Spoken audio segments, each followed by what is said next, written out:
Everything kept on crazy like my brother to spoon. You got a spoon TV, you got a spoon radio to spoon. Yeah, yeah, to spoon. You want to get a news update, to spoon. Yeah, Rastafari. Kilibamba, kilibamba, kilibamba. Kilibamba, kilibamba, kilibamba. What I want? Yes, party. Yes, party.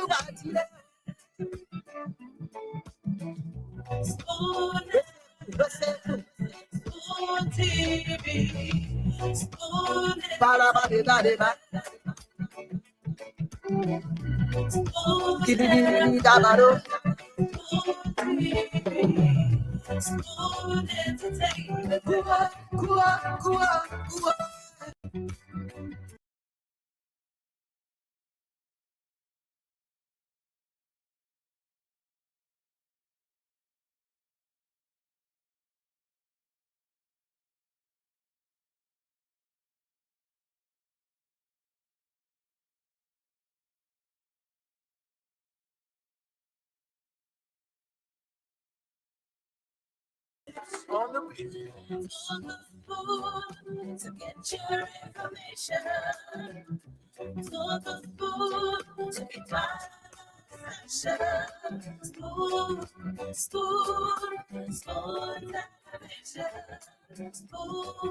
spoon, spoon, spoon. Spoon gonna tell you what is happening in Liberia. Spoon gonna tell you what is happening in Morovia. Spoon gonna tell you what is happening. I tell you. Just don't to spoon. Spoon is going to tell you what's happening in Liberia, what is happening at the ministries, the agencies. Spoon will tell you what the policymakers are doing. Spoon is where you get the news, authentic information, critical analysis about the unfolding in Liberia every single day from the diverse panel here. Spoon Talk has turned out to be a beacon of hope to so many Liberians across the world who want to get the actual happenings in the country. We are live across the Spoon Network, Spoon FM 107.5. We are live on Fabric Radio 101.1, on Super FM, on YouTube. You got a Spoon TV, you got a Spoon Radio, and also on Facebook, Spoon TV, Fabric TV, and Super TV. Thanks to our partners, our affiliate radio stations that are always relaying the program. Thanks to Trust FM in Bomi County, Premier FM in Bong, Trend Radio in Grand Crew, Radio Yalaman in Seclipi in Niba County, and a host of other radio stations across the country that are always relaying the program Spoon Talk. We're here tonight, fresh happenings, more analysis coming your way. My name is Nelson Collier. I want to welcome James Goodnights Flomo, and we also have joining us shortly Dr. Richie Singh in the background setting up. We want to encourage you to kindly share the program as you join us tonight. Please share the show across your different social media handles. As you join us tonight, encourage someone to listen with you, because Liberia's premier talk show on radio and online, Spoon Talk, is back. Let me welcome James. James, welcome to the show. It's good to have you on tonight. Yeah, good evening, Nelson, and thank you so much. I want to see you again. Dr. Richardson as well. How are you, Dr. Richardson? How you guys doing? Yeah, hello. Yeah. Okay. Good evening, Dr. Richardson. I'm doing well. I love the blur background. You know, it's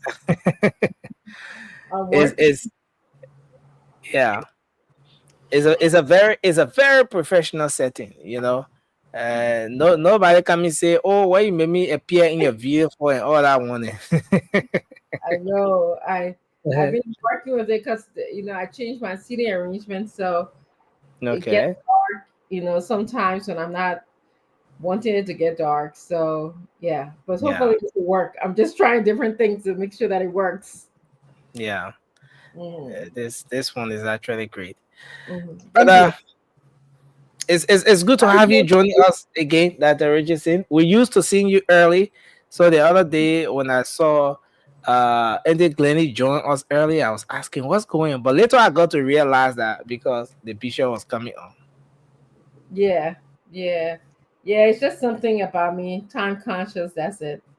If I have to be somewhere or do something, I do it. Be there, socialize that way. But yeah, how you doing? How's Liberia? I'm sure you're gonna give us updates and Yeah, I'm doing well. Liberia is relatively calm. Everyone going about their normal activities. Yes, and then things are on course. We're moving on gradually. yeah. I mean, believe it or not, Nelson, I miss Liberia. I do. Wow. Yeah, I miss the weather. Changing into the spring weather over here. It's getting warmer, but it's not as warm as it is in Liberia. So I miss Okay. that. I miss that. Like yesterday I felt like eating food and soup. You know? Uh-huh. I'm sure James can relate. He's making a facial gesture. Yeah, or either it's like the way that we talk to the people. Hmm. Or just every time my family members send me pictures of our farm, and the growth of the cassava and the country oil. They're making country oil now, and Okay. it just makes me feel homesick. I'm telling you. Wow. Yeah, yeah, but it is what it is. So anyway, keep us posted, and let's hear what Liberian people have to say, or what James has to say. Yeah, let's hear from James. Then we will do some updates. Go to the phone lines. Get the Liberian people talk. What's on their mind? Last evening, most of the people had uh former Representative Akaras Gray on their minds. Bulk of their concerns were driven towards him. Let's hear what they have to say tonight as well. But James, What were they saying about him? I did not follow. oh, you didn't follow, but you missed out. Uh, Yeah, but you you can know, give us. Hmm. most of the people were concerned. The usual thing. Some people have some dissatisfaction uh, with his presence. Some of them think he shouldn't be on the show, while others think that he should be on the show. So there's always the mixed views about everything we do. Um, yes, and so there were some of those views coming from our listeners, going back to those old days. But as we always said, let's let the past be the past. As we move on, one Liberia, everyone is a Liberian, and let's build Liberia together. Okay. Yeah, Nelson, nothing much. We like Dr. Richardson said, I miss Liberia every day, every minute, every hour. I miss Liberia because I have you guys there, my friends, my family members, and everyone. I miss you guys a lot, and I miss the interactions. Sometimes uh, the jokes and so far. Before even starting the work, I miss everything. I miss everything, to be frank with you. And at least thanks to social media, that I still keep connected to you guys every day.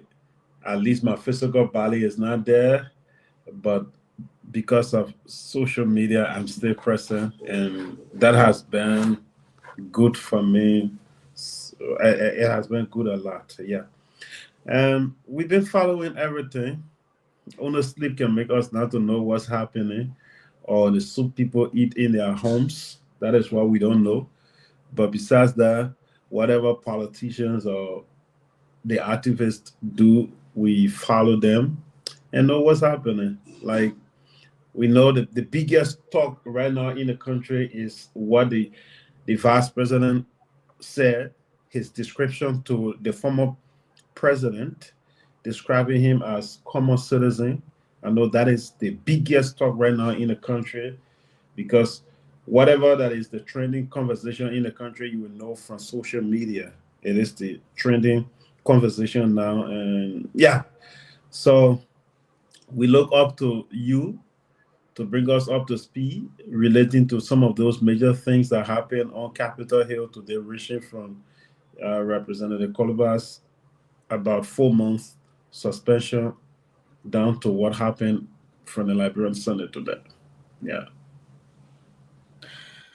Yeah, there's been a lot happening up Capitol Hill. From the House of Representatives, uh, different discussions going on. But for the House of Representatives, the Yeke Koluba situation is something that has taken the center stage.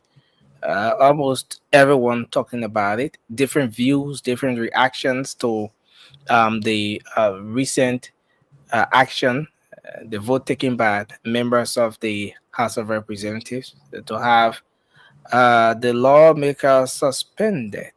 And there has been mixed views on that, though there was a motion for reconsideration.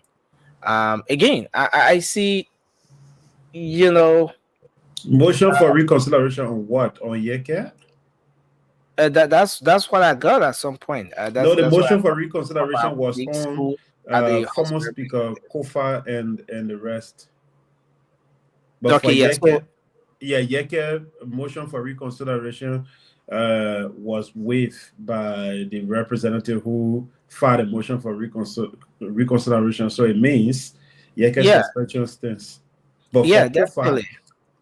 former Speaker Kofa was also they voted also to suspend him along with six other, but there was another motion for reconsideration. So that suspension they now hold until they go through the motion of reconsideration. So Kofa is now suspended Yeah. as we So speak. that's exactly what I was driving at. The Yeah. motion of reconsideration, who it took effect on, who it didn't take effect on, and all of that.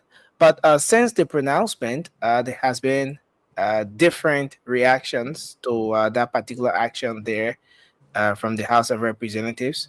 Um, so there are some who uh, have held the suspension, while there are others who are against the suspension. So, for example, the Rule of Law Caucus uh, of the House of Representatives has condemned that particular suspension, calling it an illegal and unconstitutional suspension of Representative Yeke Koluba.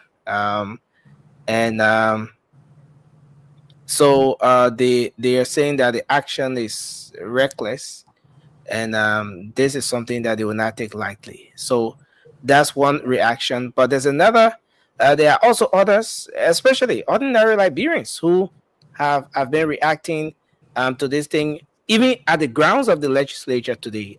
When this news came up, others have seen this as the best way to go, um, given the whole idea of this thing being not just for today, a situation that have been there at the grounds of the legislature from the 54th, now the 55th legislature, and others have seen this as just the timely response to the whole Representative Yeka Koloba situation to set a deterrent. So yes, that's one issue there.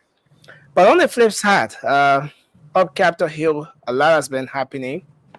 The Liberian Senate was very busy today. Um, we we saw several actions, several issues being addressed today at the Liberian Senate. First one being the concern raised by Senator Edwin Snow with respect to Liberian students in Morocco. He raised the concern. He addressed a communication to that body seeking urgent financial intervention. He says the students in Morocco are strangulated based on the failure of the government to disburse in a timely manner the arrears and stipends for the students, especially being a strange land. He went on to say that this may expose the students to some dangerous situations that most of them may not just want. So they protest the presiding, and she assured the lawmaker that the issue will be addressed immediately upon their return from the break, because the Senate is expected to go on a break about sometime March, between now and the end of March for the for their first break. And so that was for Senator Snow. But on the flip side, um, the crisis in the Methodist Church is something that has hit the Liberian Senate as well. There has been lots of conversations around that. They immediately when the issues broke out, the Senate decided to make some interventions. The plenary set up a committee to approve the issue to establish the constitutionality of this whole thing about same-sex marriage in the church. Since, in fact, in the words of Senator Augustine Chair, the state is built on government and religion. Those are the two principal pillars of on which the state is created. So they need to establish a constitutionality, and so the committee that has been into this whole thing, they did a briefing today saying that they've gone, they've, they've made significant progress in getting the both parties to come to terms to discuss the law enforcement and both the other fashion. And so there's another meeting slated for next week. So they're making progress in addressing this issue. Yes, and a whole lot there. We saw this USAID funding thing. There has been an investigation on it as well. CEO, welcome to the show. I see you've joined us. There has been some investigation on the USAID funding. The Liberian Senate took a decision to give the LSC, the GSC, an instruction or the authorization to audit all government ministries and agencies that received funding from USAID from 2018 up to 2025. So that that process has been going on today. There was a briefing on that as well, wherein it was said that the GAC has told the Liberian Senate that investigating the USAID is a difficult thing because the USAID is still like the US people money, the United States government money. But what they are capable of doing is to investigate fundings going through the Ministry of Education, for example, but not in the case with other ministries who receive fundings through different programs where the USAID will contract other NGOs to go and implement the projects. They don't have the authority to investigate that, except where the U.S. Government or the USAID authorized them to do so. So yes, those are just a few of the happenings there up Capitol Hill today.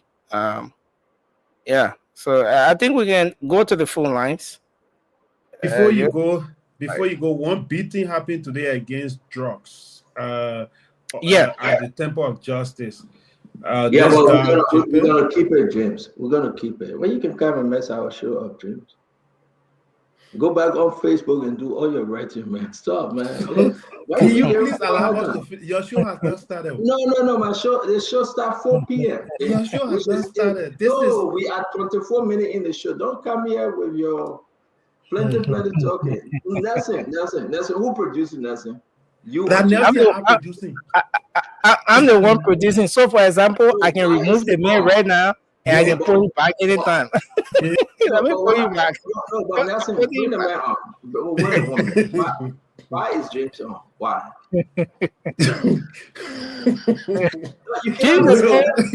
Are we enemies? That's it. Yeah. You cannot bring James on. Listen, bring James on all the other show, but that on Spoon Talk. We suspended James for 4 years. No, to be frank, this is a good news that we should celebrate. No. We will celebrate all of good. We get our topics.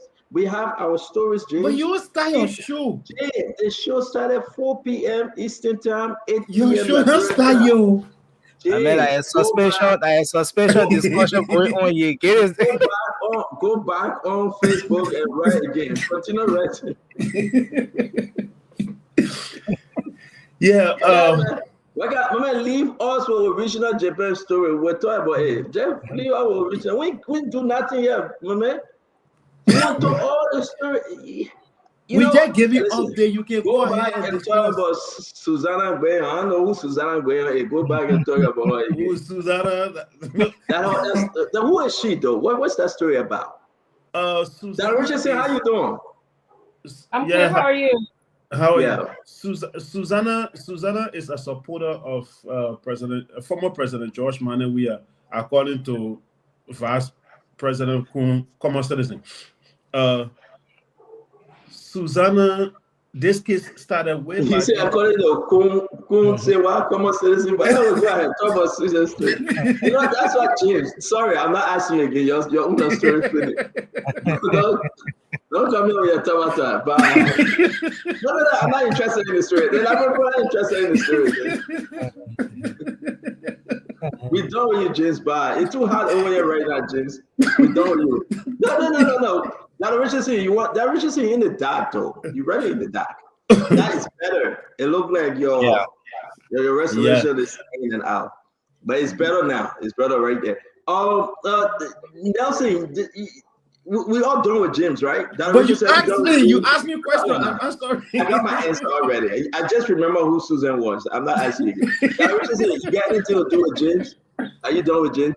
No, they didn't finish with me yet. Wait, James. Richardson, you get anything for James? Actually, I was paying attention to the conversation, so I'm not sure. No, but you want James Richardson, you want James on the show. You call James. No. You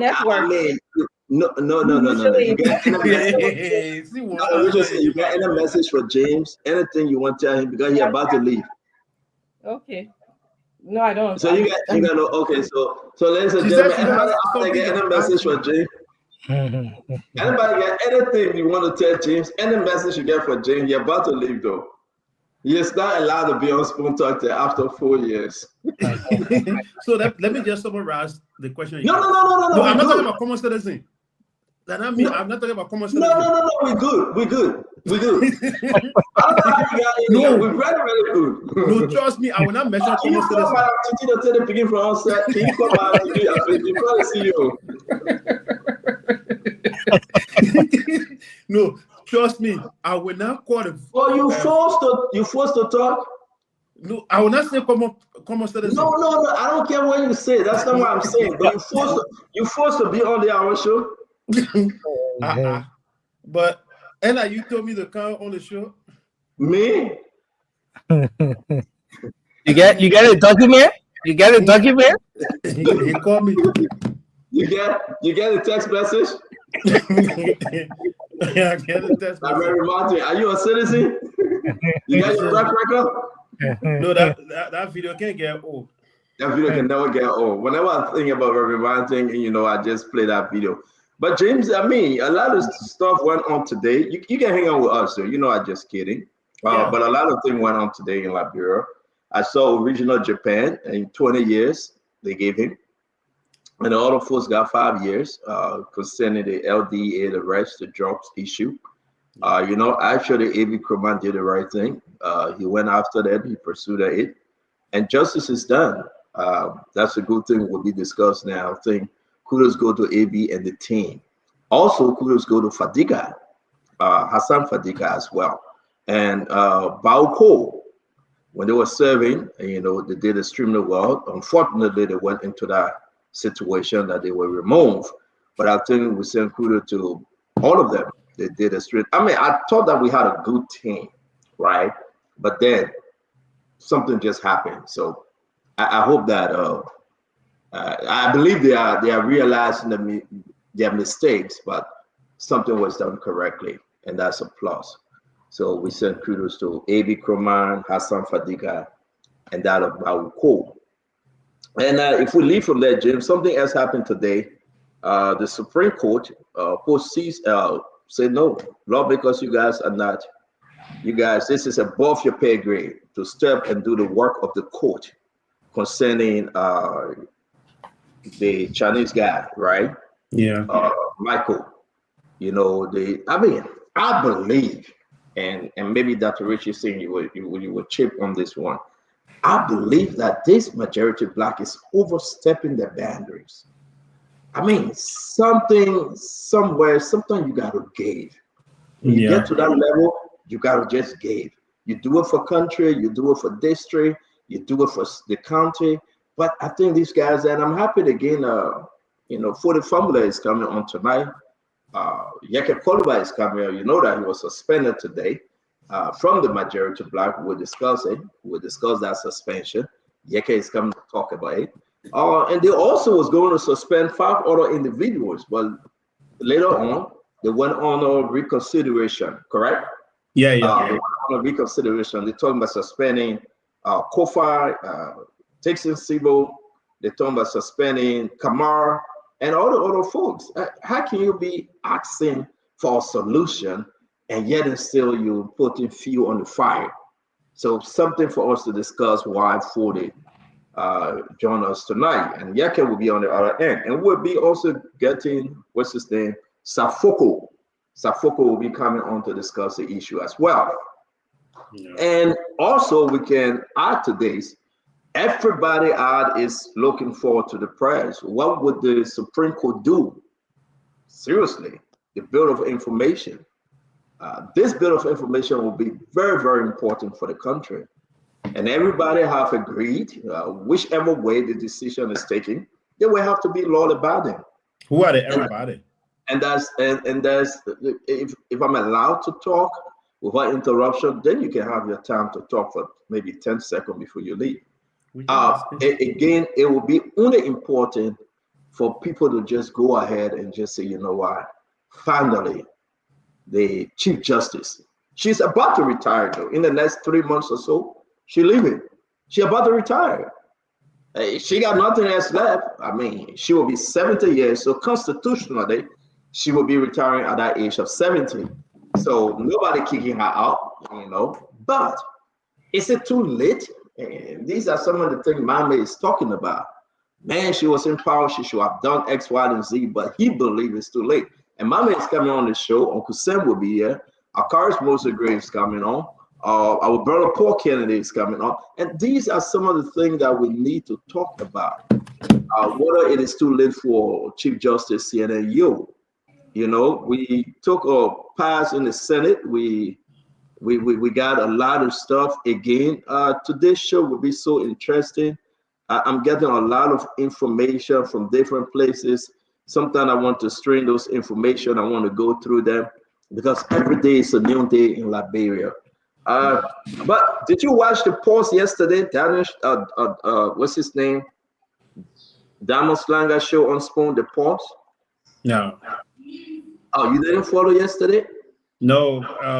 I think I was on campus, something like that. Okay. But something is coming from that program. And I'll play a clip of it concerning Mike Blumenthal. Mike Blumenthal said that he's a sedition. He said it yesterday, that he's a sedition. I hope that I'm going to reach out to Musa, that Musa can allow Mike to speak out and tell exactly whether he's still holding on to those. Because just yesterday, we had a conversation about Mike. If he's saying that he's still a sedition, but yet and still he's on the CMC ticket, then it raises the question, right, James? So who are you and where are you coming from? And what's your position here? James, you got something on your camera. You're going zigzag. But my question is, not that I don't know him, I wish him well, but we'd like to speak to the CMC folks. Let them just tell the Liberian people which party he belonged to. Just yesterday morning on Damo Slanger show, he is saying that he's a sedition. You're a sedition, you're CMA or CMC? I mean, what's going on here? So we'll be discussing that also. And James, you already said something before we bring Dr. Richardson in. Yeah. But let me ask you, James. Let me ask you on this one, yeah? Mac, I don't know this guy. I think I wish him well, right? How can he say? And I caught it already now. I caught that part of the clip. We're playing when we start the show. But he is saying that he is a sedition. He was a sedition. He remained a sedition.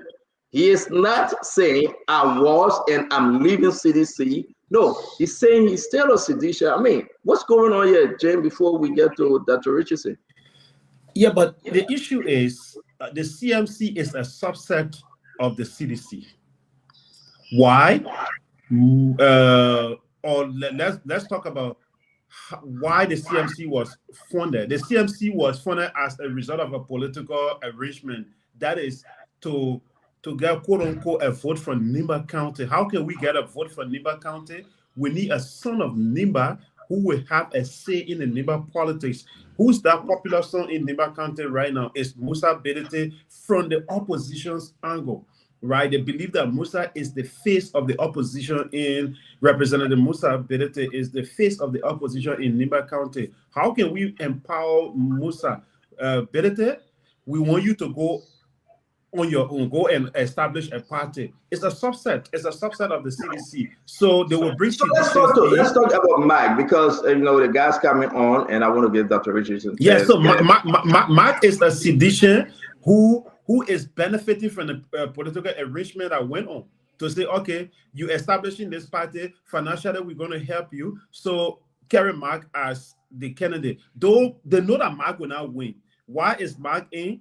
To take vote from the government's candidate, that is Representative Koga, because they believe that Mark from his region, he's going to get some vote, and that will cripple Representative Koga. So that's one of the major reasons why CDC decided to carry Mark. So let me pause you there. Guys, listen, share the show. Thank you for joining us. We're going to recognize you because we got a lot to discuss today. We got to be fast with all of our discussion. A lot of other stuff coming up. But please, we are not going to go into the Nimba politics. For me, I got nobody in the race. I got to be very objective here. Yeah, I'm not endorsing anybody, right? But then we got to ask the question. I wish Musa Bedete well. A party CMC, I wish them well. But the question remains, you can go ahead and take anybody for any party, but can brother B. Mark Bleron distance himself from CDC? Why is he still saying that he's a sedition? I mean, you that listen to us and listen to the show, do you think he have to now separate himself? And I'm going to ask the rest of the guys when they come on. I mean, you heard Akara's great. He was stuttering yesterday, Nelson. He couldn't directly say who's in the race for them. He was stuttering because they got nobody. You got Garrison Yeru, you got B. Mike Blewin, they are all sedition. And you got Edith Gungo, again, another sedition. I got no problem. But can they just say, you know what, we're going to separate ourselves from CDC like CMC? This is a new party, a party for change, an independent party, and we will do the thing for the Liberian people. Can they say it? I'm no longer part of CDC. I am not on the CDC ticket. I am strictly for the change. That's the change the Liberian people are looking for. Can they say it? Yesterday morning, they might want to share and say it's still sedition. By the way, let's get to our system before we start the show officially. I see Paul Kennedy in the back. I see other people. Now, I don't care which party you belong to, but you got to tell the Liberian people the truth. The Dr. Francine Chinua Richardson, just to wrap up on this before we bring the other guys on and we start the show, man. It's good to be here today. I just want to thank all of those who are joining us. Thank you for joining us, whether you're in Radio Land or you are here commenting on the live feed. I also want to tell all of those who have contacted me, sharing your interest about being in the CMC political party. We're working on the modalities to get you information, but continue to send your requests and I will channel it to the proper person. I hate to sit on national platform and listen to somebody say that CMC is a subset of CDC when they have no idea No idea. That James said that Richardson, that James said, not somebody, that James said it. Well, I don't know who said it. I'm not here to call James' name. We call James' name. We are not forcing it. And that's fair game if you want to call his name, but I'm not in the name of who said it is not important as a substance after what I'm saying. That's what I was trying to say. Well, it's important though. James is an instigator, so Dr. Francis not listening to him. No, he's not. I mean, we're having some serious conversation. He's not. So, because you have no idea how the party was formulated, how you don't know the time that it took for members of this party that spent numerous nights and days trying to put a manifesto together, a constitution together, trying to put leadership together, only for you to come and fool the Liberian people and say, oh, because you have nothing to say, you don't have any substance of value to add to this conversation, but to say, oh, CMC is a subset of CDC. That's number one. Number two, in Liberia, everyone belongs to a political party. Okay? Mike is open.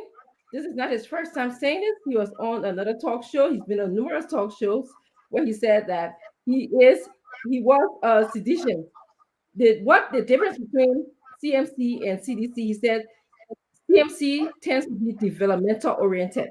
Okay, he went and he saw how the leader and members of the CMC were engaged in developmental oriented conversations, and that's what attracted him to CMC versus the CDC.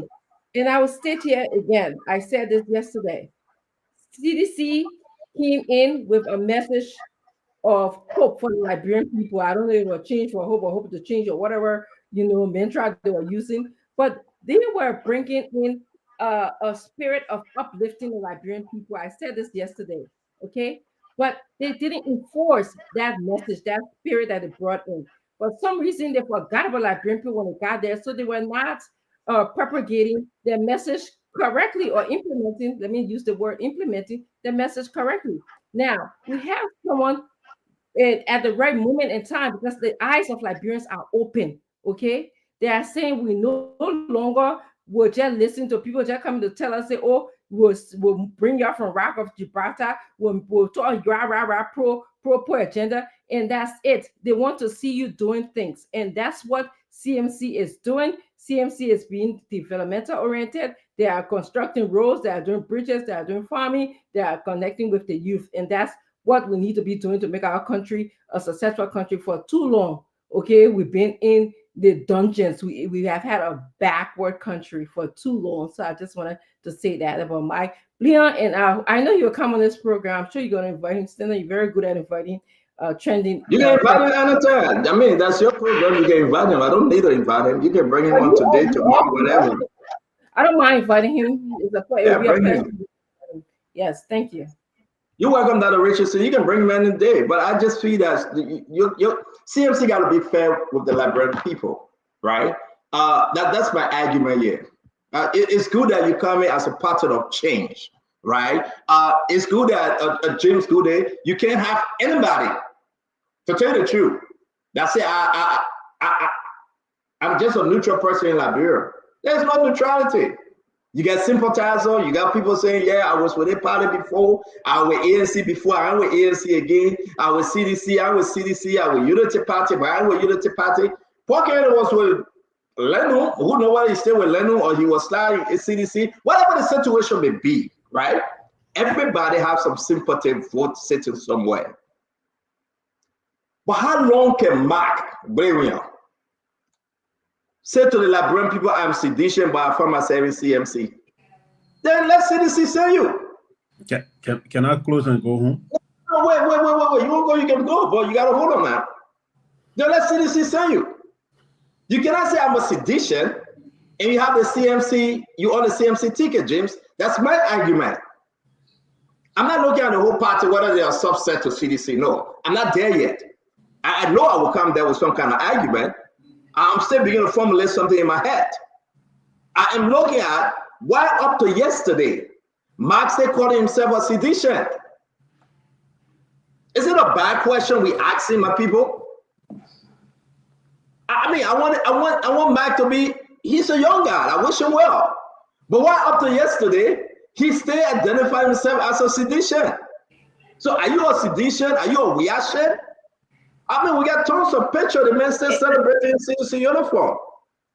Can you just say no? I'm some CMC, and again, we got to remind our people, and we do it all the time because he must speak and separate himself. You either sheep or you goat. You cannot be good sheep. Then if you see anything like good sheep, but that originally can I finish? Oh, yes, finish, please. I'm sorry for interrupting. It was an impulse. No, go ahead, Dr. Richardson. I'll give you the time. Go ahead. Sometimes, when I hear you and others speak, I don't blame us for seeing Liberia in a way where, black and white, off or nothing. Blame us because we've been in a society here where, you're either a Democrat or you're a Republican, you're either stopping at a stop sign or you going. So it's more of a society that is very laid out, very programmed. Okay, Liberia is not like that. Okay, we are making our ways. We are trying to define ourselves. We've been through a lot of problems. If I like to call him BMAC-G, if BMAC-G decided that he is a decision, he told us. Okay, I told you there's several clips. No, but he didn't say he was. No, it's different, Dr. Richardson. Don't play with the English here now. I yield back my time, Dr. Richardson. He didn't say I was. He is saying I am. And you know that. I was mean the yesterday, the past. I am mean the present. He is saying he's a sedition. So how can he say he's a sedition and you saying the man say I was? Where are we? Can he openly speak to say I am not a sedition? I was a sedition, but today I am not. I didn't see the clip. I did not. It's on School Network. We're playing. It's on the pause. I did not see the clip. Morning. Can you just go and listen to it? Go all the way in the middle and listen to it. Yeah, man, but Dr. Richardson, don't do this. The man said I am, then you said the man said he was. What kind of politics is that? Okay. The man saying I saw a clip this morning. I saw a clip this morning. BMAC-G was on another talk show where he spoke about being a member of the CMC. He has always admitted to being a member of CDC. This is not something new to me. I'm surprised that, I see people putting it all in the chat room. It's different regalia. It's not nothing new to us who vetted him, okay, who talked to him about being in this party. Is he a sedition or he's not? Is he a sedition or he's not? Well, you should tell me because you focus on the syntax of the language. Chair. Is he a sedition or he's not? I'm asking you. You are the global chair. That's your party now. Is he a sedition or he's not? I know I answered. I'll wait when you finish with your, when your reaction. I'm sorry that you got your internet is slipping. Your internet is slipping off. Your internet is slipping off. So maybe you're getting a delayed feedback. So let's wait when your internet catch up. Then you'll hear me better. Stanton, somebody's asking whether the show is on YouTube. They said they can't find it today.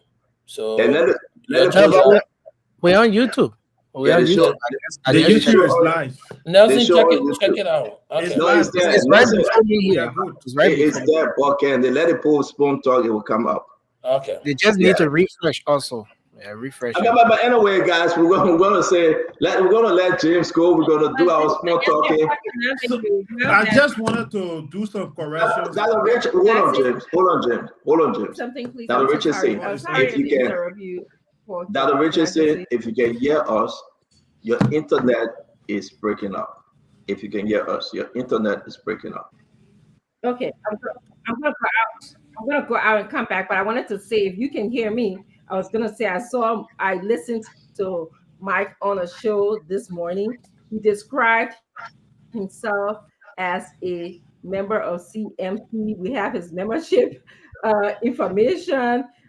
Yes, he was a physician, so I don't know what the big deal is, but we are happy to have him. And in Liberia, it'll be hard for you to find somebody who just came from one political party and staying in that party. You on the station, you advocated before you jump to Unity Party. You advocated for for George Weah.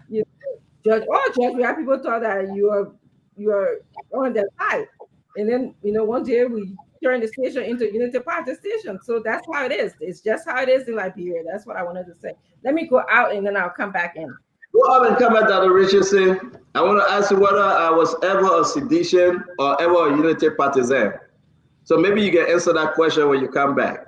Paul Kennedy, welcome to the show again. This is Phone Talk. You tell you I talk about yes, my argument. And Dr. Richardson is coming back, folks. When I heard the young man say he's still a sedition, I really don't care, Paul. Me, I don't care. But tell us exactly which party you belong to. You cannot say you're still a sedition and then you're running on a CMC ticket. Or are you a sedition being accommodated by Musability and CMC? Can he actually come on and clarify this thing? We'll stop talking about it if you say I was a sedition. Right now, I am no longer a sedition. Because we're seeing sedition are celebrating, Paul. They get either Gongolware in the race. They get Garrison Yeru in the race, right? They are celebrating. So my question remains the same. Come up and clear it, and I will not stop till either he or Musability come up and clear this thing. I will not stop. Is Edith a sedition? No, Edith is she's supported by CDC. Stand on. Edith, let me answer this. Edith have never said to me, right, I am a sedition. But you just called her a sedition. No, I said she's been supported by CDC. Okay. Yeah. Well, so yeah, you're right. If Edith tell me, say Stanton, I'm a sedition, I'll respect her. Because Mark Blair said he's a sedition. So let's just get it straight. Go ahead, Paul. Dr. Richardson struck a point. We have a population that really hold things and they never leave it. If they saw that you have an SUV, they're going to call that SUV a Jeep. That Jeep name comes from 1976 when Toyota had a Jeep. So all the SUV have been associated with Jeep. You can have a Chevy Tahoe, they will call it Jeep. You can have any car, they're going to call it Jeep as long as it's SUV. They are still calling Maggie Q chicken soup. Once they saw that you were with CDC and you resign and turn in your resignation and move to another party, they're still going to associate you with CDC. They've done it to me. I mean, people think I'm a sedition. And I've never ascribed any membership form on CDC. The only political party in my entire life that I've been a member of is Leno. If you go back in their archive now, you'll see that I'm a due pay member sitting there. But people still formulate to try to link me to CDC. I mean, I associated with CDC in the US when I was here. I was, a part of the formation of CDC, but not a day that I ascribed to CDC. And people have the rights as human beings to move on. If they look at a political arrangement and say, listen, I saw that this political arrangement had this platform, but I'm seeing that things are not going in the way I thought it was going, you can definitely move on. It's your right as an individual to be a member of any association of its freedom of association. So let the gentleman come on board, if online, if he's able to tell us, or maybe he doesn't need to come to Spoon. He can come to clarify to the Liberian people who still have doubt that he's a sedition or is now a member of CMC. But I really don't want us to prejudge him before he goes ahead. But Paul, wait, Paul Kennedy. And with all due respect, my brother, maybe you was getting your headset, so you didn't hear what we just said. And I hope you hear me now. Nobody put finger in the man's throat. Yesterday morning, he went on Spoon Pause with Dama Slanger, and he said he is a sedition. Did you hear that, Paul? I'm telling you, I will play the clip. Can you understand? That's what he said. Nobody's asking or blaming him, say, why you shifted? No. If he said, I am no longer a sedition, I am with CMC, I'm a member of CMC, nobody will question this. So, Paul, don't give us that spin. He said he's a sedition. You cannot be a sedition, and now you're telling Dr. Richardson you are a member of CMC, but you still calling yourself sedition and running on a CMC ticket. Paul, you got mad. Why a representative running for a senatorial seat? And legitimately, you are right, because the country will spend more money. This guy just need to come up and say, you know what? I'm no longer a sedition. I am fully CMC member. And yes, my membership card, and I am their candidate. You know what people thinking? People thinking that he's an undercover CDC, want to win that thing and find a way to support CDC the more, which of course, I got no problem with it. I got no problem. But you cannot have it both ways, Paul, and that's my argument. And you are right. He said it's a sedition. If that's your argument, you are 100% correct. I think people should have the guts to be able to say, listen, this is the party I'm with, and you shouldn't be playing sneaky game on the Liberian people. Exactly. Because you present yourself as one thing, and then you sneak on a. That's why most of them win the election. Soon as they get into the legislature, they walk away from the party that initially supported them. What happened most recently? All of them want a job. We are saying, help us, support us. Time to remove Kofa. Get what happened?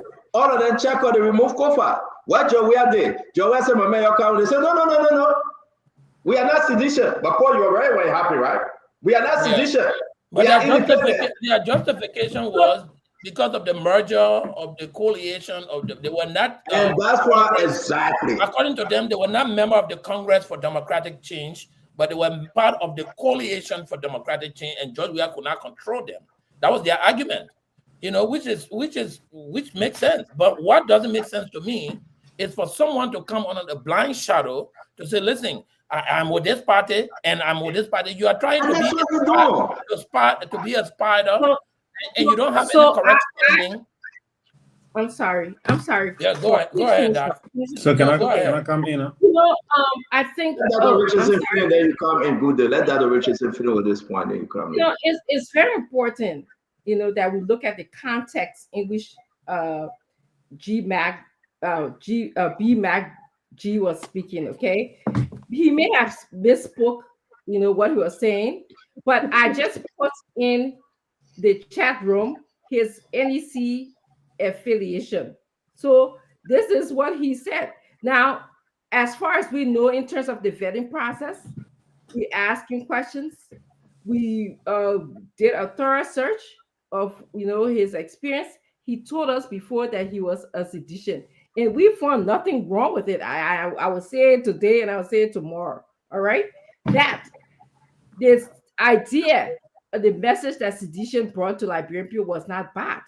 It's just the implementation of the message Liberians had some questions about. You can see that Liberians were so organized about this that they vote. It was about 20,000 vote between Unity Party and CDC, number one. Number two, Paul, you're very right. People should stand up. And that's what CMC will do. We will I ask you guys on this show, instead of looking at syntax, instead of looking at somebody misspeaking, whether there's CMC or sedition, let's hold these people accountable. Okay? The questions that we should be asking here is, how can Mike transfer his experience? Does he have transferable skills as a former inspector into becoming a senator? The question should be asking is, what did Representative Koga do for the people of Nima County when he was running when he served them for almost 13 years? That's the issue. The issue to me is not about somebody being a sedition. Are they human being or did they got leprosy on them in the Liberians? So that's what I wanted to add. So again, Dr. Richardson said the man he misspoke. And he did it because he doubled down. He did it. He is calling himself sedition. That he can go online. Play the clip for us, please. I beg you, play the clip because I can. Let me find the one from the morning where he was speaking. I beg you now. When you talk, get your friend a chance to talk. Dr. Richardson, when you talk, get other people a chance to talk. Yes, let me send a clip that I have for you. Dr. Richardson, when you talk, get other people a chance to talk, man. Please. Okay, sorry. Yeah, let me just find a clip. So the thing is that you just said the man misspoke. I don't believe that He did, because for all those years he served as. That's on you. Anybody who doesn't believe me, it's So already. let's just say you want to. But at that point, he has to clarify for himself. You know, that's all. You know, cannot be interrupting us, Dr. Richardson. You told your own, and then your friend and told their own. So James, I'm coming to you. We are about to start this show, but ladies and gentlemen, let me say this to you. I don't know this guy from anywhere. His name is Mac Blayon, B Mac Blayon, B Mac G, anyway you call him. I wish him well, but he must take a position. If he's a sedition, that's good. If he's CMC, that's fine. You cannot come as a sedition in disguise and you tell the people, say, you just did. I mean, there's so many questions. And the party ain't start walking yet. They ain't start sitting out yet. We got all the plenty questions. I mean, it's gonna be a plan, and then we gotta dig deeper. We have to. So my argument is that B. Mac Blayon have to come out and tell the Liberian people which party he belongs to. Like Kennedy said. That's what we asking. If you're a sedition, I said though a Carlos Grader will be happy. If you're CMC, the CMC people will be happy. You cannot have it both ways, my friend. I'm going to bring in Good Day. Good Day, is good that you're hanging with us. Talk to us. What you want to say? Yes, we should not be sugarcoating politics like we are in the church or in the mosque. When we get to the mosque, we will go to the Quran. We get in the church, we go to the Bible. This is politics. We should talk about it. The guy was clear. The individual in question, he was clear. Damo asking the question. He said, I am a sedition and I will remain to be a sedition forever. So what should we say again? This guy, nobody forced him. He said what he had to say. This is something that he had in his mind. And that brings us to where I came from, to say that the CMC is a subset of the CDC. And this is a fact. It's not a romance. We can prove it. Number one, their current candidate in the first election who they brought out is confessing on national television that I am a sedition and I will remain to be a sedition forever. So that is to tell you that this is the party. It is a game. We saw these games playing yesterday. Political parties will put candidates to go as independent candidates. They will send them to political institutions to run under the cover of darkness. At the end of the day, they will come back. Senator Jada of Lofa County, we saw it. He went as independent candidate, but the CDC supported him, right? When he won, he went to the CDC. He declared his support for the CDC. Though he fooled the people of Lofa that I'm not a member of the CDC, he won as independent candidate and later went to the CDC. Who is the head of the CMC? Musa Bedete, Representative Musa Bedete. What is his link with the CDC? What did we see from Musa Bedete in 2017? This is the same Bedete who, when the late Councillor Bransky lost the election and CDC and the Unity Party went to the second round, he betrayed the late Councillor Cry. He cried on national TV. I was part of that press conference where he said Musa and Ben betrayed him to go to the CDC. Musa has said it on several occasions that Mr. George Weah, or former President George Weah, is his friend, and he was supporting by every time. We saw it in the last election when Kumis did not make it. What did Musa do? Musa is a subset of the CDC. So whatever political party he funded, I don't care how you feel. Thank you. James, hang with us. And he will come in 2029. James, hang with us. It's very important for us to do this. Paul, when you see me talking on something, right, I'm talking on it because I know what I got and I know what I got coming. Being back, you know that he was all CDC 2023. Paul, I got no problem with it. There's a game going on here. My brother Musa has some ability. He got to be a straight up person with this CMC party. And a lot of people are going to join this party if they see sincerity in Musa. But your first issue is to bring a sedition on a cover. and say he's the man to represent the party in the 2024-2025 election, knowing that the man is still declaring that he's a sedition? I mean, I don't know how can anyone spin that and say he misspoke? But he still saying he's a sedition.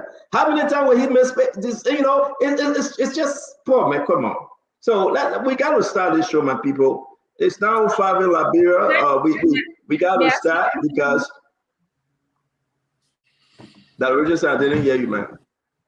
I wanted to just finish a thought. Oh, after Paul, yeah, go ahead. I think Paul will come in last. Go ahead. Go ahead, Dr. Richardson. First of all, I want to agree that people should stand by. Yes, can you guys hear me? I want to agree with Paul and you, Stanton, and that people should, if you say that this is the ideology that you believe in, you should stand up and believe in that ideology. I think that's part of the change that we need to see in Liberia, so that when you go to stand behind a political party, you need to represent the ideology of the political party, so that when you get in the house, that you should vote in the same direction that will be in the best interest of Liberia. So this is why this conversation is important. This is why we have to hold someone accountable. But I don't agree to say just because somebody was a sedition or somebody that means that they can shift to go to another party or to become a CMC member. I don't agree with that. You guys don't know. You know what? I hear James Good say this is a fact. Nobody's saying that. Dr. Richardson, you intentionally twisting what we are saying. Nobody's saying that, Dr. Richardson. That's not my argument. Dr. Richardson, few months ago, you was ANC. Calm down. CMC. Calm down. Nobody questioned you. Nobody asked you when you played. This station. I'm saying to you, Dr. Richardson, when are you champion and I say he misspoke? The man say he's a sedition. You're the CMC member. Can you allow him to open it to the nation, whether he's a sedition or not? Nobody asking that it was wrong to jump gun and jump ship. No, we are not saying that. You got to be fair with the conversation. That was not my argument. And number one, let me just also say that we're not going to come here and talk about what somebody did a few months ago. If I was with ANC a few months ago, yes, I agree. Okay, but this radio station was talking about CDC a few months ago as well, until you switch or until the station switch and started talking about Unity Party. So this is exactly. We talk about ANC, we talk about CDC, we talk about Unity Party. But none of us, me, I have not joined any political party in the country. You were on the show, you never took a vacation, you were on this show, and you made sure that everybody came through. The CPP, the Unity Party, the CDC, the ANC, the LLJ, all of them. My point remains the same, that you cannot spin this. You support CMC or new party less than 2 weeks ago, you start playing this game, it's trouble, it's bad.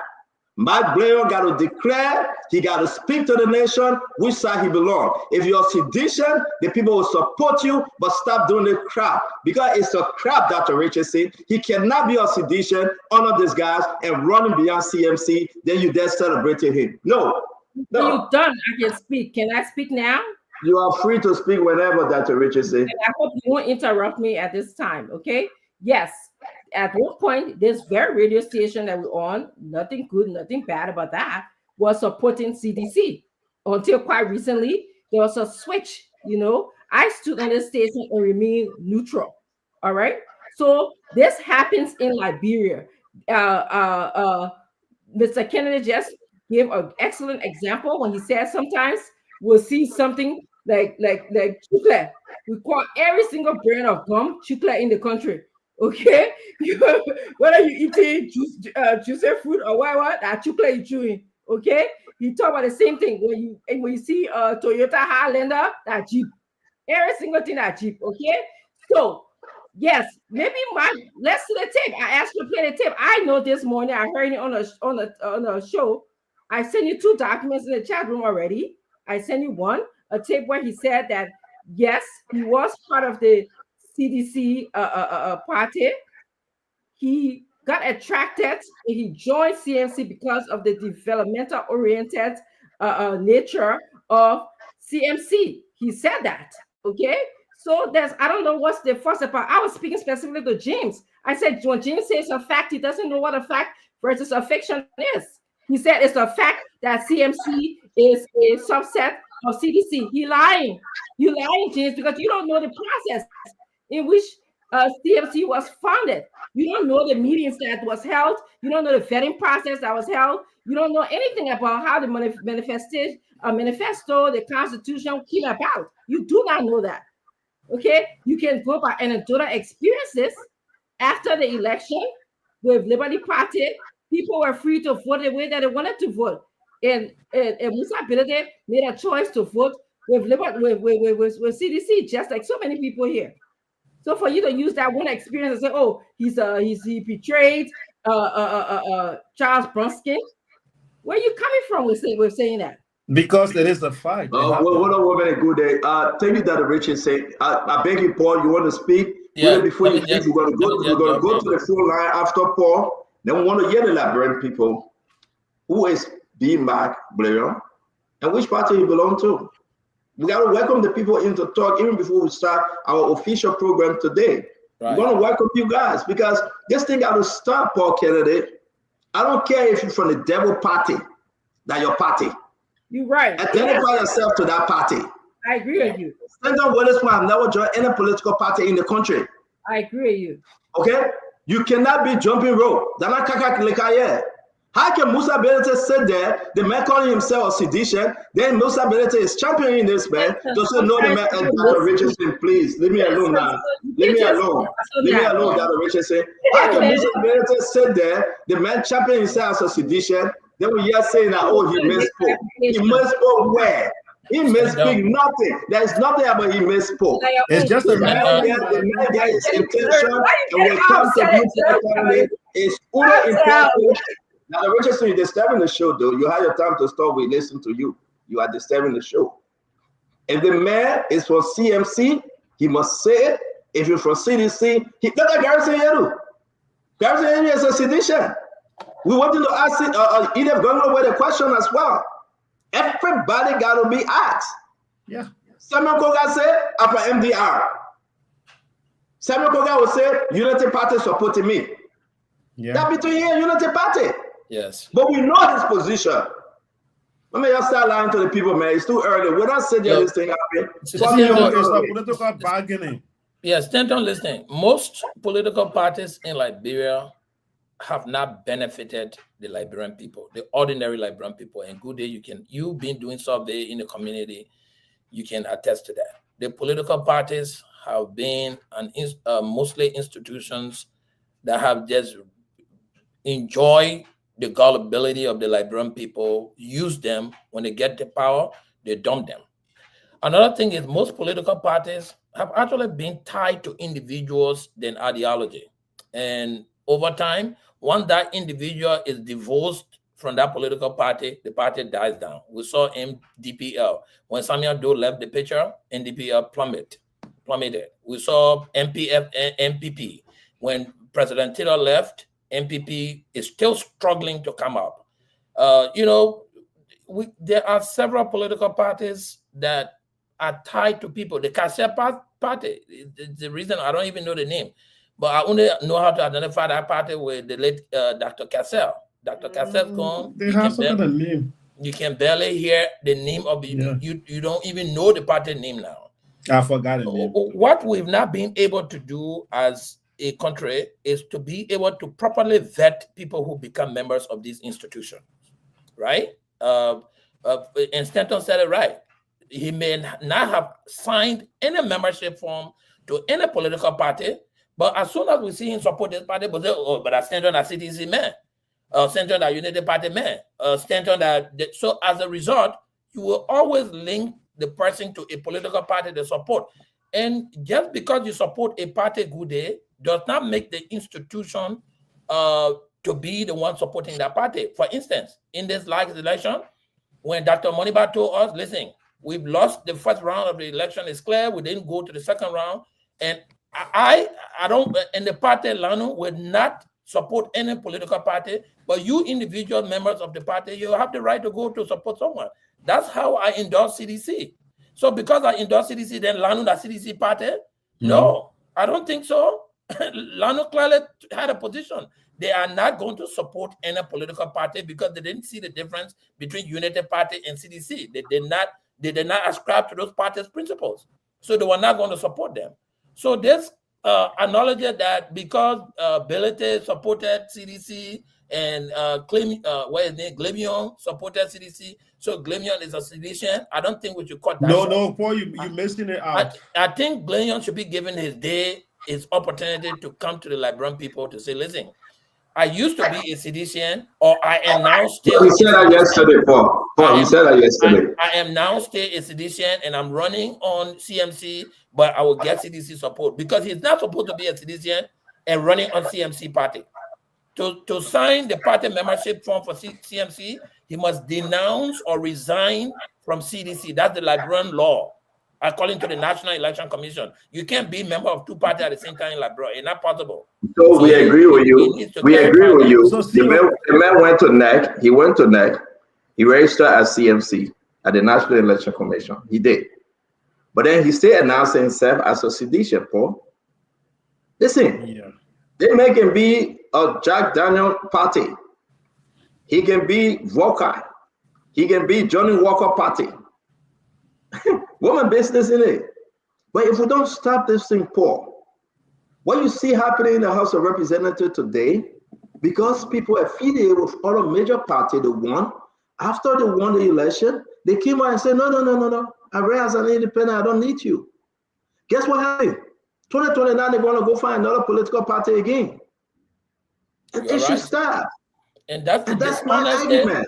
Stanton, that's the dishonesty that we see in our political arena. The Liberian politicians themselves are very dishonest as individuals, right? And you know, sometimes it bewilders me when people sit down and say, oh, Paul Kennedy will put you there, you will do the same. They are judging us who have not even held political position from the past activities of those other dishonest and really dishonest politicians. Yeah, but the people are Paul Kennedy because you know what? They see them. Look what you're saying here today. They're right to judge us. They see them and they judge us only because of the activities of these dishonest people. So they really can't believe when you're telling them the truth. They say, well, he's going to do the same that everybody else is doing. So my thing is, don't judge everyone. It's like you got 5 kids, 2 of them, one of them goes to you. Then you say, oh, okay, so since one of the kids can steal, all the 4 kids are rogues. You are judging. Paul, I want to judging them wrongly. Paul, I want to make a little correction to something you said. You said the last election when you did not make it, that is your party. The party said you were not going to, as an institution, you were not going to endorse a political party, right? But individuals can go ahead and endorse. And you went ahead and you did what you had to do.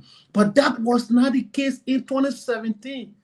I was an active reporter. I reported on both events. The Liberty Party did not come out with a decision then. The late Councillor Branskin was expected to address the nation, to direct the party, to give the party position, decide the party was going to support. Right about the time that the late political leader was getting prepared to address the nation, at that time I was working with Spoon now, right? No, I was still with TV International. Then Spoon was not there right at that time. Musa Berete and Ben Harrison Conway, they marched. You know what it did?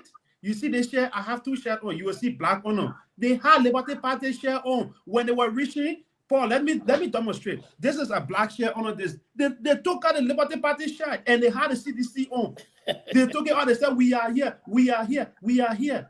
As soon as they arrived on the party headquarters, the councillor broke down in tears. Wow. As Liberians who watched that event, the councillor broke down in tears. He said, I did not expect Ben. The major person who he stressed on was Ben. He said, Ben is my son. So James, we know that history, right? No, but we passed our history. I'm not going to hold Musa on that. You know, I'm not going to hold Ben Sembi on that. The people have discussed that already. We're just looking for the fall march to Paul Kennedy now and tomorrow, right? I mean, if we don't hold these guys then accountable, what are we hearing here? Paul Kennedy, right? These guys didn't get planned. They are seditions. They're coming in, Paul, to get, to lie, to say, no, we are not. And we will force them to tell the Liberian people who they are. If you're a sedition, say you are a sedition. Akara's Great is celebrating because of this guy. Arson is celebrating because of this guy. They are talking to him. And I'm surprised that members of CMC, some of them, not all of them, will sit there and believe that this guy has renounced his citizenship to CDC. It's wrong. I mean, you got no kind of lie to the Liberian people? I will say this to you, man. We will not sit here for it to happen again. You have to identify yourself, whether you're a sedition or you member of CMC, but we will not sit here for it to happen. It's okay, 2023. He ran the campaign for CDC. It's there. It's okay. Today, if you don't want to be sedition, say it, be mad. And that's a young man, Paul Kennedy. I'm not blaming him for doing this. But we have to tell the nation, take a position, run with your position, and stop wasting people's time. You want a sedition, say it, and you move on. If you're not a sedition no more, say I'm not a sedition no more. Don't get play kakaleka, yeah? Nobody's stupid, yeah? You are there in Nimba. You know exactly what's happening. He's talking of sedition. They say, my man, just keep quiet. He said it, I am a sedition. So we must sit there and we say, yeah, the mayor, no. 2 weeks ago, the man changed his mind because he downtrodden. Are you kidding me? I will play some audio recording most recently that the man is talking that he remains a sedition. If Musa cannot help this party he built, we will help Musa to fix it. I think that's the best I can do for Musa. Maybe Musa, maybe he doesn't know, maybe. But guys, we got to do our show. James, if you want to hang with us, that's fine. If not, we appreciate you joining us. See you later. Thank you so much. But let the Liberian people know that the CMC is a subset of the CDC. That should be in the ears Jim, of I'm taking your password away from Facebook for 3 weeks. I'm going to suspend your Facebook. I'm going to say thank God. Oh, I'm going to say I finished teaching it. No, before you leave, I think it's important for me, and maybe you hear me, okay, as you in the back. I can see you in the back. You know, for you to come on public national radio and start making comments like it's facts, it's disturbing. You consider yourself a journalist, someone who's in school. It's very disturbing. You don't know the facts, okay? You don't know what happened. It's your word against Musa Ability's word. And you give him the opportunity to clear clear the air. So you can come and talk all you want, James. Good day. I'm here for the facts. You don't determine what the facts is. You can have your own facts. Facts are like nonsense, like people say. Everybody have their own. Welcome to the Spoon Talk. We're going to go ahead and have a beautiful show today. Wherever you're joining us from, we want to say thank you. That was just off the cuff.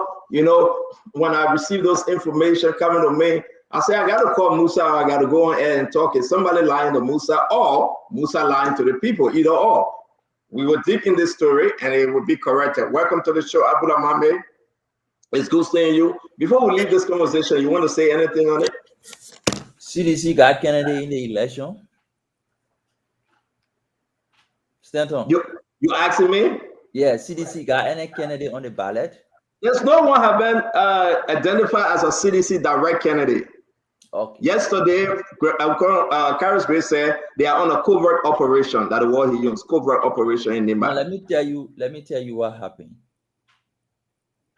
CDC is afraid of its own record and do not want, as the major opposition political party in the country, They are afraid of their record. They cannot come face to face and tell the people of Nima why you gave CDC a senatorial seat. They are hiding their hands because they don't have a record to stand on and campaign for change. So if you on the CDC ticket and you went to Nima and said, okay, I'm on the CDC ticket, I want you to elect me, the tons of questions you will have to answer in Nima, they're not ready for that. So they use the other wing of their party. They use the other wing of their party, which is the CMC, and put in one of their partisans who is using the face of CMC to campaign for a CDC senatorial seat. I'm sure the people in Nima are smart enough to detect that strategy. I'm sure they are smart enough to know that it is CDC who's afraid of his own record and using another candidate on the other wing of their political party, CMC, to go and campaign for a senatorial seat. I'm sure the people at Nima are smart enough to detect that. But it begs the question, if you are a political party who did so well and everybody lie on you and the truth begin to reveal, why don't you put your face on the ballot and campaign for the senatorial seat in the most populated county in the region? Why can't CDC come and campaign on its record in Nima for a senatorial seat? What are they afraid of? Why are they hiding under another political party or an extension of their party? Why are they hiding? These are the questions we need to be asking. If you claim you're so strong, you did well, there is an election to test. Why are you hiding? You have not announced a formal collaboration yet with any of the different political parties. Why are you hiding? It's a question CDC needs to answer. Why are you hiding? All right, listen, and we can run with this thing. I do believe CDC will not fit candidate in most of these counties because you know the record is bad, it's tinted. I do believe the Liberian people need to know this. When people talk about CDC comeback, one question you need to ask them: where? How? Question number two. The comeback is questionable, like you are saying. That's why they would never ever directly for your candidate in this race. Never ever. But here's my problem.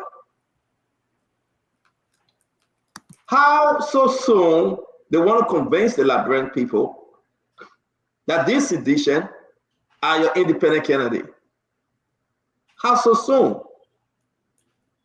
And we hearing from them. They are clapping. Garrison Yeru, hey, that was man. Eden, hey, that was sister. Magbayon, hey, that was man. So you want us to sit here and believe that these things should happen again? I'm troubled. Paul Kennedy, Dr. Richardson, we're going to have a good show tonight. We want to welcome all of our people. A lot of stuff took place today. Yeke is coming on, including Yeke's suspension. Probably you're going to come and talk about it.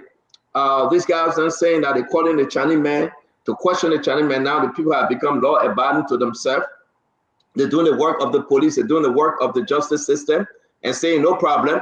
We'll bring you here and question you and we'll find you guilty and send you to jail. The majority of us black, they are overplaying their hand in this one, and we'll discuss it. We want to welcome each and every one of you. Something about Liz. I see, listen, this whole Liz story here, we'll have to find the time to discuss it. Julius Sevi, like Martin is running with now. The man said he spent $675,000 just to go up and down and negotiate and connect with people and do consultancy. When you receive this information, you send it over, and then the government, this government will sit down and say, oh, we're looking at it, we're reviewing it. When we're in the second year of the government, nothing is happening. Julius Sevi received 10% of every money that the lawmakers receive. He using that money at will. That's a big story. Let's go to the National Management Disaster Team. The report coming from there is troubling also. Look at what happened with the new group. What's the guy name? Prince Willard. Prince Willard.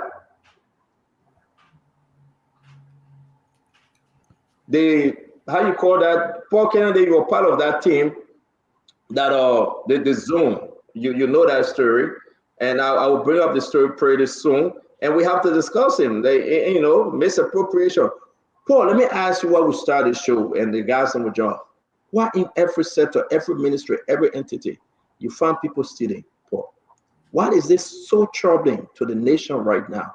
And as much as President Barker is trying to suspend, he's not firing. He's suspending, and when he's suspending, people go sit at home, right? Do you think it's the reason why these guys then they are emboldened to do it even more?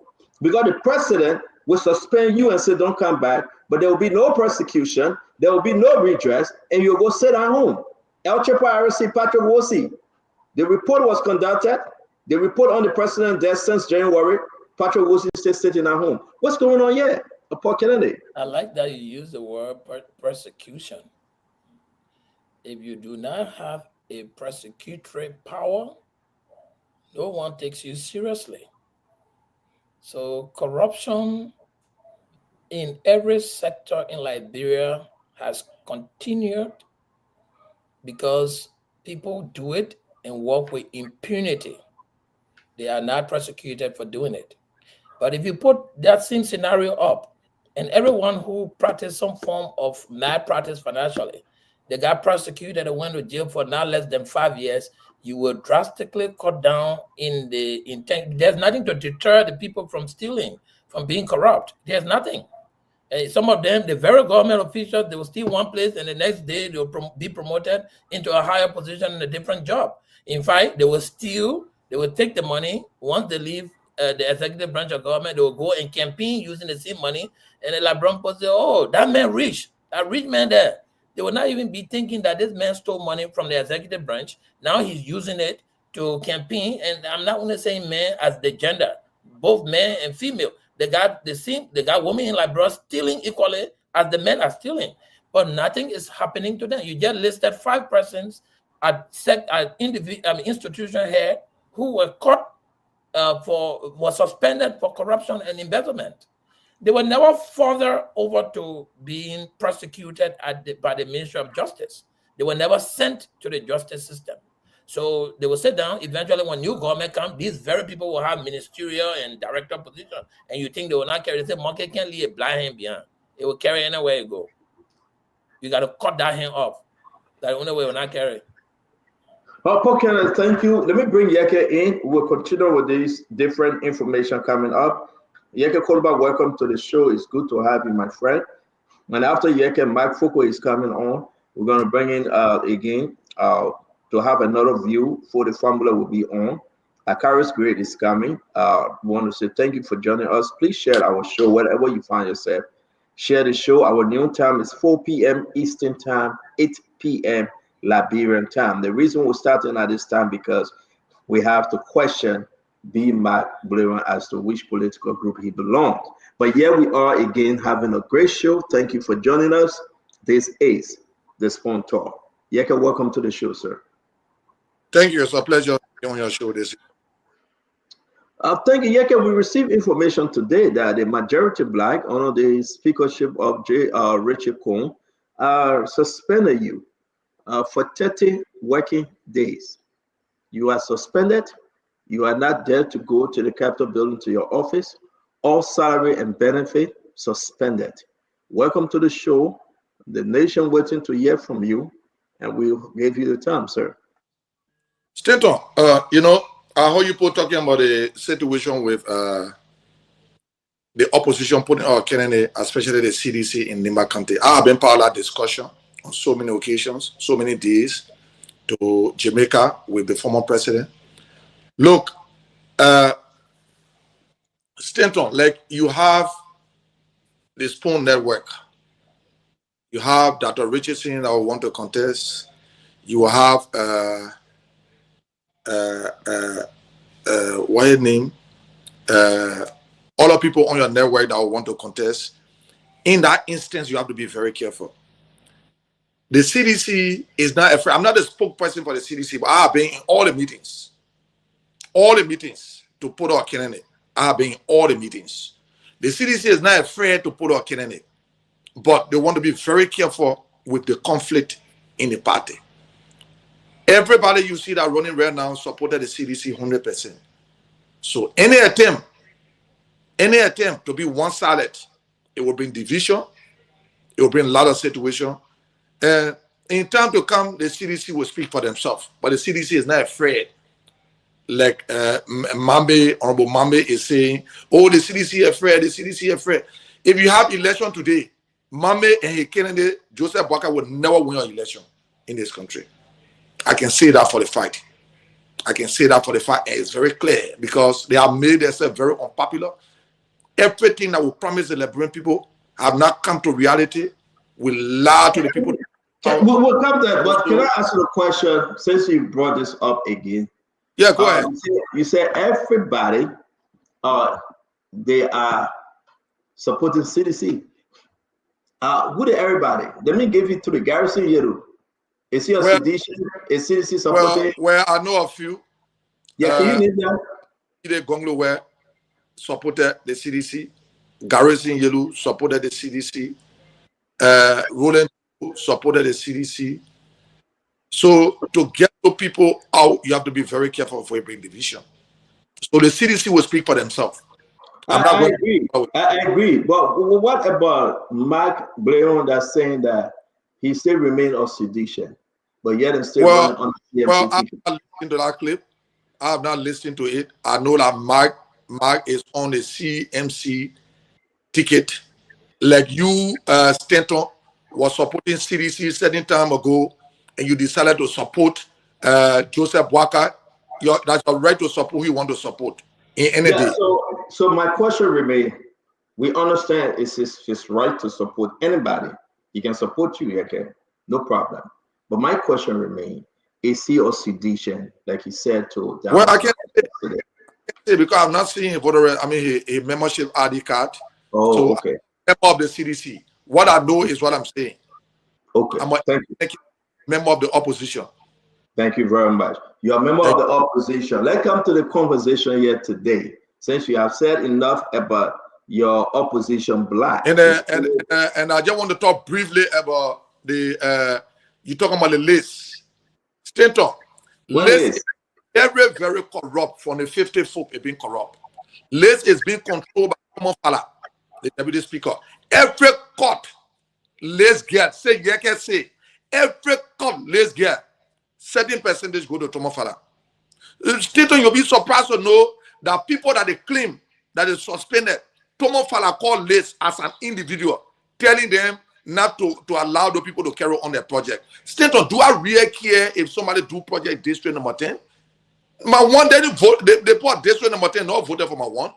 If the money is there, it's available, what's supposed to be done will be done in district number 10. So they want to grab the whole money in district number 10, keep it, that their business. That their business. So, look, when you have a corrupt group of people controlling a system. So, we will discuss this because we will discuss Lace. Yeah, okay, let's talk about your suspension. Then we'll bring in Lace because we got a lot of conversation coming up tonight and the people want us to get into them. And thank you that you will be with us to further discuss Lace. Let's talk about you. Today, the majority black, honor the leader, Richard Kuhn, suspended you. What say you to this? Stanton, let me restate, like they were saying, what all I said, let me restate that those people are juntas, those people are jokers, those people are insane, and they don't have no authority to suspend or expel me. They do not have it. Stanton, let me tell you something. I will respond to the people and I will respond to them the reckless way. I will respond to them that they would never, everybody that will power Latin, it can be female, it can be male. When I respond to them, they will walk straight in line with themselves. I'll respond to them. So I will not dignify what they did today. Everything they did is unconstitutional. Everything they did it as junta rebel, like Joseph Boakai is. He have taken power and suspended the constitution and don't want to respect all the laws of this country. So I will not dignify them. They are nobody. They are nobody. Are you going to court? Yes or no? Going to court for what? So have you been receiving your salary and benefit yet? Straight on. And they say they suspended me. Let them more and I get my salary. Then they will see. Did you receive salary and benefit last month? I've been receiving my salary. Okay. Yeah. Let me bring in the rest. I want for the month to end. Let somebody hold my salary. And straight on. Let me say this for the public because I will soon be going off. I'm running to our rule of law caucus meeting. I'll be running in the next 10-15 minutes. Let me say this: the buggery into my Rachel Kun will not go free. Straight on, it will not go free. If it will cost my left, it will cost my left. It will not go free. Remember today, but I will respond to locals. I will respond to the gangsters. I will respond to the rebels. I will respond to the very soon. So Dr. Richardson, you want to comment on the Yeke suspension before he run?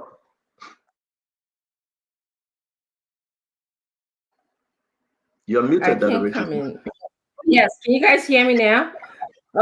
Yeke, I'm sorry, I'm so used to calling by your first name. Honorable Kaba, it's good to have you again here. Thank you for being here.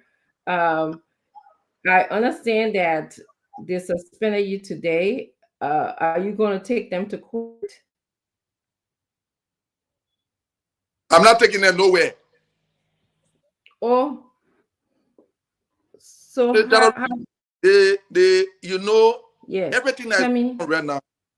Everything that is going on right now, you know, I want to say this. The Supreme Court too is a part of what's going on. Because the way the Supreme Court is behaving is giving people more edge to misbehave and act recklessly.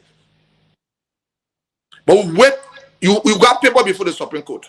We wait for the Supreme Court to rule. When the Supreme Court rule, we will handle it. But I challenge anybody to seize my salary. Stay on. The thing Joseph Walker looking for in a government, it will soon come.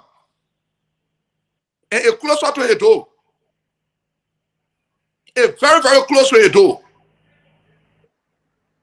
All right, so Dr. Richardson, let's go to Paul Kennedy real quick. Paul, what do you make of the suspension? Do you have a question for Yeke? Honorable Kaba, good evening. I really pity the situation you go through. I just wanted to ask, what are you doing wrong that all the government come and, happen to treat you in the same way, more or less? In the CDC government, they suspended you, held your salary for a while. Then you advocated for Unity Party to come into power. They came and they are pretty much more or less treating you the same way. What are you doing?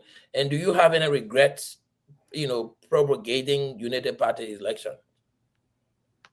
No, I don't have a regret campaigning for Joseph Walker to come to power. But Joseph Walker will regret why I waste my time, why I use my time and my resources. Bossman, everything Unity Party will do, they can never ever make me unpopular. My popularity will grow every day because I believe in the truth. Some of you people, sorry for saying this, when you bring people to power, you say, oh, I'm a government, let me sit and look at it. Who campaign for Joseph Walker equal to me in the country? I raised my left, went from county to county with my own money, and I challenged Joseph Walker. I remember the chairman came on the show and said that they have not given me a dime. And I challenged Joseph Walker to come on the radio and show one paper that he gave me $5 to put fuel in my car to follow him. Look, Joseph Walker will regret the meaning in a second. Look, Stanton, let me say thank you for a 5 minutes to come on the show. I don't want to be on your show. I respect your show hardly. And I want to respect everybody on this show. I want to use my platform to use voice that were meant to use to provoke them to expel me. And I will use voice that have never been heard before while responding to them. No jokers, no reckless, no vampire. Thank you very much, Yeke. Yeah, Yeke, you always welcome the Kaba. God bless everybody. Have a pleasant night. Thank you very much, Yeke. Say hi to the family. Okay, let's move on. Mami, you heard what Yeke said. What do you think? Are these guys overstepping the boundary? Are they, what's your take in this one, Mami? I will say something generally to Speaker Kuhn and the leadership of the House. I posted it on my Facebook page. In leadership, there are certain things you have in your tools bags that you use to lead people. You have power, you have authority, you have persuasion, you have influence, and you have collaboration. These are all the tools you have in your tools bag as a leader to lead people your way, to lead people in the direction you want. Your ability to use them, all of them together, effectively makes you a better leader.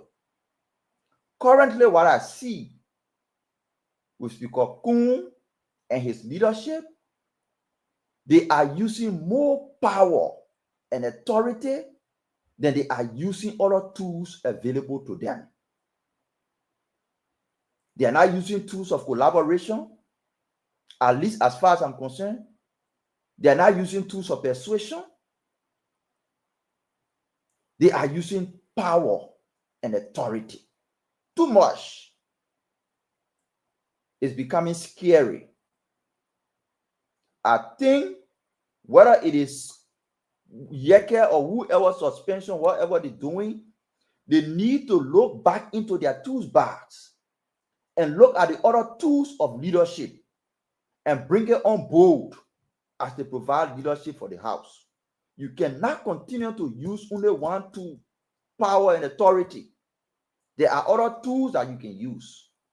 They are now summoning people and asking them why you beat somebody. I mean, there are concessions in this country. They've not been reviewed for years. It will generate thousands and millions of dollars for Liberians. You leave that one and call somebody to ask them why you and somebody fight. When you have the police and the justice system to investigate crimes, they are using too much power and authority and forgetting about the other tools they have in their tools bag for leadership. It is wrong. It is unacceptable. People who they can listen to need to talk to them to see reason to adjust. Thank you very much, Mame. Vandana Patrick, let's hear you before we bring in Uncle Sam. VP, talk to us. Thanks for joining us. So, CEO, I'm really happy tonight, even though I will soon be leaving. But I'd like to make a quick comment with reference to the ongoing political process in Nimba. Last night we talked about certain individuals being associated with CDC. It might hurt some of them, it might benefit some of them. And I would appreciate if we were to call some of them believed to be seditions or reactions who are desirous of running for the Senate seat in Nimba to come here and clarify as to whether they are reactions or seditions. Having said that, I'd like to look at the leadership of the national legislature. One of the reasons why Speaker Kofa was or is engaged in this kind of political debacle, members of the majority bloc accuse him of divisive politics, pick and choose, retribution, or whatsoever. You know, I'd like to draw our attention to something, and I think it's a good thing to share. You know, while schooling in the US, I had an opportunity to do a course titled Leadership from the Inside Out, the Capacity to Lead and Stay Alive. It talks about yourself, your identity, and freedom. And this course states clearly that to lead is to live with danger. This is what many of us have not realized. Leading people is a dangerous situation. People may look at it to be exciting, thinking that it's a source of inspiration, whatever. But the bottom line is it requires taking risks. It requires you taking risks or putting yourself on the line. And I don't think this speaker is on a track of reconciling the people. It almost like it was a coup. The coup was successful in their eyes. You need to build relationships with people from the other side. But going around, you suspended the other people, you remove the other people. Every day there is suspension. You don't subdue people by threats. Even your kids in your home. Every day, if you threaten them with punishment and they get used to punishment, they will never obey you. They will not want to do something in my power, flog me, give me 3 latches. That's it. What I can say is that the RLJ speaker is on a wrong path. And if I had his WhatsApp number, I will send him this particular document to read. You know, that leadership is risks. Leading people is a risk. And the best you can do, if you don't have it at your advantage, to unite the people. Everybody say, oh, Kofa lost legitimacy. A lot of people don't believe in him. And so he has to go. You who came, you have leadership, you going after certain people. You suspend the other person, you go after the other person to ECOWAS. It does not make sense. And I'd like to conclude on this. They are not doing justice to this president. And the reflection that it is giving this government, it shows that this government is incompetent, that Joseph Boakai is not ready to lead. I hear many of you making debate or coming up with things. Oh, there are 3 branches of government. They are separate and equal. Hey, when something wrong goes into this country, the first person they will blame is the president. And initially we felt that they said the 3 branches of government should coordinate. Coordination does not mean you must take a side. When you coordinate, you see that some things are not happening right in the other branches of government. As a president, you must intervene. That does not mean you're telling them what to do, but intervene. What we proposed yesterday is what's happening now. So again, this government will only succeed. We have a united legislature. Right now, the judicial branch of government is not working in line with the first branch of government. The first branch of government is in disagreement with the executive branch of government. So the entire country is in chaos. We need to unite our leaders, and they should take cognizance that Thank you, VP. the people Thank who you very elected much. them are suffering. Thank you very much for that. And let's bring in Uncle Sam. Uncle Sam, welcome to the show. It's good to have you, sir. Yeah, I didn't want to come on the show tonight, but something happened and I really ought to speak to it, but I will talk about it later. I said to you guys yesterday that the immaturity and worse than immaturity, the devilishness of this so-called renegade group that has put this country on the edge of upheaval for the last 7-8 months is totally mind-boggling. What is it that they want? What is it that they want? What is so special about this group of people that they feel that they are Lord unto themselves? What is it that they want out of this country?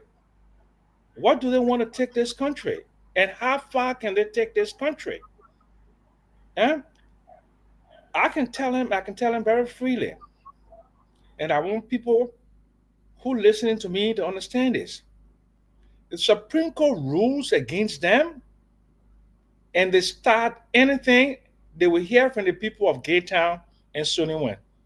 I don't want to go back to my old life as a rabble rouser, but if they force some of us to go back to rabble rousing, the little strength that God gave us and the muff that God gave us and the finances that we can put together, we will give them trouble. But we prefer peace, We love our country. We want the Burke administration to administer peacefully and to pursue the agenda in the interest of all Liberians. But if these renegade guys continue this, what they're doing, to undermine this democracy that was brought here through the blood, sweat, and tears of hundreds of thousands of Liberians, they better stop it. We're just waiting for the Supreme Court. I hope they have the courage to rule based upon equity and the rule of law. And if they rule against them and Richard Coon and his renegades do not move, woe unto them. That's all I have to say.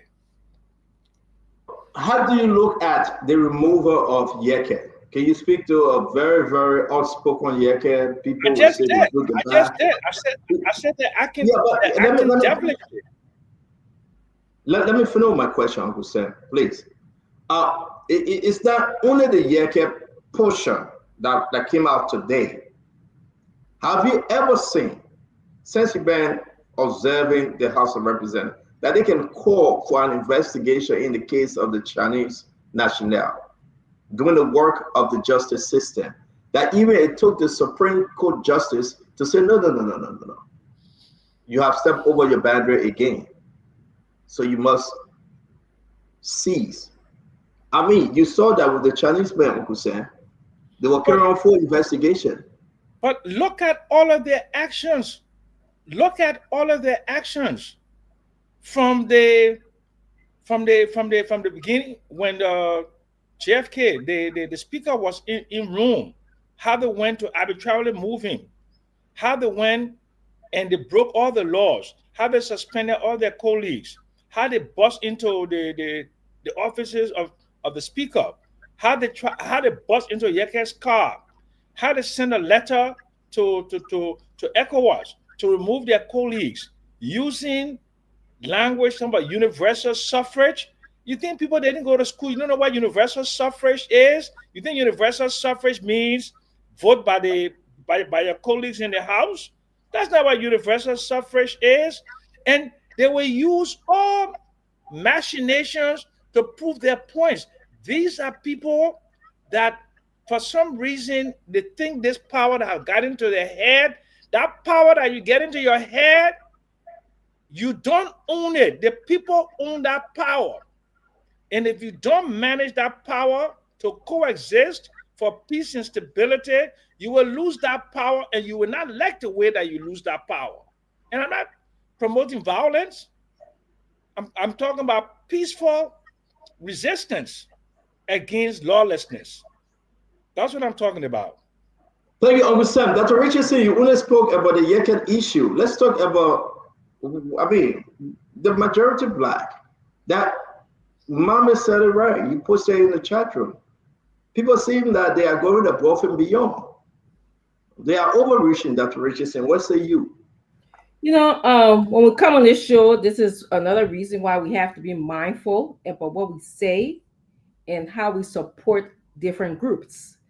There were some of us on this show who were hailing the anti-rule of law group, not knowing the extent of how they would react, not knowing the danger they were putting our country in.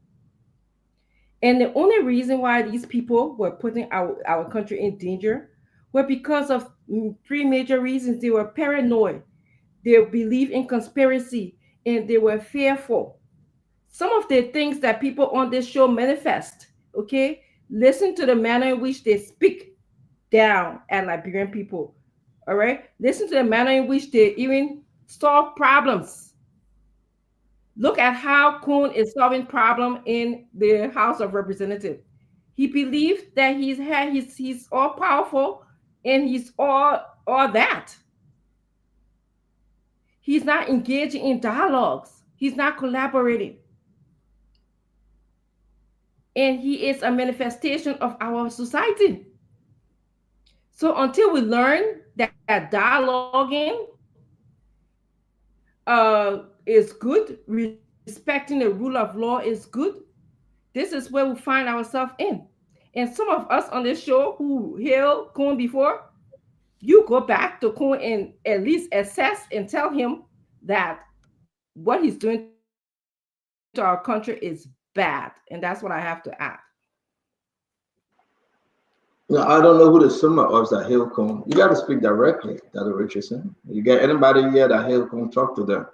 We are doing the show together. But again, Mama, you want to finish up on this? Then we jump to the next one of the Supreme Court. Yeah, I mean, I said what I said. I stand by that.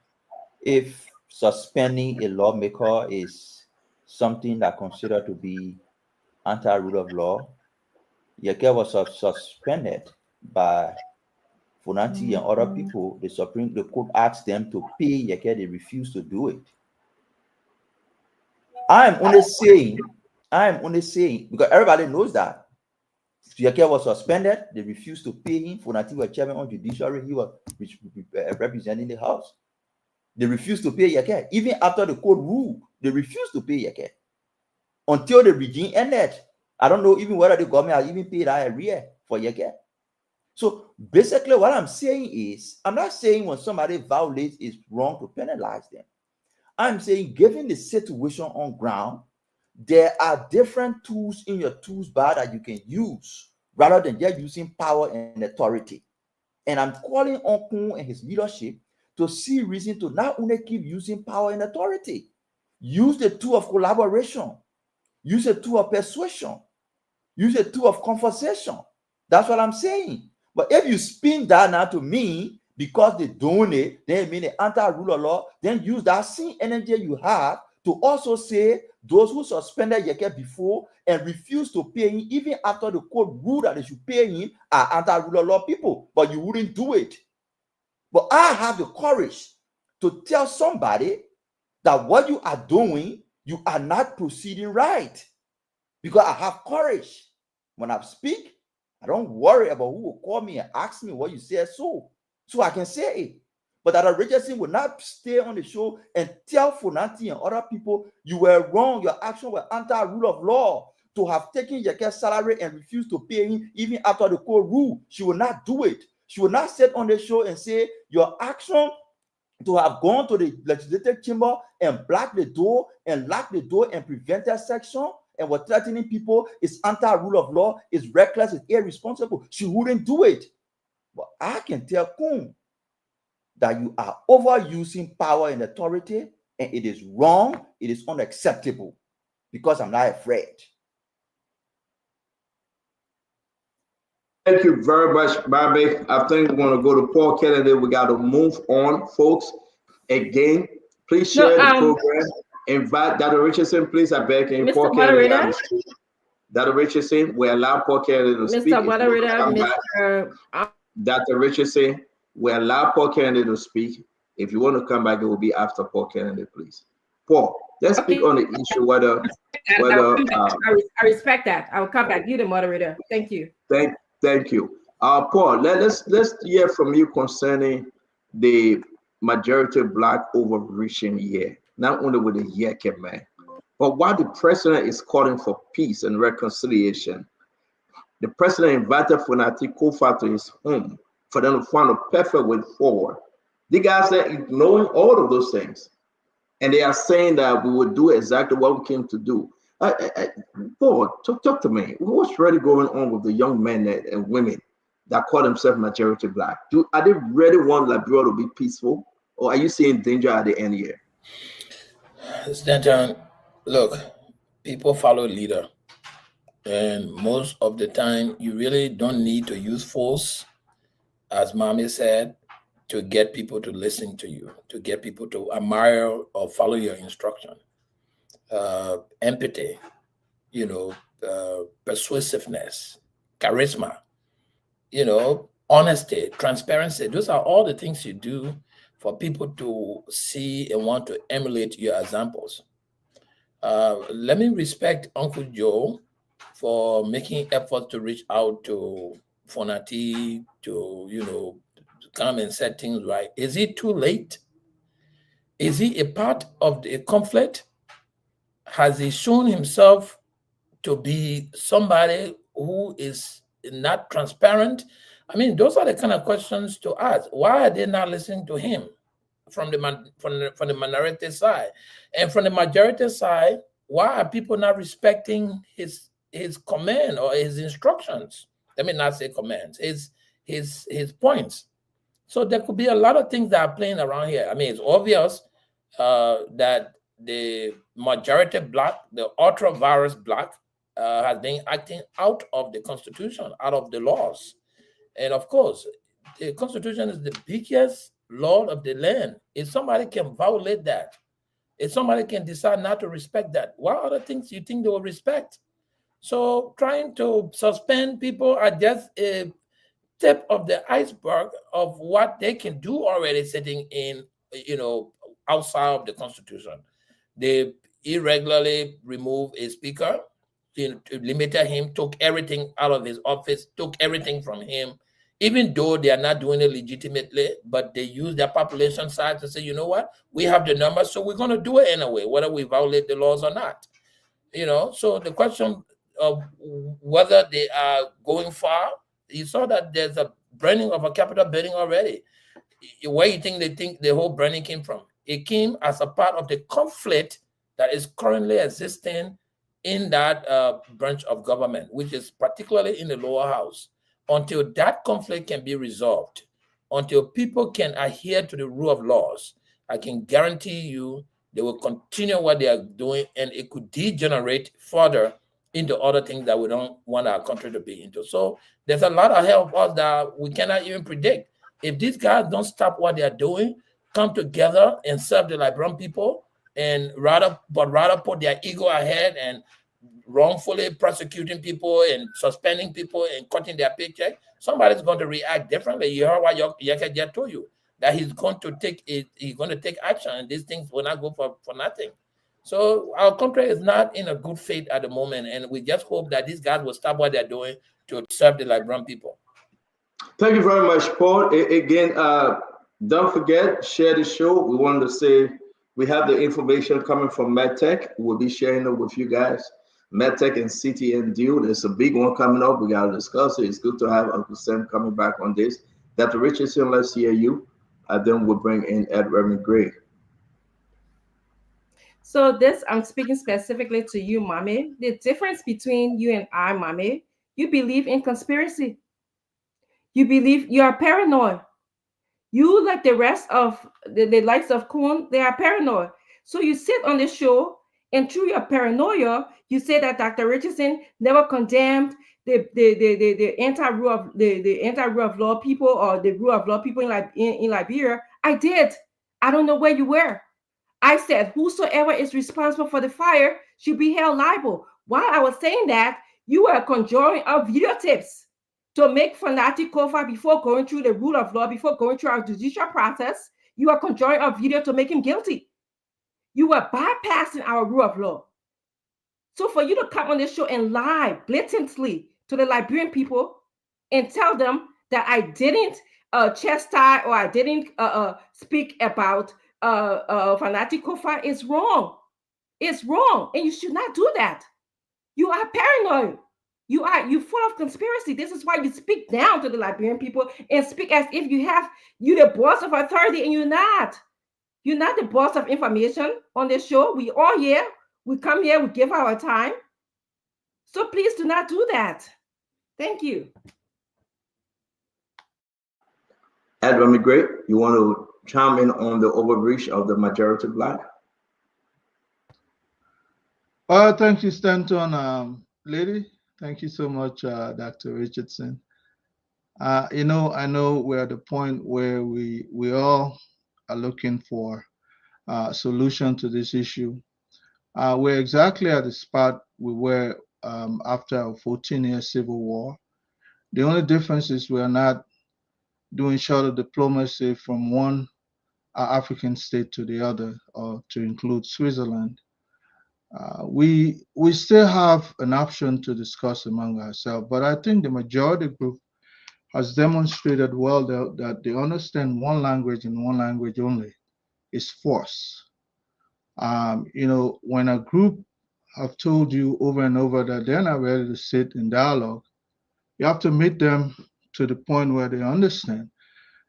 I agree with Mr. Jackson quite a bit. And one thing I took from the investigation that was conducted by the professionals who came from the US was that certain paraphernalia were placed at the doorstep or around the vicinity of the office of the speaker. And those things, those items that were found there, someone was trying to make it seem like they were used to halt the mayhem that occurred with the Capitol building.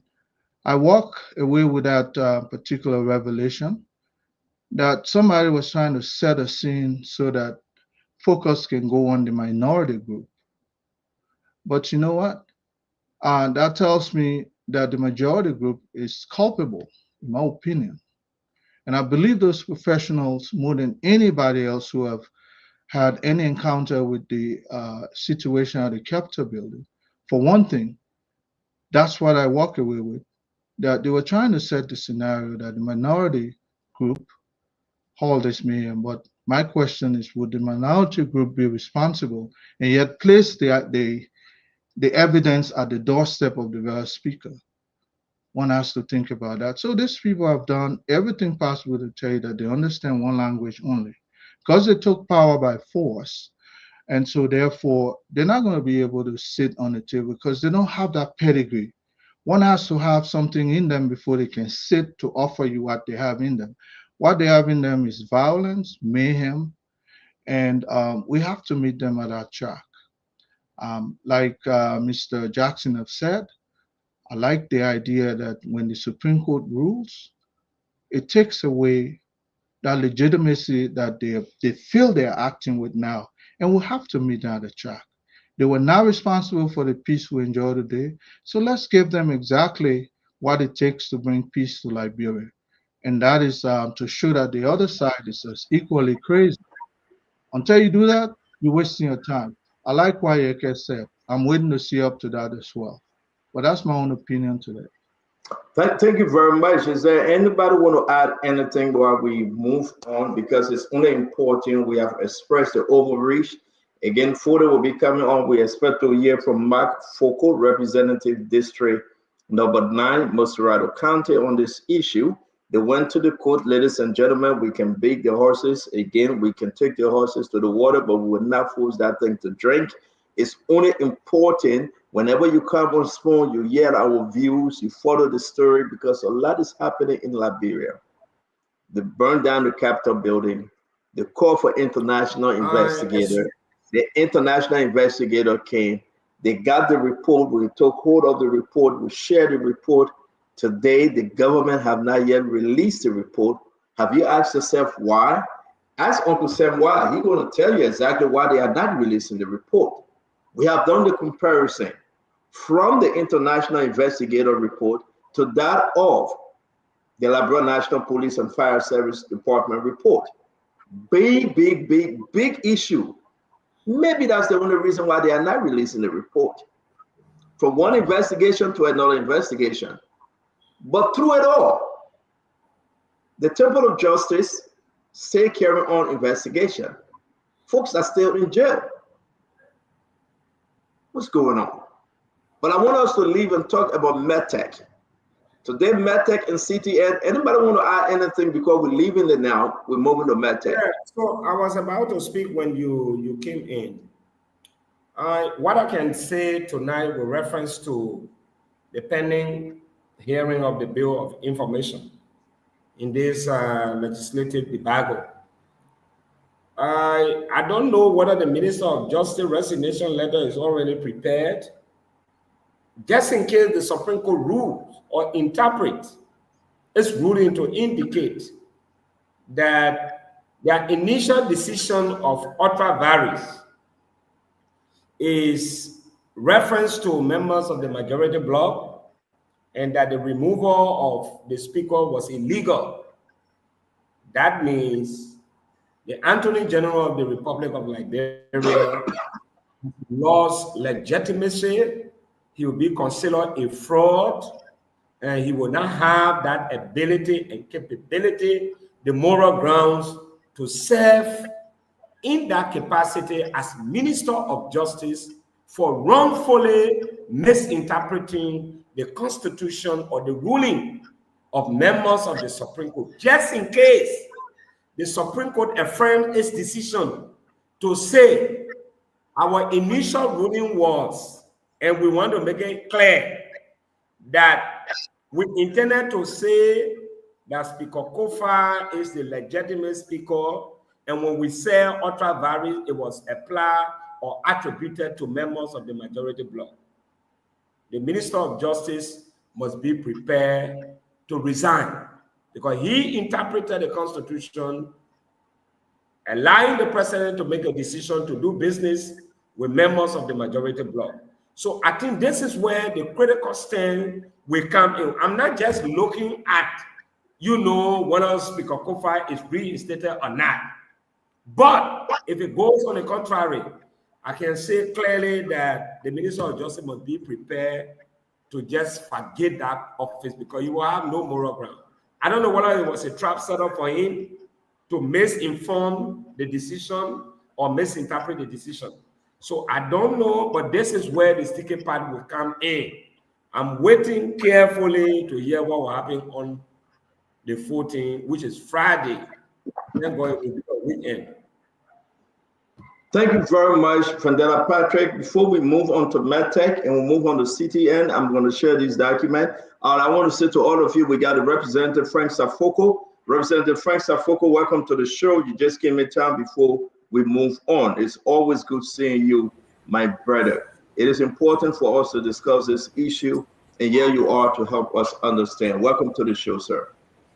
Yeah, thank you, and hi to everybody, and hi to our listening audience. Again, I'm always happy to be here, and I look forward to, having these discussions in our country's interests. Thank you. Thank you. Another 6 names actually today came up, Frank. Allow me to call you Frank in that capacity. Another 6 names came up, and you understand that those names that came up, Funati Kofa and the rest of them, are on the separate count that they never ever attended section, so therefore they were suspended them. But then some reconsideration took place. For the Fambula said, no, we have to reconsider because we're having a conversation in the back. Today, Yeke actually was suspended due to the issue with Representative Williams. What say you? What's going on? You guys are 27, 28 members of the rule of law. They're going to suspend every one of you, it seems to be. Yeah, so basically, leadership comes with responsibility. And maturity matters. Experience matters a whole lot. And with Richard Kuhn, I have known Richard Kuhn for some time. While my late boss was serving, when I was serving as chief of staff in her office, he and my late boss share, office adjacent each other. And when I became representative, we worked together for almost 3 years and we got re-elected. So I have known him professionally to some extent. In keeping with our legislative activities, I have known this brother to not be somebody who is expressive. I have known this brother, this colleague of mine, to be somebody who does not sit in the midst of others to make decisions. He will always co-sponsor someone else's decision. To some extent, I have known this brother to always be a person who wants to be in the back. Now, my biggest disappointment here, why it is true Funati is the legitimate speaker, like one of the senior brothers just said on radio, that we are no different from what led us to the civil crisis in this country. The only difference here now is we are not shooting guns. Because everything that's been done in Liberia, most especially with the first branch of government, is illegal, and these guys are causing serious destruction and problem not to this generation alone, but the next generation to come. Every other precedent they are setting is completely out of order. Now, you have suspended, according to them, they don't have the right to suspend me. They have intentionally and arrogantly hold on to our salary because their finance minister from the executive is working with them. So they control our salary. So they have the power to send salary or not. So we will not fight. We will not do the physical fight. We will not use a mentor that other people use during those days to go to Butuo because we love Liberia. We are very passionate. We will not come to cause instability in the country because this country is a country of law. We will continue to engage the Supreme Court of Liberia. To some extent, I still don't want to condemn the Supreme Court. I don't know the kind of wisdom they are using. But in my mind, their delay with making the legal decision or interpreting better in colloquial, in simple English to the Liberian people, and leaving from that stage of ultra viral and coming to the Liberian people and say, Fonatida speaker, this person is SYZ. They have not done that. I think they are causing more harm to the Liberian people. But we still trust their judgment and we still await whatever time they intend to come. Our only fear here now is all of these decisions these guys are making, signing budget and causing all the other small problems. I mean, it will take Liberia back. But now for me, Foco, I have not taken pay since December. Am I worried about not taking pay since December? No, I'm not worried because I know my salary will come. We just have some very disorganized colleagues who are there causing a lot of different distraction in the country.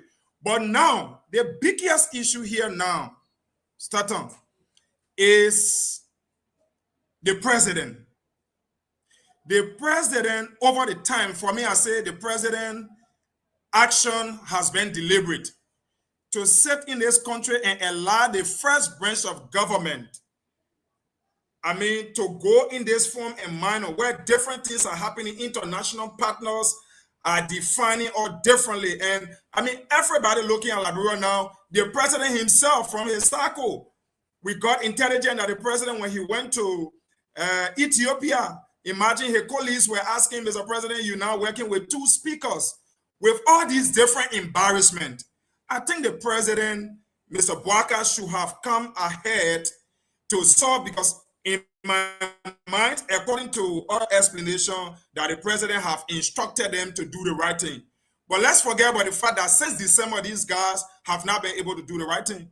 You as a president of this country, anything that happens in this country, I mean, you take full responsibility.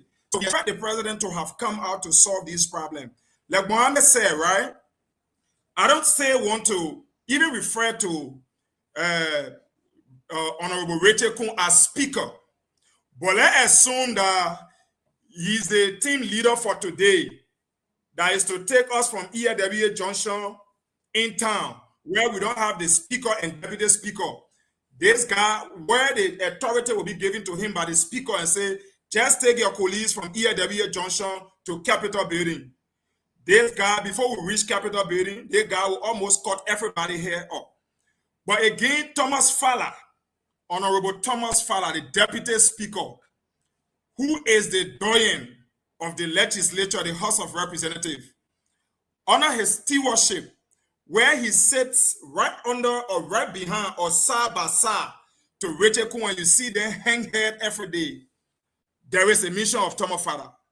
Because for Thomas Fowler to sit there and allow these things as a doyen who witnessed the removal of 2 different speakers at the legislature, who have had different experiences when it comes to legislative practices, to be there, Thomas Fowler, Honorable Thomas Fowler, and allow these things to even allow us to go over 1 week with this confusion. I mean, something is happening somewhere. Behind the stage, everybody fighting for their own interests. This man wants to be speaker. The other men want to be speaker. With all those different contentions, I know Honorable Thomas Fowler, nobody wants to be speaker. Honorable Thomas Fowler sees the speakership as an entitlement. If he does not become the speaker of the House of Representatives, it means nobody will be in peace in that place.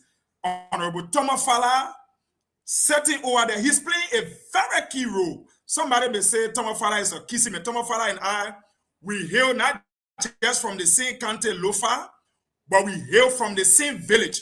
We don't just hail from the same village, but we hail just from the same surrounding. I mean, the two of us, we have relationship. So somebody could say, but why Thomas Fowler has not been able to influence FOCO to do this? But I have had different belief over the years. What is not right, I don't support it, no matter who you are to me, whether you are my father, whether you are my mother. As much it is not right, behind the scene, Honorable Father knows we have had a lot of conversation. Until of recent, we stopped having exchanges. I will go in his inbox. I will have those discussions with him. And I always told Honorable Father that Liberia will remember you for doing what is wrong, because you are the most senior at the legislature, and honor your stewardship to allow all these things happen. I mean, it's wrong. I'm frustrated, not because they are doing all these things to Honorable Fonati Kofa. He's a speaker. As far as I'm concerned, until the Supreme Court speaks, until the Supreme Court comes out with that ruling, and we go, look, I'm not asking the legislature, I'm not comparing people to keep Fonati as a speaker. But if you think you have the power, you have that number, you have what it takes, I mean, to remove Fonati, let's go through the process. But to thank you very much. Thank you, Representative Frank Safoko Jr. Thank you very much for even joining us today. Please allow us to ask you some questions. We've been on this right before. We know exactly what's going on. But speak to our folks. You have not been receiving salary and benefits. Your district number 9, Muscarado County. Some folks, they're looking up to you. Folks that the majority of Black said today have not attended session, they are going to suspend them. They raised the issue today. I mean, what say you? I want you to connect this thing though. So President Bwaka called Speaker Kofa. Say, let's find a way forward. While President Bwaka and Speaker Kofa negotiating to find a way forward, Rachel Kwe and Thomas Fowler running their own different show, still suspending you guys. What's going on? So basically, what this speaks to me, I think the president is not honest about the process. And if he's honest about the process, I think he's not in charge. Because if I can recall, the president called a meeting last year at his residence. And I mean, according to our colleagues that went to attend that meeting, they said that the president gave some instruction while he was on his way to Lufa the next day. Unfortunately, when the president left, that was the end. After that night, there was no further conversation. And imagine even our colleagues came to us and said that everything the president thought that the president want to talk. That is not our talk. We run the legislature, and the president does not determine what happens in the legislature. So, I mean, whatever discussion the president invited Fonati for, Fonati has stood his ground on the side of the law. And I think the 28 of us in Liberia should be celebrated for standing on the side of the law until the Supreme Court speaks and says, Fonati team, you guys are in error, and Rachel Kun SYZ is a speaker, or Fonati remain a speaker, whatever the case is. We stand for what we believe in. But like I said to you, Fonati has been open. Fonati is a kind guy, and he thinks, and one of Fonati's disappointment has always been, the president has not been a man of a word. The president will have one discussion with Fonati today, and tomorrow something else will happen. The president will tell Fonati something else today, and tomorrow something else happened. So, I mean, this last meeting, Fonati was kind of weak, but we told Fonati, he's the president of the Republic of Liberia. If he invites you, go there. Go and listen to what the president wants to say. And when he went there, I mean, He just placed the SIM card on the table and told the president, let's save Liberia, let's do what is right, so that the next generation to come after, they will see your leadership to be one of the leadership that manage the crisis. I was here with Muna when Madam Salif was, and Elistado had that issue. And I saw behind the scene the role that Madam Salif played. Why it is true Muna was a sedition at that time, but I know the courage Madam Salif had behind the scene to have navigated her way, make sure that this whole issue at that time was stable. She reached out to the Liberian Council of Churches. She reached out, and that is one of the group of people. I don't want to speak to the other group of people, but the Liberian Council of Churches. Thank you. I mean, I met the people the last time. Thank you very much, Representative. I allow the other people to ask you questions. It's been a while, though. Let me start with Dr. Richardson. Then we go down the line. It's always good having you. This thing about not resolving issue in the House of Representatives. Now, probably they're going to suspend all 28 of you guys. Looking at members from the ECOWAS Parliament, they are threatened to suspend them also because the names were recorded in ECOWAS saying, no, we'll not listen to you. We'll give you a chance to speak to that. Dr. Richardson, do you have a question, please? Yeah, Representative Foko, I want to empathize with you in a situation that you are going, that you are in. I can imagine not getting paid and you have a family to take care of and all of that. But I want to ask you, what recommendations do you have to suggest in terms of the way forward? How can we move forward? Because there's definitely an impasse that is happening at the House of Representatives. How can we move forward? Thank you. I mean, that has been my posture since January. When you ask my colleagues within the Rule of Law Caucus, that has been my position, the way forward. Now, the way forward here first, for all sides, the president, the Rule of Law Caucus under Fonati and Chairman Musa Bedete, and the majority bloc.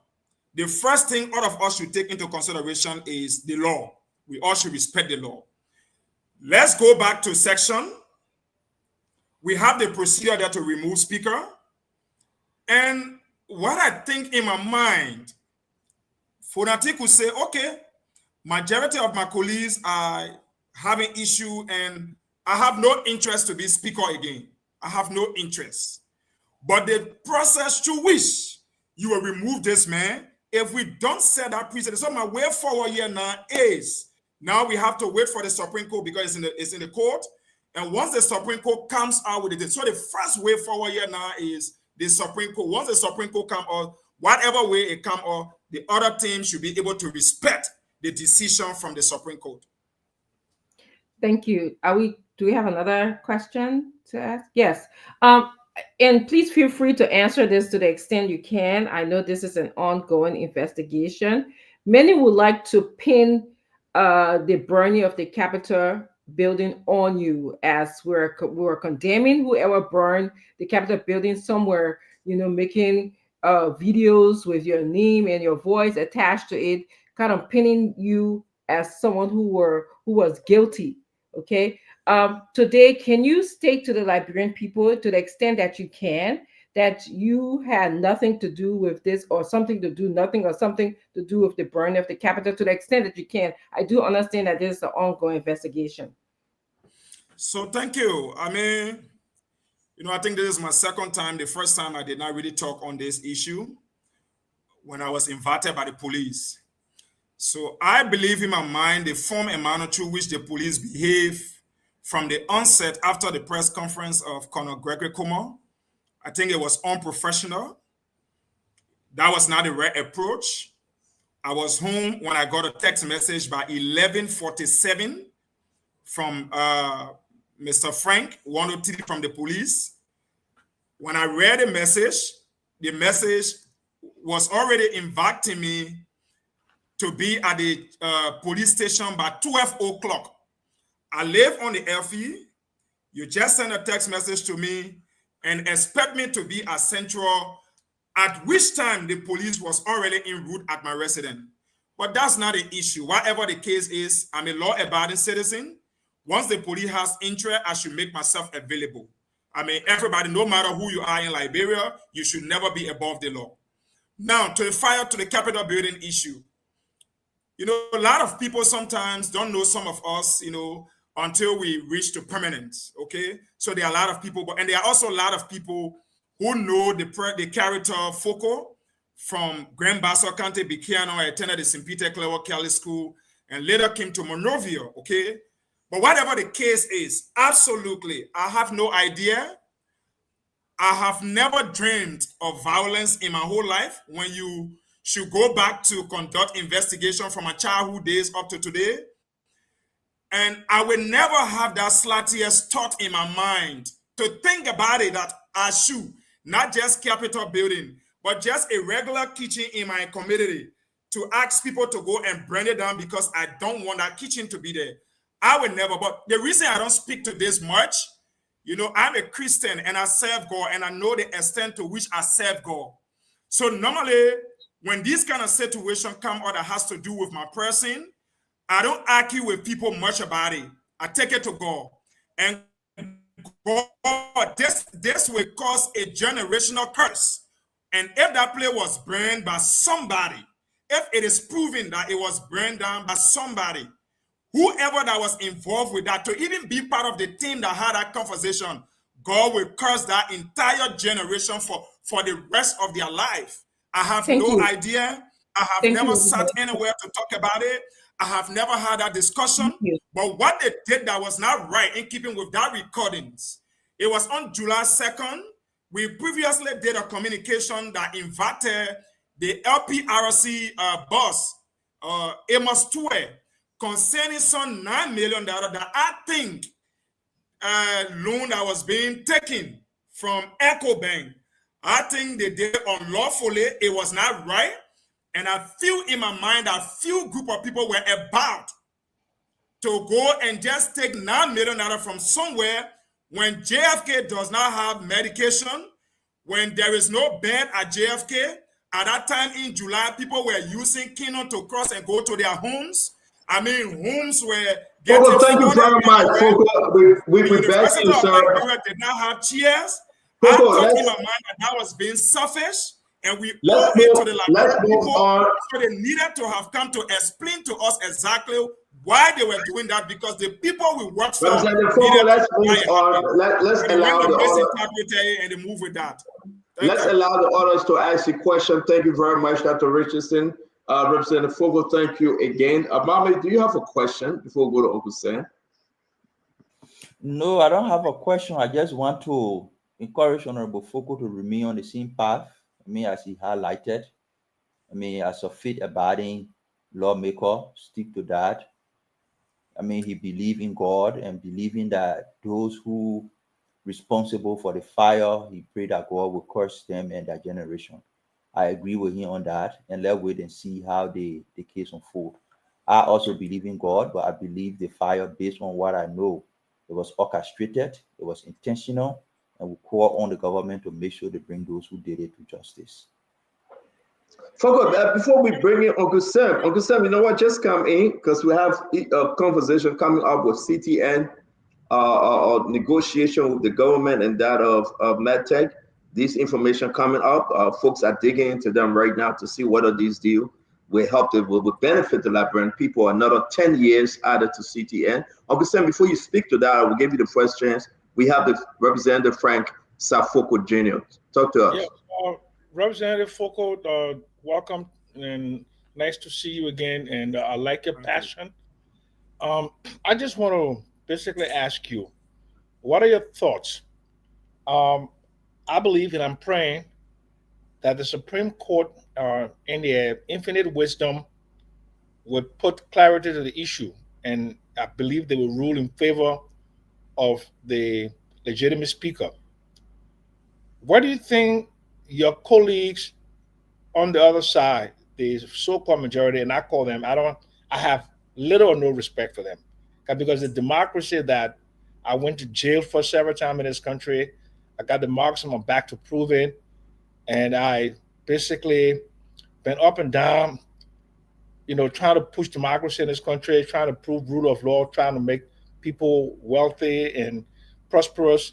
Now, these guys are undermining those efforts. What do you think if the Supreme Court rules, okay, in Speaker Kofa's favor? Do you think your colleagues on the other side will accept the ruling of the Supreme Court and go away quietly? So I'm still very 100% sure that those guys will not accept the ruling from the Supreme Court. I'm sure about that. Why am I sure? Because I know to some extent certain characters that have influence on that side, and they have been surviving through the influence and knowledge of those guys from that side. That just few guys are making decisions on that side. And some of them are not doing it in the interest of Liberia. They are doing it in their personal interest, like the passage of the budget. There has been a confusion of recent. Some government ministry and agency, there was some money that was placed in the budget, and they will want to go back to get the money from the budget. And I want to give it out to those guys, most of those guys from those ministers and other guys from other agencies. Many of them from our intelligence have withstood their ground because, it's a play-by-play. You make sure that they may receive something in the budget. And the whole war you see, so is personal, it's about personal interest, the whole budget issue. But those guys will not agree. But this is where now the president should come in. Somebody could say, okay, the president has nothing to do with it. The law. No, he has something to do with it because the executive has accepted to work with the majority black, and the executive is doing everything with them. But I am 100% sure that the day the Supreme Court will rule, the next day those guys will expel or do something else to the rule of law caucus members. But all of these things are things to intimidate us. I understand the level of intimidation I have gone through, but I am very sure, like I always said, I have been a pimping boy in the district that I represent. I rode pimping here for 6 years. I have been a taxi driver here in this very district that I represent. I sold gas for Total at the gas station here to where I represent while I was going to school. And I have gone through the ranks and file of life here. So, seeing 5,300 as my salary, taking that money away from me, I have worked for some years, so I can survive through whatever means, okay? When I reach a point that I cannot take care of myself anymore, I have friends, I have family, but I trust and believe in what I'm doing by standing by the rule of law, that if this will cause me to go down the drain, to die for this, I believe in what I'm doing, and I will continue to do this without violence. But I'm sure that this guy will not respect the decision from the Supreme Court. This is where we expect the president to come in. Thank you very much. Uncle Sam is good, right? Yeah. That's it. Thank you very much. Thank you, guys. Don't forget, we'll be discussing the city and the MedTech issue that coming up is very important. It just came through the wire. We're discussing whether Liberia are going to benefit, but it's also good to have the young representative, Frank Safoko. Paul, you spoke, right? Paul, can you please come in? Thank you, Honorable Foko. Good evening. How are you? It's 7 months now since this entire thing has been going down at the House of Representatives. You're a very, eloquent and intelligent fellow. What do you think the impact of your action, and I mean your to say the House of Representatives, both whether the minority bloc or the majority bloc, who was sent to represent the Liberian people, what do you think the impact of this action of yours will cause the Liberian people in the short run and maybe in the long-term future? Could you please just draw a picture for me? It's a complete disappointment. The people believe in us as their deputy to represent them. To conduct ourselves in this manner in 5 to 6 months, we that should be making appropriation, that should be making laws for the people, we that should be making sure that things are in order as a first branch of government, at this time, in 5 to 6 months, cannot solve our own problem, it's a complete disappointment. It's a disappointment to the people we represent.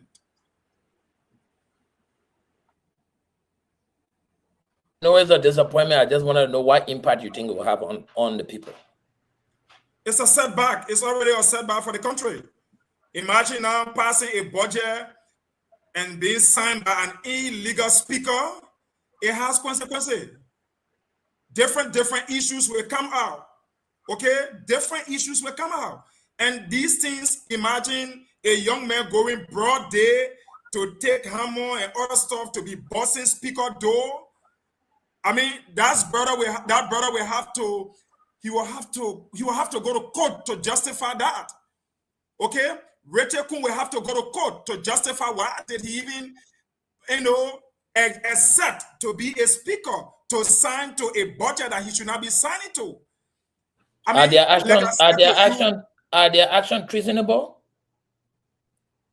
The law will discuss that. Everything we have said that have been illegal, the law is the one we wait for now to say. So whatever we say sometimes is in our own opinion, but we look forward to the Supreme Court to make that determination. And I think Siania will make that decision. The bench should come out in their wisdom to save Liberia by the special grace of God. God gave us the hairs. God gave us wisdom. It is predicated upon them now. It is time now for them to act. It is very important to save this country from further danger. Thank you very much. Thank you, sir. You're welcome. Thank you very much, Paul Kennedy. Guys, we got to run. We got to go to this, but I will also be happy if we just do one question or one statement each. We're going to go to Ed, Reverend Gray. Before we do that, let's bring in Fidel Patrick. VP, talk to us as we welcome our Karis Moses Gray and Alex Sido to the show. So, Representative, for taking your time to come on here tonight. Personally, I am concerned about the pending hearing on the bill of information. I sincerely believe that if the Supreme Court of the Republic of Liberia interprets its ruling to indicate or confirm, as per your understanding, my understanding, that their initial ruling when it said action taken that is not in conformity with Article 33, Article 49 of the Liberian Constitution was ultra various. It was applicable to members of the majority bloc because they took action to remove the speaker. They took action to suspend members of the House of Representatives who were appointed to committees. They took action to suspend other people who they felt they were in defiance of their law. On the other hand, members of the minority bloc, the only action that I know they took was to adjourn from day to day in line with Article 33 because you people did not have a quorum. So if the Supreme Court rules that Speaker Kofa remains the legitimate speaker, in my mind, it would suggest that the Attorney General of the Republic of Liberia, the Minister of Justice, misinterpreted the ruling of the Supreme Court, deceived the President, misled the House of Senate to have allowed an illegal authority to preside over the budget. That means for people like me, I would expect that a resignation from the Minister of Justice would be the most appropriate thing to do. That's my belief. If their ruling comes on Friday to confirm that you people were in no wrong, that Speaker Kofa remains the legitimate speaker, what would be your position? I'm sorry he left. I don't know what happened. I pray he comes back. I want him to really address this particular situation. What would be the position of the minority bloc? Would they demand a resignation? Or what would be their position on the Attorney General of the Republic of Liberia, who interpreted the ruling of the Supreme Court for which The executive was forced or made to understand. So when he come back, then he can answer that question. Thank you, Paul. Welcome to the show, Asido and Honorable Moses Akaris Gray. What we do the Asido real quick, we got to go to the CTN MedTech deal. You guys going through it, but let's hear you. Minister Doe, welcome to the show. Let's hear you. Yeah, Stanton, thank you. And thanks to everyone. It's nice being back here. I think Vadala, Patrick, and I will be coming from the same angle. Fuku has gone, unfortunately, but I know Fuku personally. I mean, it's no argument that he can do such a thing. He didn't burn no place. He didn't tell anybody to burn any place. He wasn't in any conversation. We all know that one. And those who actually did what they did know themselves, and the government actually knows who did it. I always thought if the government is serious to bring the perpetrator to book, they wouldn't waste their time. They will go for them and bring them because they know them. They know who those people are. But Vadala Patrick, you were saying the right thing. And I've always said this on the show consistently. This entire episode has a lot to do with Twe, who happens to be some minister of justice somewhere. I don't want to believe in my conscience that Twe did not know he was misleading the Liberian people. And his action has plunged this country into a different dark path. The action from the executive through the office of the president with instruction to the justice minister led to the burning of Capitol building, led to the break-in of the office of the speaker, and too many other things.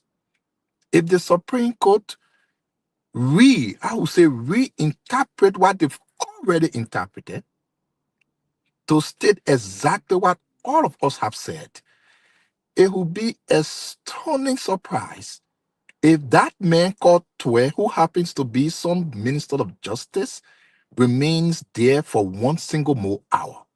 It will only tell us that this government is a farce.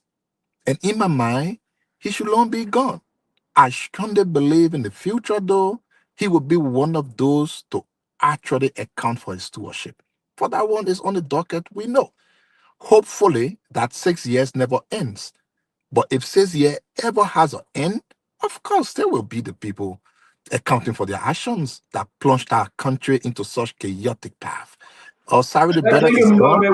Thank you, Brother Doe. We have to run because we get limited time. Thank you very much, Honorable Gray. Can you throw light on this real quick? Yeke suspension. The other recommended folks that just say they should suspend them. Then we'll go to the MedTech CTN issue. Basically, an illegal speaker in an illegal session has no constitutional authority. And these guys are reckless. I can formula come on the show like yesterday, talking about it, prepared to reconcile the body. And they are suspending people. They are removing people from their various committees. What reconciliation is that? What are the components of reconciliation? Okay, not only that, but imagine that people, the kangaroo rules and other committees established by them, heard about Colère. We talk about giving people due process. And you get a Richard Kuhn, a representative Richard Kuhn, who in succession is not even the fifth person, but succession by their own rules. To suspend people, to expel people, in fact, the communication should have been presented to the speaker. The rules are very clear. You need to put all the rules up. So who they presented a complaint to? Richard Kuhn is not a speaker. The Supreme Court said all of their actions that are ultra-virus. You all read that here. You all listened to that here. For me, I am convinced, beyond all reasonable doubt, that if the Supreme Court even reiterate that their actions are ultra-virus, the Liberian people will not sit down and allow the guys to just sit down there anymore. I'm very convinced about that. I believe that the recklessness will end with the build of information.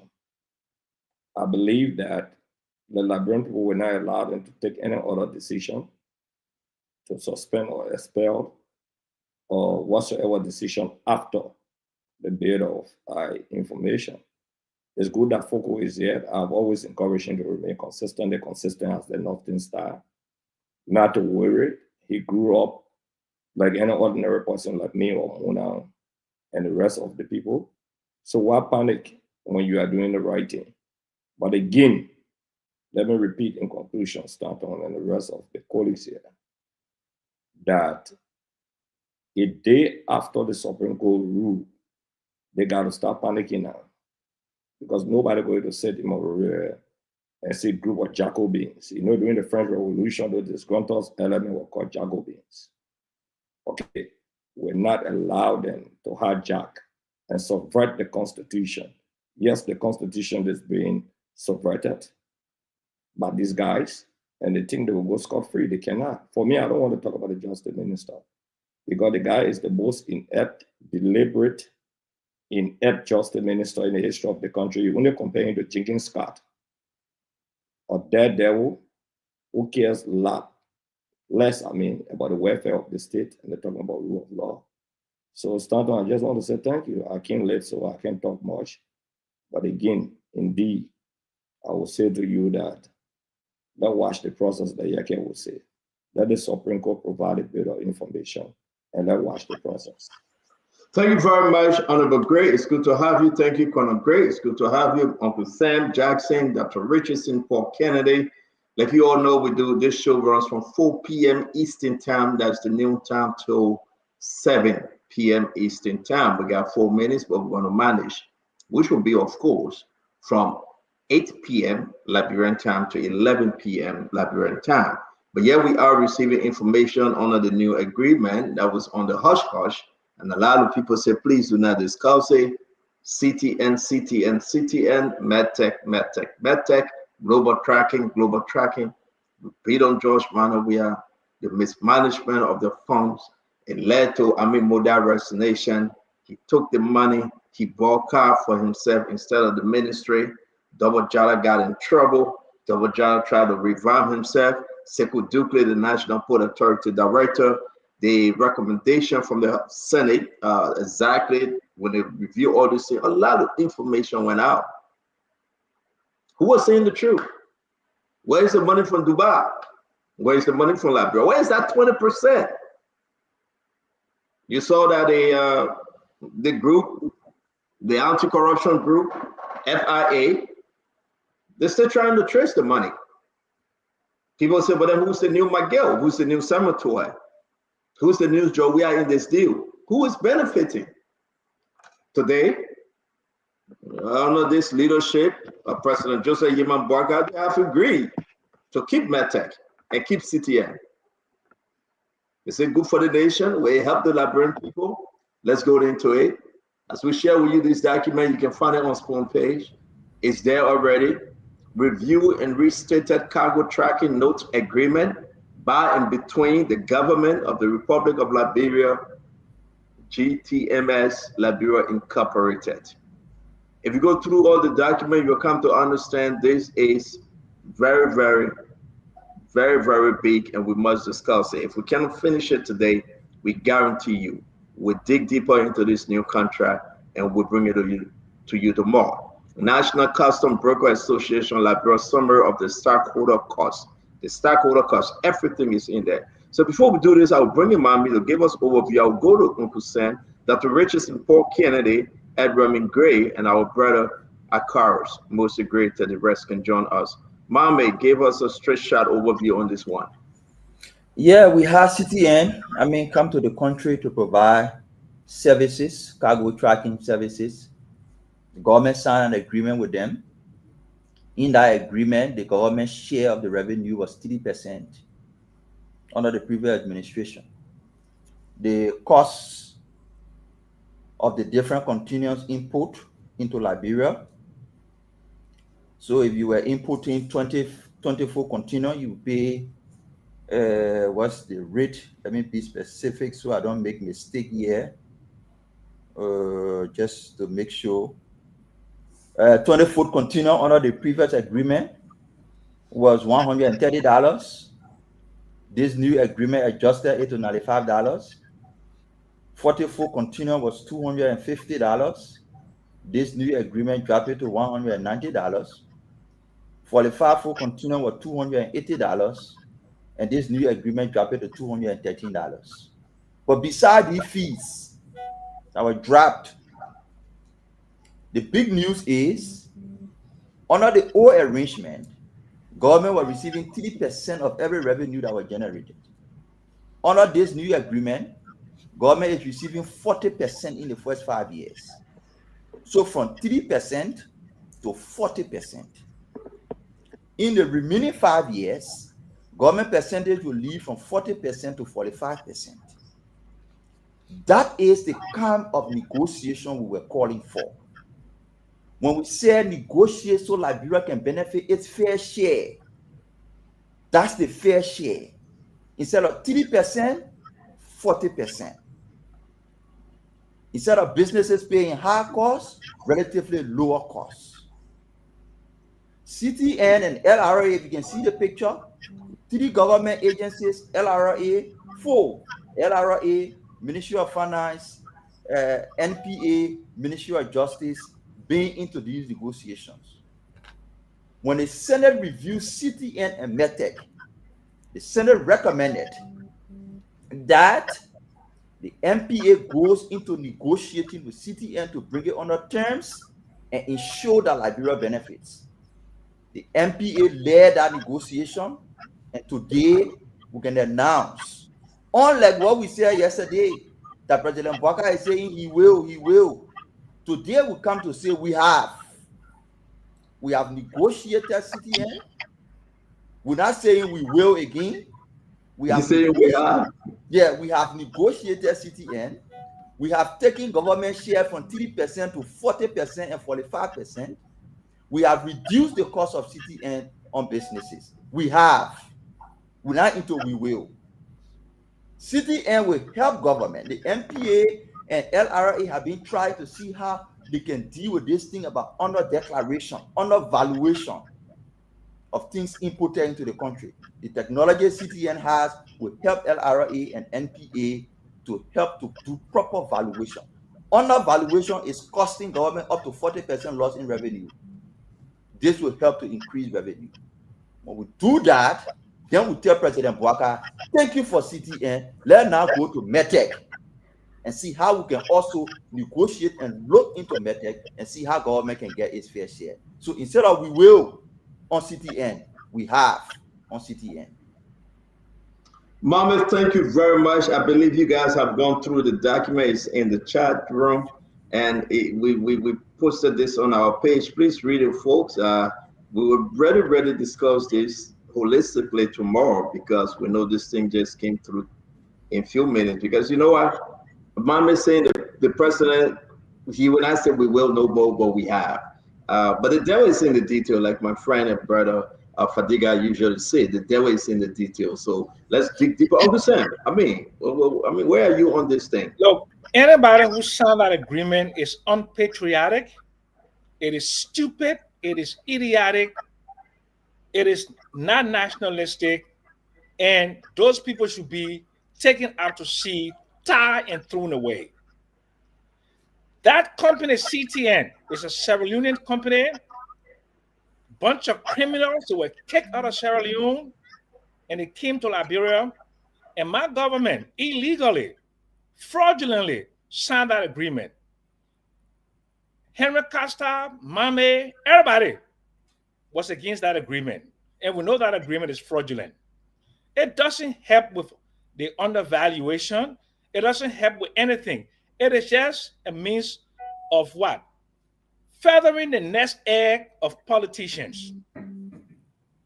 The LRA, through the standard industry product classification, the standard industry product classification can give you the value of every product that is made in the world today. I know the origin of the other one, Veritas, which was brought by Charles Taylor fraudulently. So what they've done now, they've like dressed this monster in a new suit with a new agreement. And they say, and then let's look at Liberian economic empowerment. What is CTN doing that a Liberian company that cannot put together a software to do what CTN is doing, to give it to Aminata? That's the name of the Sierra Leonean girl. That's her there. So you will give your country, your birthright to a Sierra Leonean because you want to cheat your own people, you want to feather your political nest egg, you want to get ready for the next election. And where was the stakeholder consultation? Where the Fuller Business Association, Lebanese Business Association, Chamber of Commerce, and the entire business community will sit together in a room and they will call a public hearing where I will go. They didn't do that. But they overnight, clandestinely, and then what they've done, they've also given permanence to the METEC. Even before the agreement is signed, they've already given land to METEC to build a building. That's permanence. What kind of people are these? It's not about me. Don't try to empower me economically, but empower yourselves economically. You the guys in your 30s, 40s, and 50s. You need the income. You form your own company. You get the money, and you invest it right here in Liberia. What you guys doing is criminal, it's unpatriotic, and they should run you guys out of town. And I saw the people that were committed. I'm surprised at my dear friend Kafwan standing there and signing it, Double Jala, everybody. So how can such brilliant men be manipulated by scrupulous politicians to sign a deal that is this is worse than the Elanito deal, where they gave this scrap company $100. Uncle Sam, let me hold you and ask you a question. I know everybody got to talk, but Uncle Sam, Becky, allow me to ask you a question, Uncle Sam. Yeah, right. The government actually trying to find money. The government trying to bring investor and retain the investor that we already have. Let's just agree, and it's not only you, but everybody that listens to us. Let's just agree that CTN was a very bad deal and it came in clandestinely, right? From the Samuel Tweb, may his soul rest in peace, Thomas Donai, and the president. Let's agree. But if there's a room to work that deal out and negotiate in the interest of the Liberian people, that we can find our own, the Uncle Sam group of company, to do that work. Don't you think it's important that instead of getting 3%, we can go for this Jackalope thing and get 40%? Let's take the politics out of this. I will beat up President Biden any second. Were you asking for a better deal, or were you asking for total cancellation? Yeah, Uncle Sam. Stay on. Anybody who thinks that this deal can be better is stupid. It's ignorant. Doesn't understand business case. Doesn't understand economics. Doesn't understand international trade. Don't understand anything. That what is the capital investment that CTN is doing? What is the capital investment? The equipment that they're buying to make sure that this undervaluation does not occur. How much is that machine? Is it a software?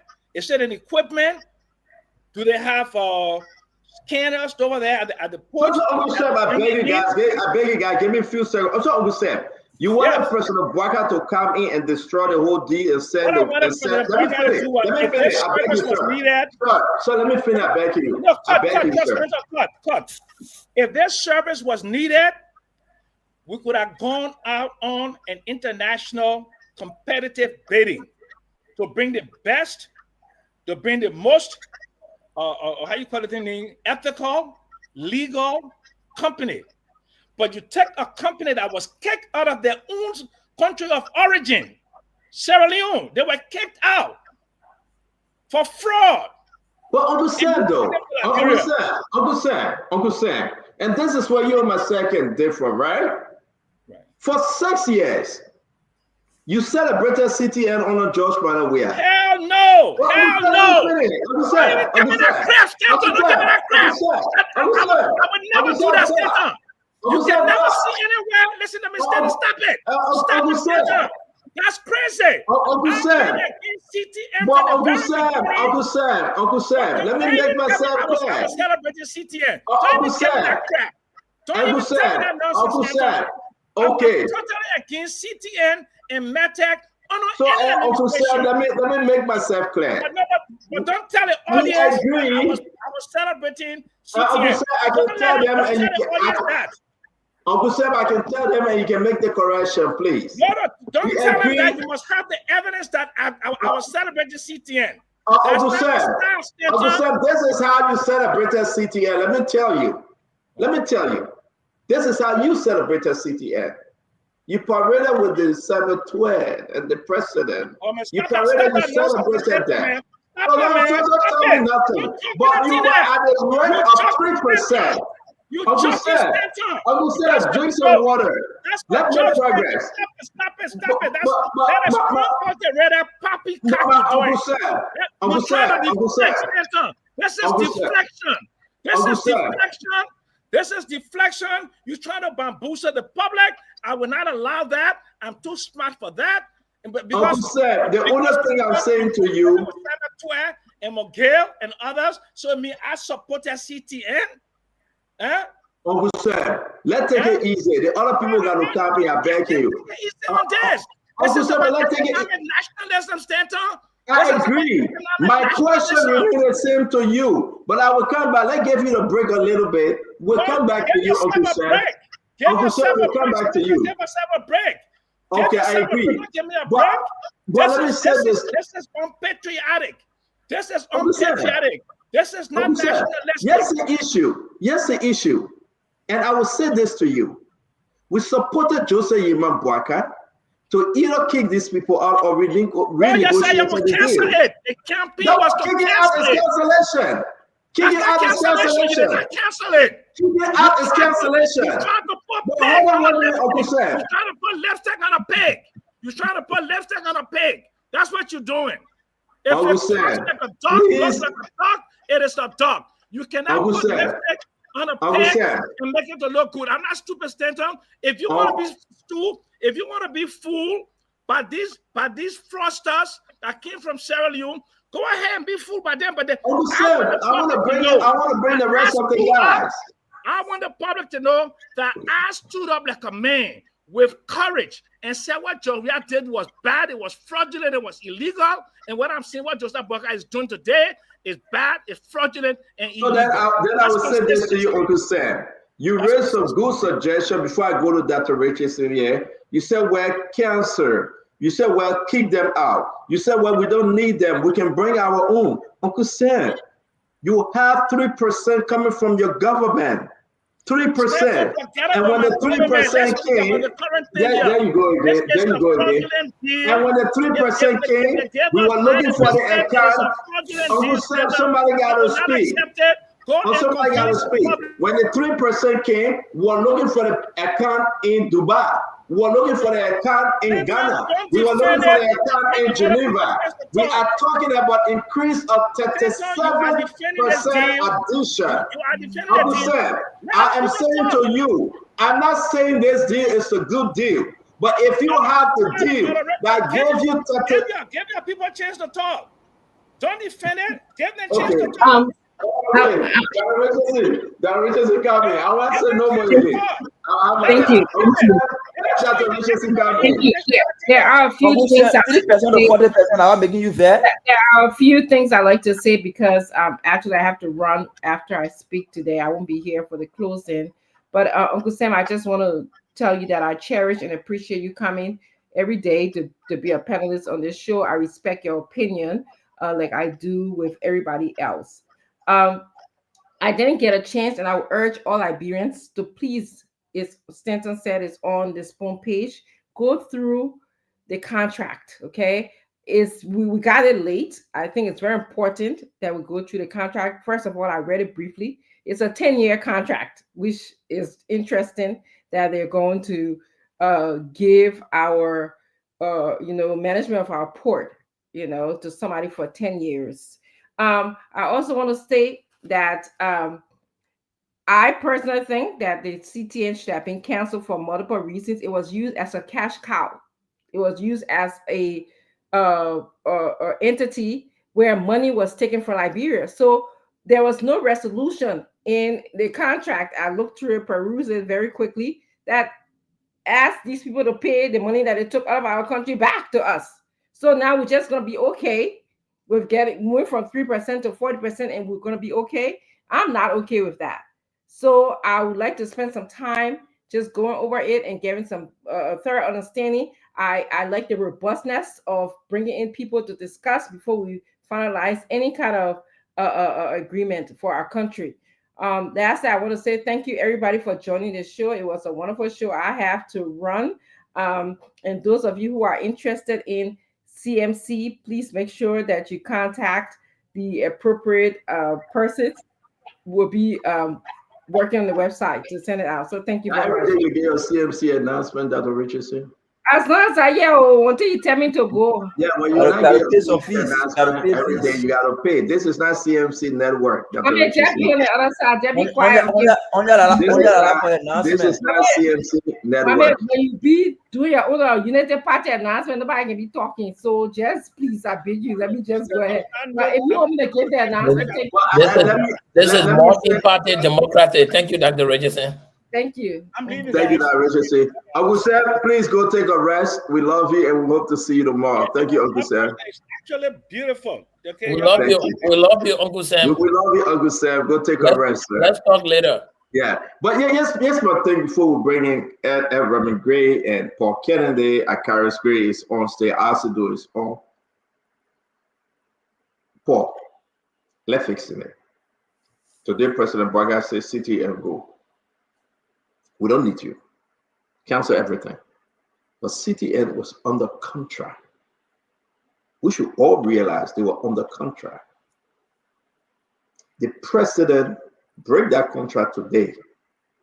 Uncle Sam will be the same person saying the president illegally went against the Liberian constitution and the president is a dictator.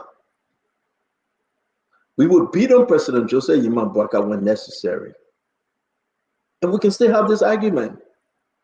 But when the president, through his ministry, saying that we got to go ahead and review this document, CTN, you are giving us 3%, but we demand you to give us 40% or 45% after the first 10 years. And I see Uncle Sam screaming like this. I do believe that Liberia needs to say something and get out of politics. We beat on CTN and MedTech, and we're still waiting for the MedTech contract. Look at all the reduction. Let's take time to discuss it. But to see my own dear Uncle Samuel P. Jackson coming to say you should have canceled it, kick it out with no resolution, with no recommendation, just kick it out. I guarantee you, we're still looking for that 20% from Dubai. We will never get it. We're still looking for that 20% from Ghana. We will never get it. We're still looking for that money. And who are eating the money? Guess what happened? If you read the document, everything is in Liberia now. Can we get in now? We need to speak. You can live out. You can live out. Leave me alone, man.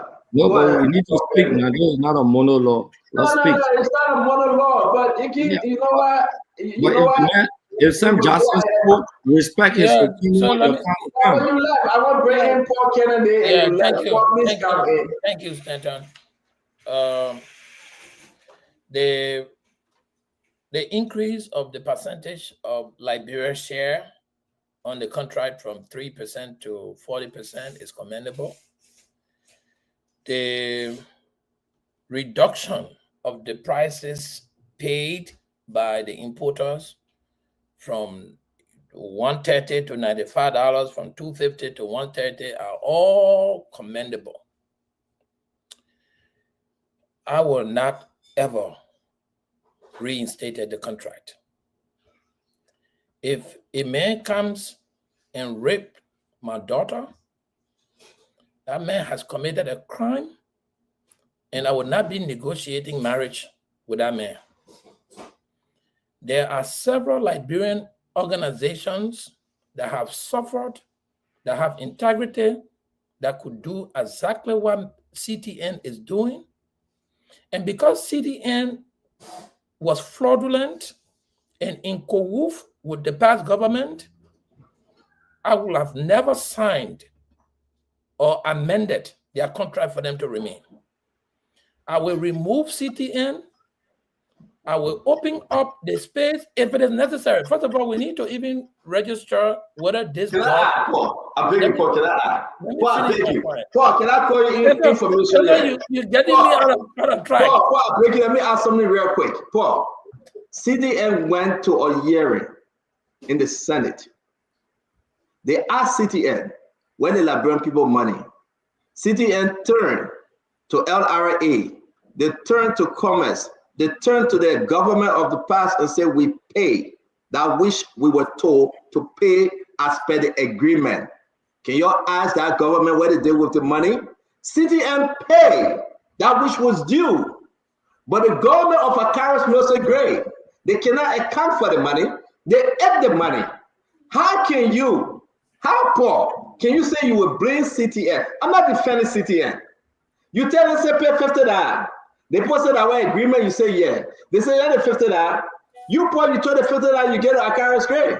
Akaris Gray won the district number 8 and run for campaign, he didn't win. How can you blame CTN? Well, Paul, talk to me, man. So Stanton, every entity in Liberia knows that when you have a payment voucher, you should be paying into a Liberian account, and you should get your voucher payment from LRA. And CTN knows that. If anyone was telling CTN to pay money in an offshore account to Ghana, in an offshore account to Dubai, that Medtech you're talking about, not CTN. I'm Medtech you're talking okay. So, but if anyone was telling CTN to give money to people around, I don't know what particular account they were paying it to. If that money was not going to LRA, then CTN is a facilitator of a criminal offense across our country. CTN should have been prosecuted. CTN's contract should have been revoked, and the opportunity of this supply chain logistic operation can be run by any qualified Liberian. If you don't know one, I will tell you Dwalu. Dwalu can set up a. But he set it up, yeah. That's they the don't, thing. Mame, you interrupting me now. Sorry, Kimi. It's Dwalu. The Amulai Mame can set up a business registration for a logistic supply chain tracking company in Liberia, and the money will be coming to him. The brother will bring some to Bopolu. He will start a job. People will get employed. They will benefit. But Omer Jackson point is the Liberianization policy, which Unity Party strongly ran on.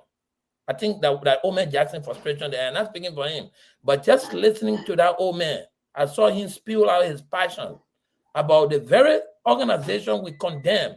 On several occasions, he called them criminal from Sierra Leone. You heard the old man, you're very vocal. He is hurting. And I don't blame him, because the very folk we condemn that were not in the interest of our country, that have co-woofed with the previous CDC government, because of the reason why we're going to remove the CDC to bring new government, the new government comes and partner with this very same old co-woofer. I don't know what a co-woofer that go, I can't agree, you grab you. Co-woofer that go, or CONAPA. He come and join this very CONAPA to extend their contract to an additional 10 years instead of prosecuting them or trashing their contract and giving the opportunity to the Liberians. I think that's the only point. But everything they've done to this extent, ratifying the contract, extending the Liberian government share, I think they are all honorable, but they started on the wrong footing, and I think we should call a spade a spade. If I was a senator presiding over their case, I don't care what they do, they will not convince me to stay here. They are not doing anything extraordinary that a Liberian cannot do. They don't have the port equipment sitting there. They're just tracking continuous through a software that any Liberian can start to run. Again, Paul Kennedy, thank you very much. Before we get to Honorable Gray, let's get to Conor Gray. Conor Gray, your take on CTN. Stanton, before going there, let me make something clear. Safoko has sounded very conciliatory and very repentful, as though he was about to switch side. Democracy is a beautiful way of governing a state. Expressing one's disagreement does not have to necessarily be through an act of war or through, he talks about, we're not going to go start to Butu. The problem is not at Butu, the problem is at the house. There's something called Occupy movement. Here in this democracy, Stanton, if you can unmute yourself, please. Here in this democracy, lots of our Occupy movement have gone to Congress and prevent them from doing their function, because you know what? They have been doing things illegally, so they're compelling them to comply with the legal way of doing things. Safoko has a constituent, a large one too. Why are you kicking the can down the road? Mobilize your constituency and go with an Occupy movement and sit in the house that nobody works. That's how things go in a democracy, because civil disobedience is allowed in democracy. But let me go back to DCTN and MedTech. And Stanton, you sounding very conciliatory. I wonder what has changed now. If I was sounding that way, people would ask, I wonder if they have put something in my pocket. That's the first question they ask. May God punish you. The percentage, what has changed? What has changed? The percentage. Mame, you let it go on top. Colonel Gray,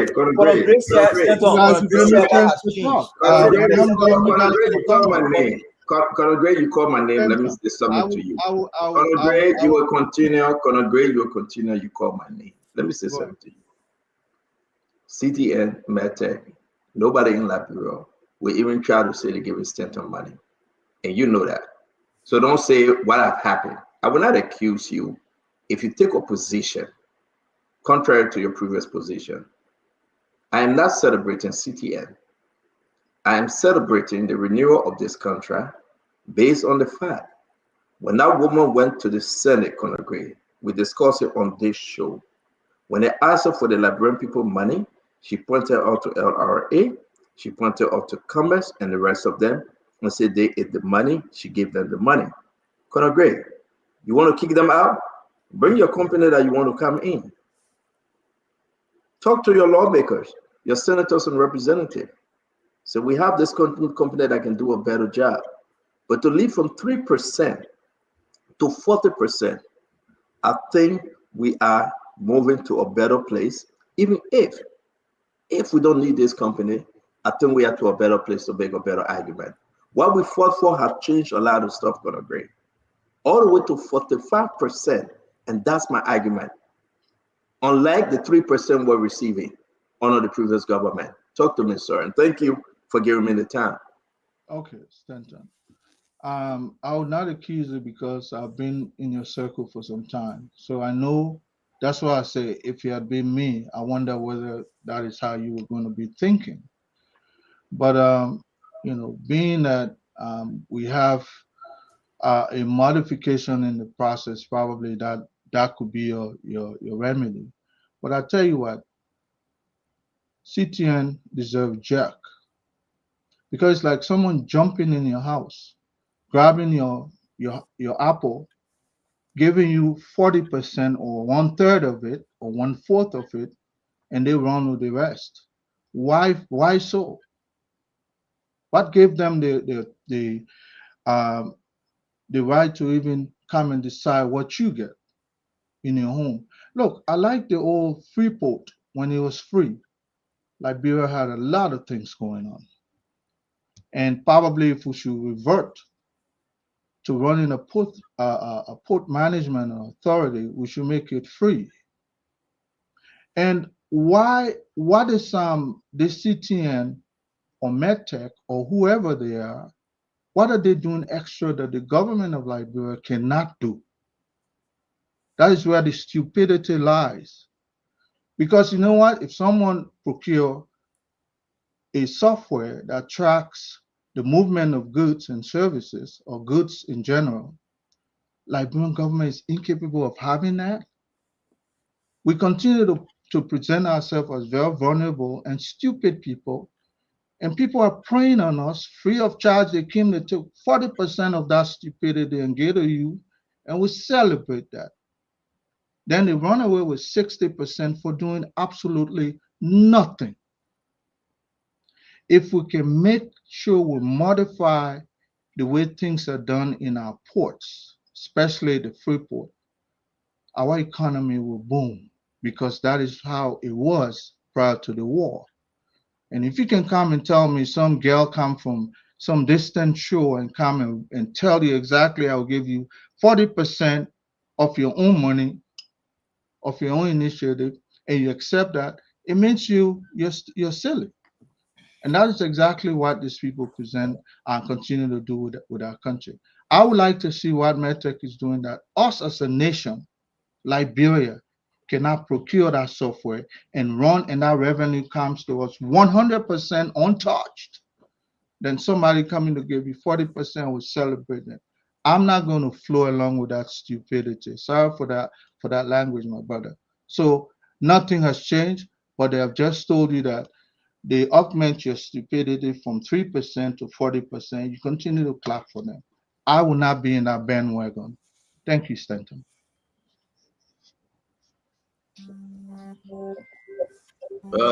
Great to each his own. Thank you for your contribution. Let's bring in Honorable Akaris Mose Gray.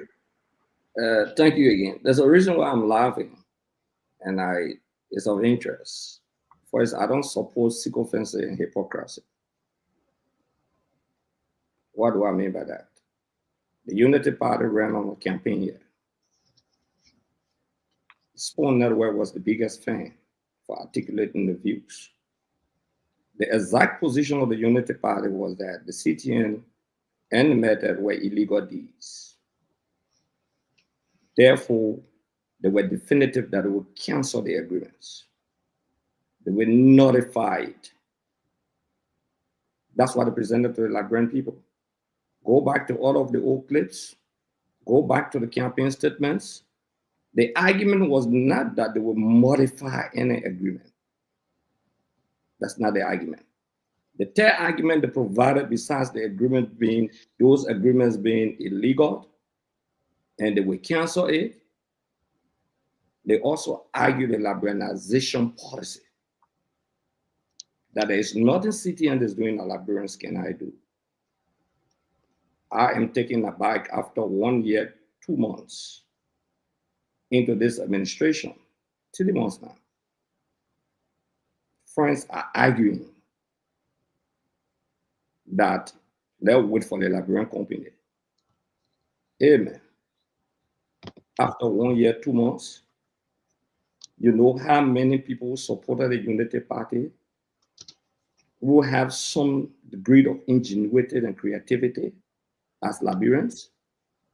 What do I expect from a president who has an origin from Sierra Leone and a company that comes from Sierra Leone? That was the argument. Oh, yes. I will put myself on record, as Stanton put himself on record, as CTN sponsor campaign District 8. CTN sponsor Burger campaign. The Sierra Leone link was there. Oh, yes, I know Aminata. Very well. Very well. I know the guy from Britain very well. The movers and shakers who put the CTN and the Unity Party together are the one who protected the D's. Don't tell me what I know.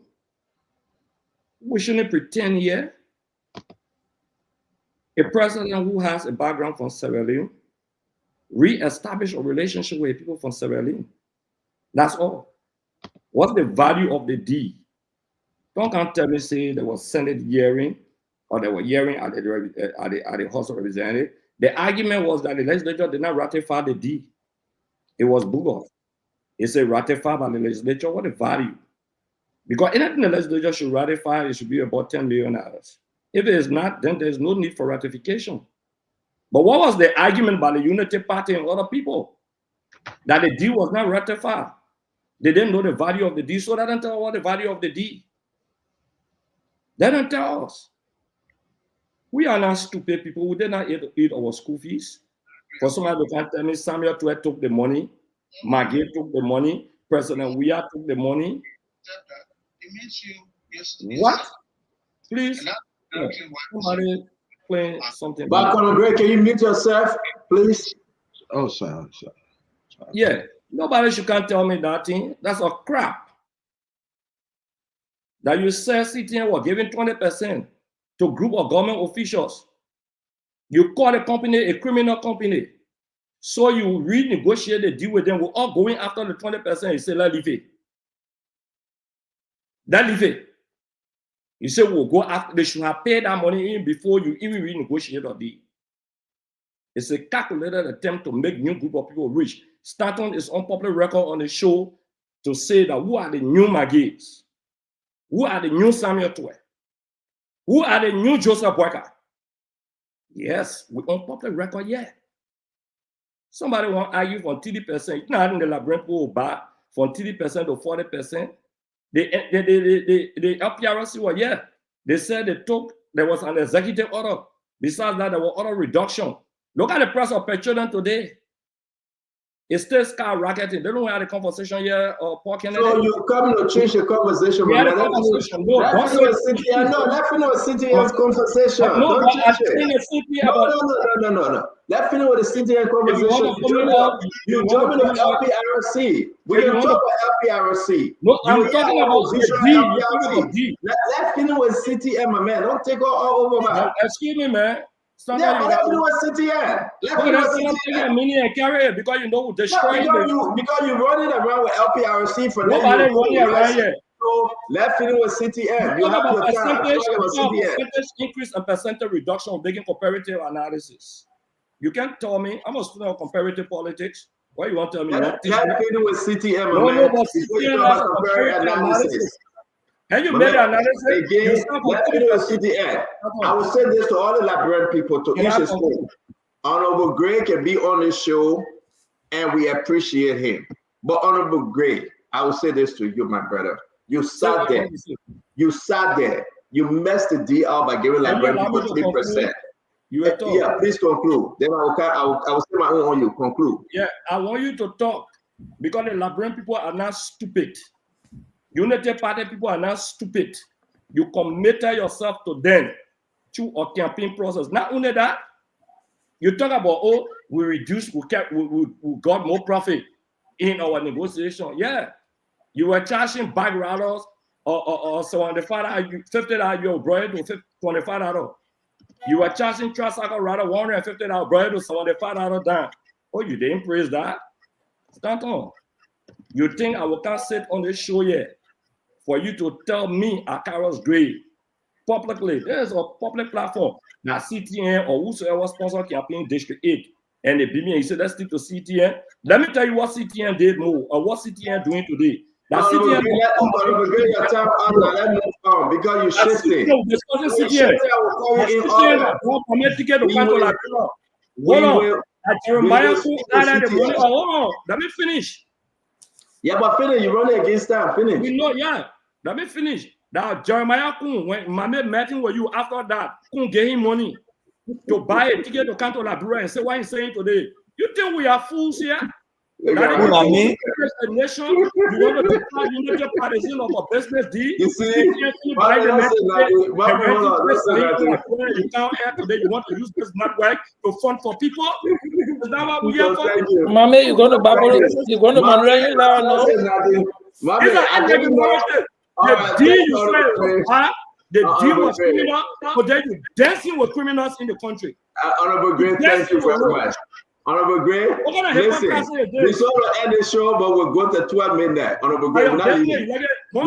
If you want to leave, you can leave. We're not leaving. We'll be here. Let me say this to my fellow Liberians. I can tell you that CTN bought my ticket to come to Liberia. Jeremiah put other money for him to come. He turned and changed the brand year to talk about CTN from 30% to 40%.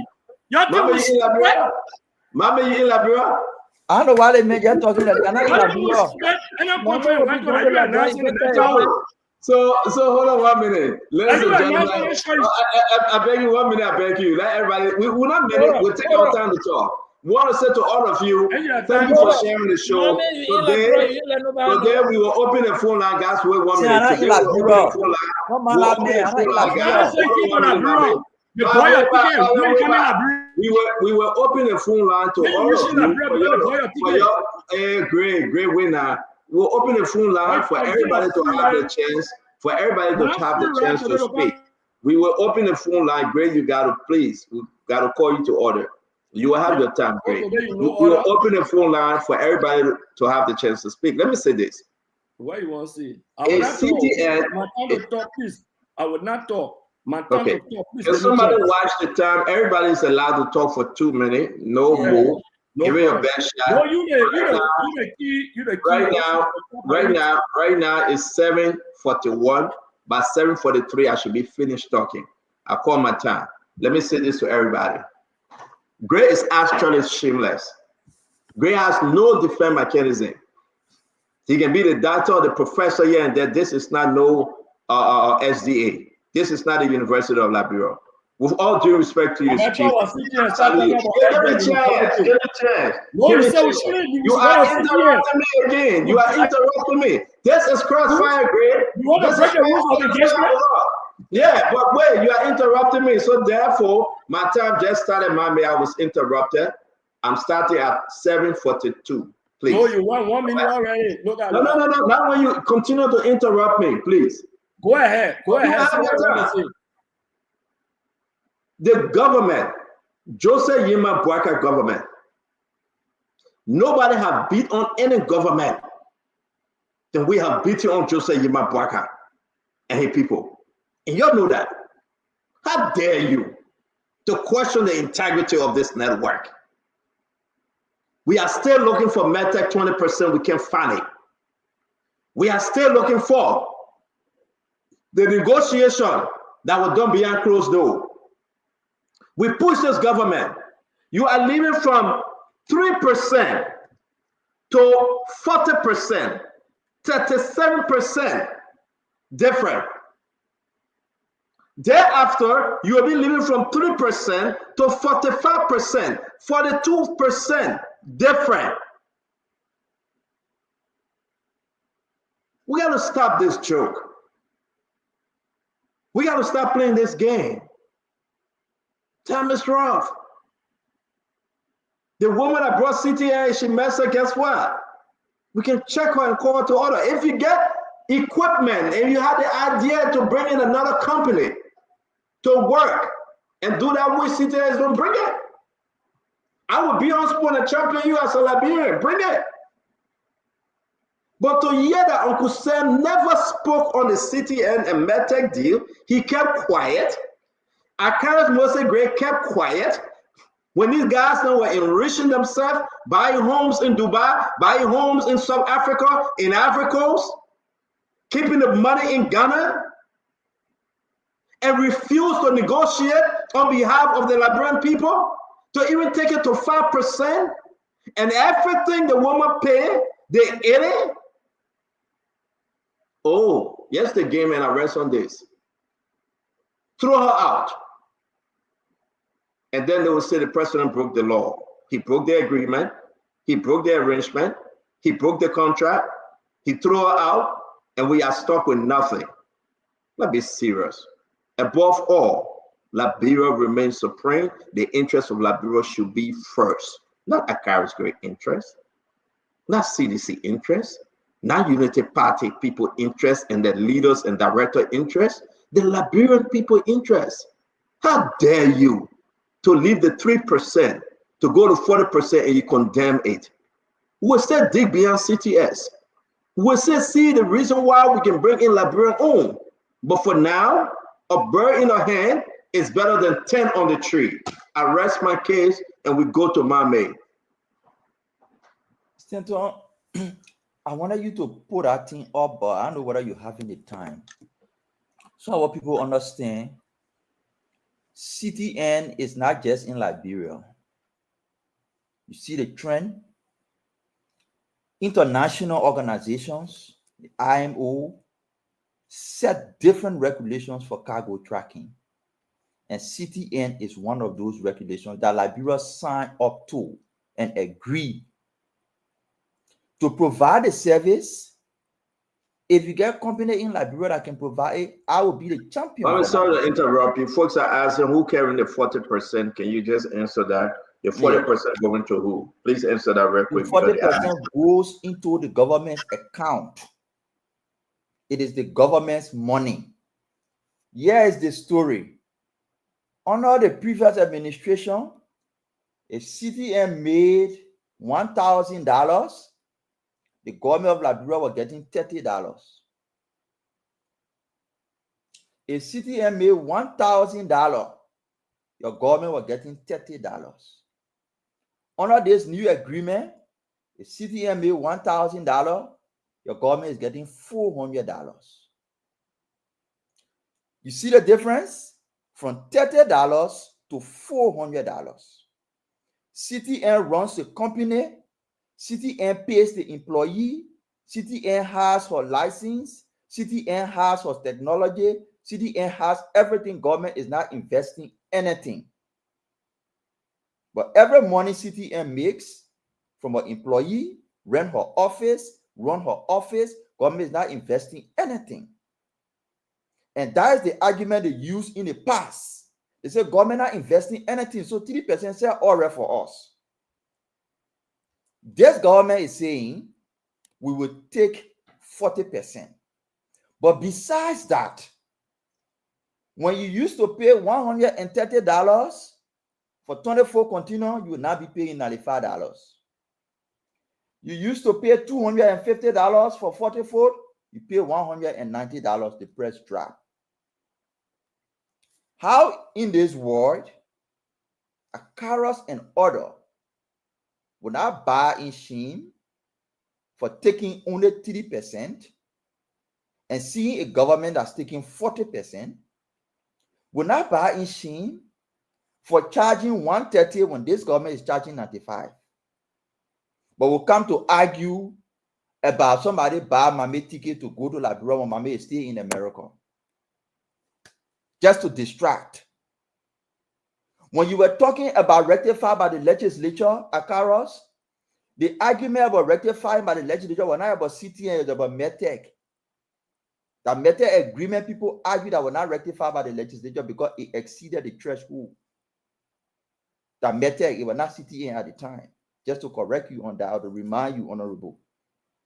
But to conclude, we want to say thanks to the MPA. We want to say thanks to the LRA, and to the Ministry of Finance. When the Senate made a decision to renegotiate, CTN already had a contract with the government signed. The only thing was we're not getting our fair share from that contract. When the Senate made a decision and authorized the MPA to ensure that Liberia gets its fair share, that process started. And we are hopeful and happy that we'll not be saying again, we'll review CTN. We'll be saying we have reviewed CTN. We'll not be saying Liberia will get a fair share. We'll be saying Liberia have received its fair share, 40%. We'll not be saying we'll reduce the cost. We're saying we have reduced the cost. So thank you, Stanton. And every other people who are arguing for Liberian company, that's fair. But you don't have one yet. Hopefully we can create one. But you can say you will stop the government from improving an agreement because there is no Liberian company established. We have been championing Liberian company, saying every contract. 3 minutes, are you talk about down here? Every contract where there are possibilities. Yeah, that will you there. That will you there. Everything that Liberian company can produce, Liberian company should do it. That's what we campaign for. Thank you, Bob. I want to bring in Paul Kennedy. Thank you, Stanton. And this will be my final input on this whole CTN thing. The document posted in our chat room says review and restated the cargo tracking note agreement between the government of the Republic of Liberia and GTMS Liberia Incorporated. I think the company that is holding METEC is the GTMX Incorporated. And it says dated this 10th day of March, AD 2025. If what I'm reading is aligning with my understanding, means that there must have been either an aspiration of the existing contract between the CDC government that was reviewed and amended or and reinstated, according, because the heading said review and restated. And Honorable Gray, you can correct me or give me the information I'm lacking. It's in no conversation. The increment of the percentage from 3 to 40 is commendable. The reduction of the prices from $250 and from $130 respectively to $95 and $190 are all commendable. The Liberian government has the capacity to track every container that is placed on a ship in any country heading towards Liberia. Because the way it works is when you sign in for the container from the shipping line, it comes with a tracking number. Let's say you want to track a car. When you put your car in that container, as soon as the shipping line takes it and scan it back on the ship, they give you a tracking number that you will see the destination of that ship at all time until it harbors in Monrovia. You will be able to know where that ship is heading. My questions then become, could LRA as a government entity get 100% from the money generated from this container tracking thing versus getting a third party that will give them 40% and take 60%? Because LRA already have custom officers, LRA already has the manpower, LRA already knows Liberia and has the port. Why do we need CTN? If CTN was bad, was corrupt, was fraudulent, occupy our country and undermine our finances, why did we even review and restate their contract? Why are we restating them?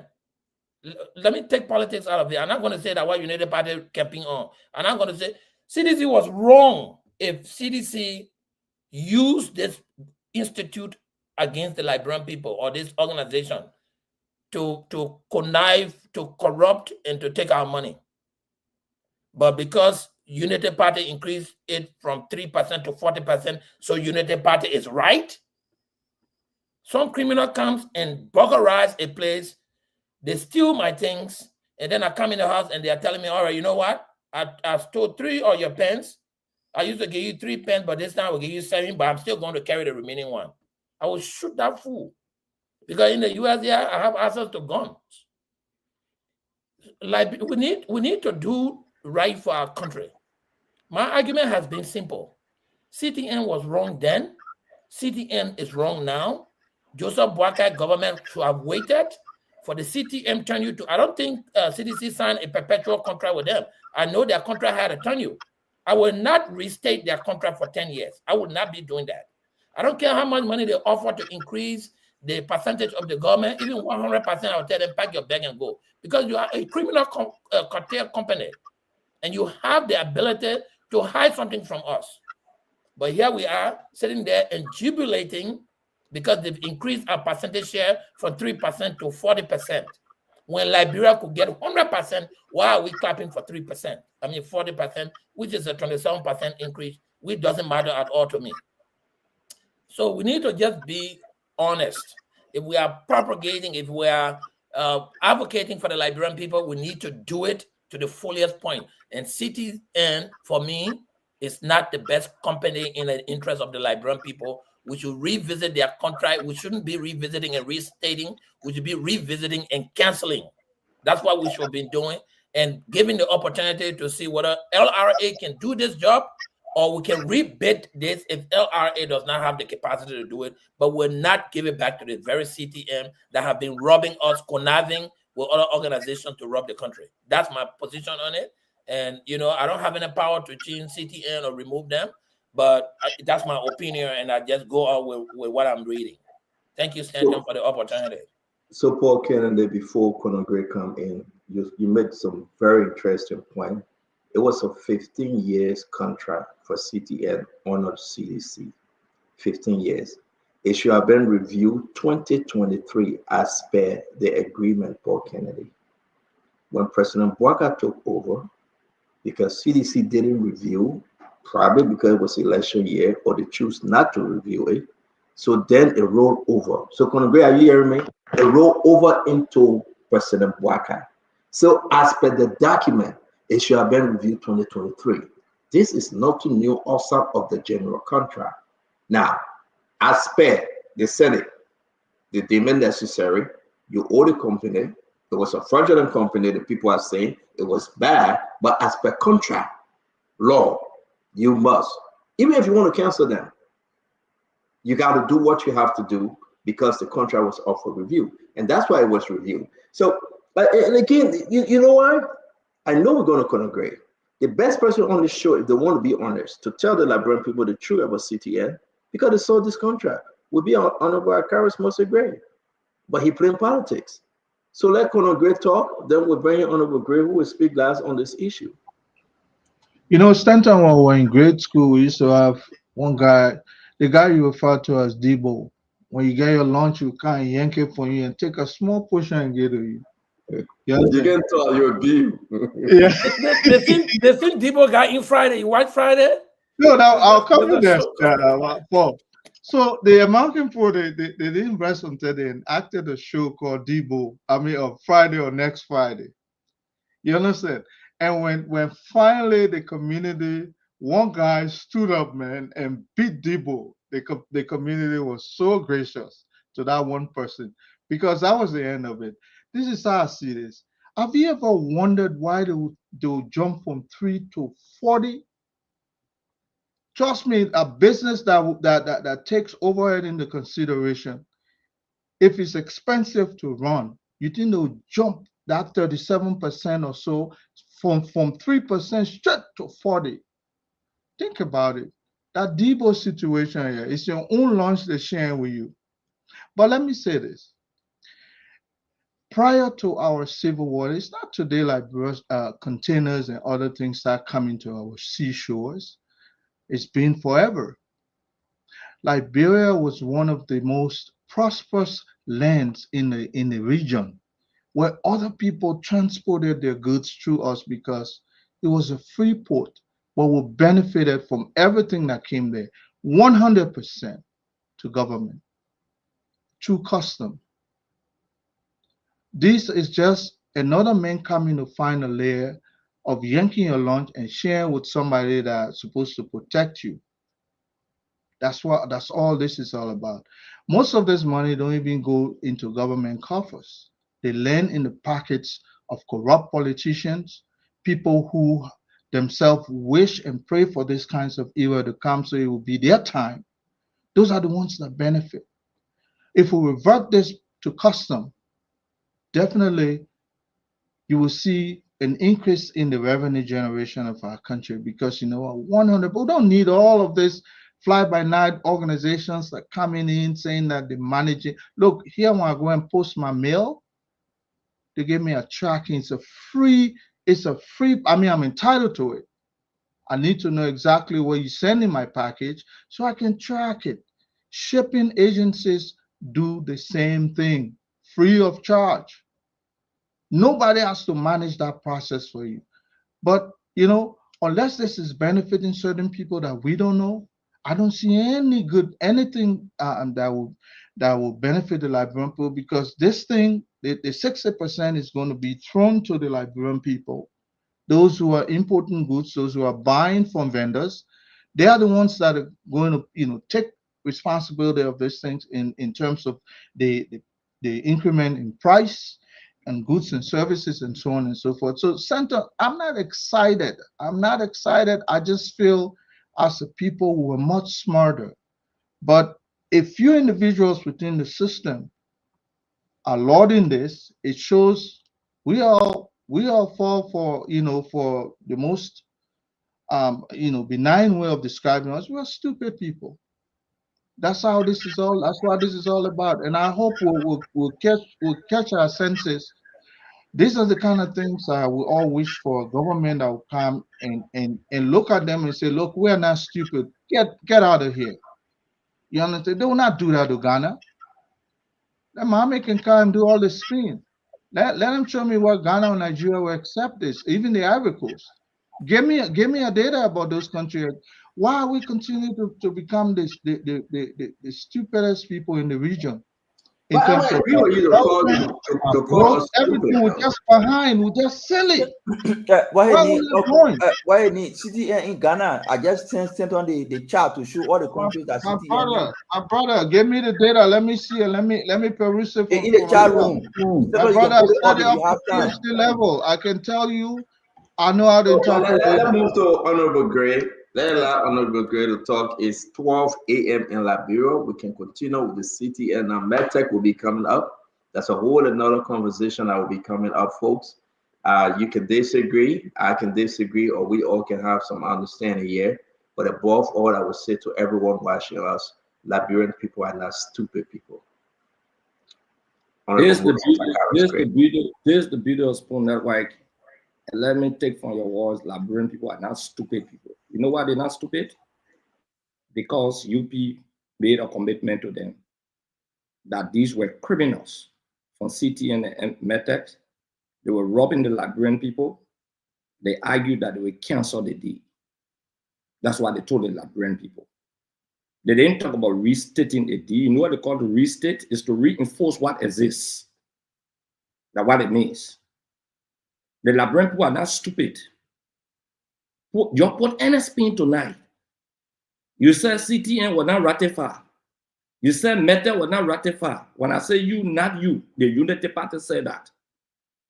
Now, what I asked, did they know the value? And Mame said, I need to correct you. You can correct me because I know the value of the two deeds. That you are arguing that they were not ratified, not you, not your whole Unity Party.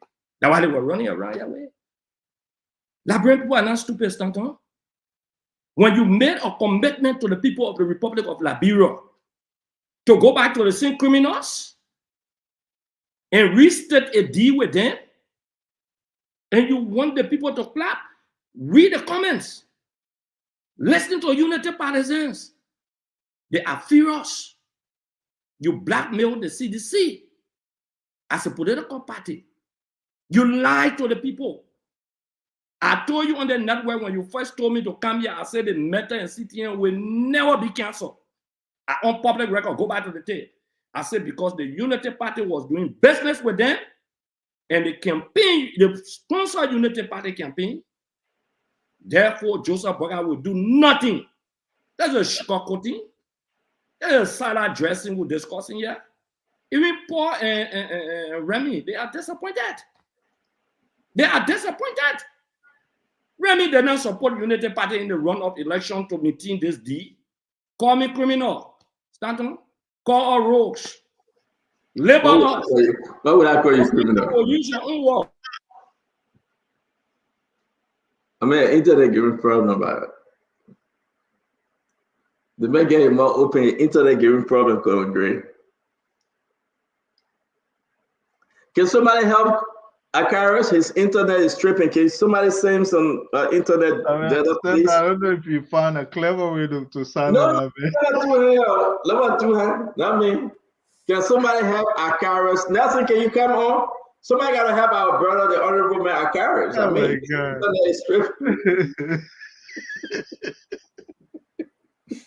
So let's keep Akaris for a second. We're not going to take him down. He's going to be right there like that. Akaris, you blackmail CDC. You blackmail the Liberian people. You refused 40% for 3%. Correct. Because the rest of the 37% was going to Ghana and Dubai and other places. Ain't nobody stupid. I would beat on this government every single day if the government failed to deliver for the Liberian people. But when the government take action, that we can be on course, negotiate continuously. I hope that Uncle Sam is well tonight because I think his blood pressure went off the roof. We will not sit here for these things to happen because you want to have a comeback. We love seditions. We love Unity Party and everybody else. But we should always speak truth to power. We're going to wait for our brother, the honorable man at Karis Mose Gray. The internet went down. And we want to say to you again, join us tomorrow. Nelson, can you come on? Join us tomorrow. Everything is online. Read the deal. You want to sit down and say, well, my people, we send CTM back to where they came from. Honorable Gray, send them back. For 2-3 years, we'll be negotiating. There will be no jobs. You say it's taking the money. I agree with you, Honorable Gray. Let's try to go for 100%. But who can do business in Liberia and then get the government 100%? I agree with you. We can go up even more. We can train Liberians. Liberian millionaires can come to that country, Honorable Gray, and do the same thing CTN is doing. But you know what? The Liberian millionaire on the CDC, they're hiding their money. You know what I'm going to do? I'm going to bring Sekou on the show, maybe this Sunday. Let me tell you how many people show interest in investing in what CTN is doing, but they want to offer a lower amount. Let's go there. Honorable Gray, I'm not going to say anything. I'm going to bring in Sekou and let Sekou tell you. Some people there, they know whether to go to 40%. All the things they got them jumping up and down saying, they're not even putting money there. LRA can do it. Let's improve LRA, mommy. Let's treat our folks. Let's buy this equipment. But in the meantime, drive me sweet. What you'll be eating before you turn dry? In the meantime, we're moving from 3% to 40%. 40%, folks. In the meantime, you're reducing the price. I'm not happy, but let me conclude. Thank God y'all play with the internet. Let me come back. Let me conclude. Oh, there you go. Who play the internet? Let me conclude. Y'all Who play play with the internet. The show over. The show over. No? Who play the internet? Okay, you don't want me to conclude? Go bring your Sekou Dukle here, like the most corrupt people man in the history of the country. You want to talk about Dukle? Bring your Melvin. They men who lie and he will contribute to the budget our year. Oh, you think we're stupid? They can't lie to the public again? The best thing can contribute to the budget. The man who lie and he will contribute the higher amount of money to the national budget. I beg, look, stand on. Let me tell you, bring that guy, we'll mail him on the show. You hear that security? Yeah, we are. And so tell me, say, don't kind of agree. I can never stop you. Everybody show that the people show. Stand on. There will be no sugar tonight. The debate is very difficult because it's an easy debate. It's on record. It's an easy debate. The numbers are there.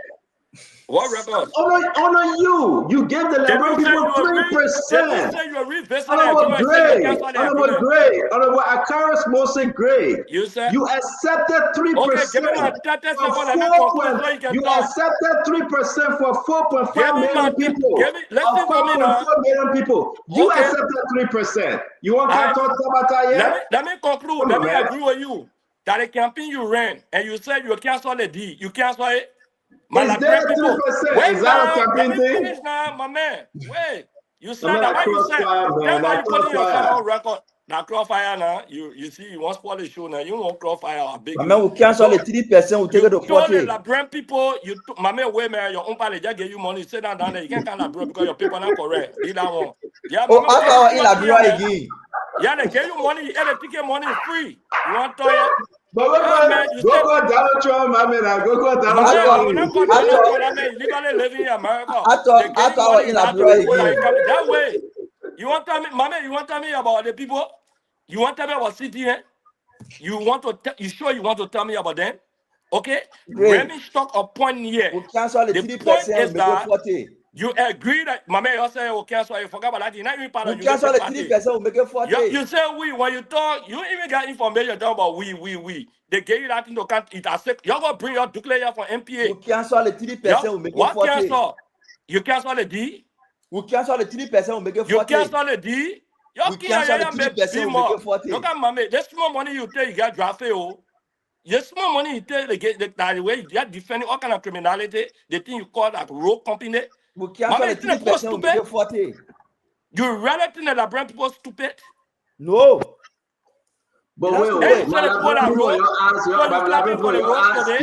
great man, right? Stand up for your death. I want to come on this show and say that people are stupid. You said something, I will quote you. For 6 years. Stand up and say 20 years. You can say 50 years. For 6 years. You kept that deal, great man. For 6 years. You cancel it. Come on. Stand up, you say the people are rogues. Nah, my man, I'm beginning to think about you though. I'm concerned about you, great man. And thank God, Conor Gray is advancing me. Conor Gray is Thank God, Conor Gray is advancing me. I'm concerned about you, great man. You cannot. I hope we can have another sedition here to come and help CDC.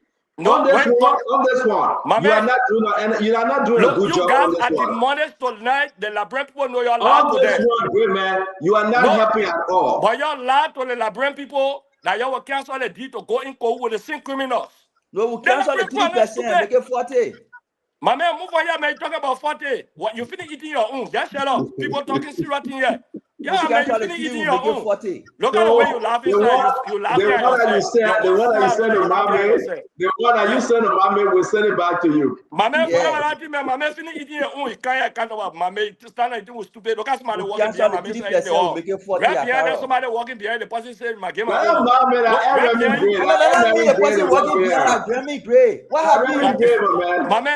My man, let my man, great. You finish eating your own. My man, you're not credible to say anything yet tonight. You ate something. And are you somebody walking behind? Stand on. Somebody walking behind me. Picking ate something tonight. My man, the Liberian people vest for you. You think the post stupid? You send in America, you take money from CTN to sponsor yourself in America? From 3%. You ready I can mama take money from city. Remember, you own an allegation getting whole water. But stand on, I thought you say I took money from city. Oh, mama, you want defend mama so I can put 3 other guys because me I know that mama took money the same money. Mama will never take. Let me be very clear. You know, mama. Anytime they're beating on you, when you start can make this allegation.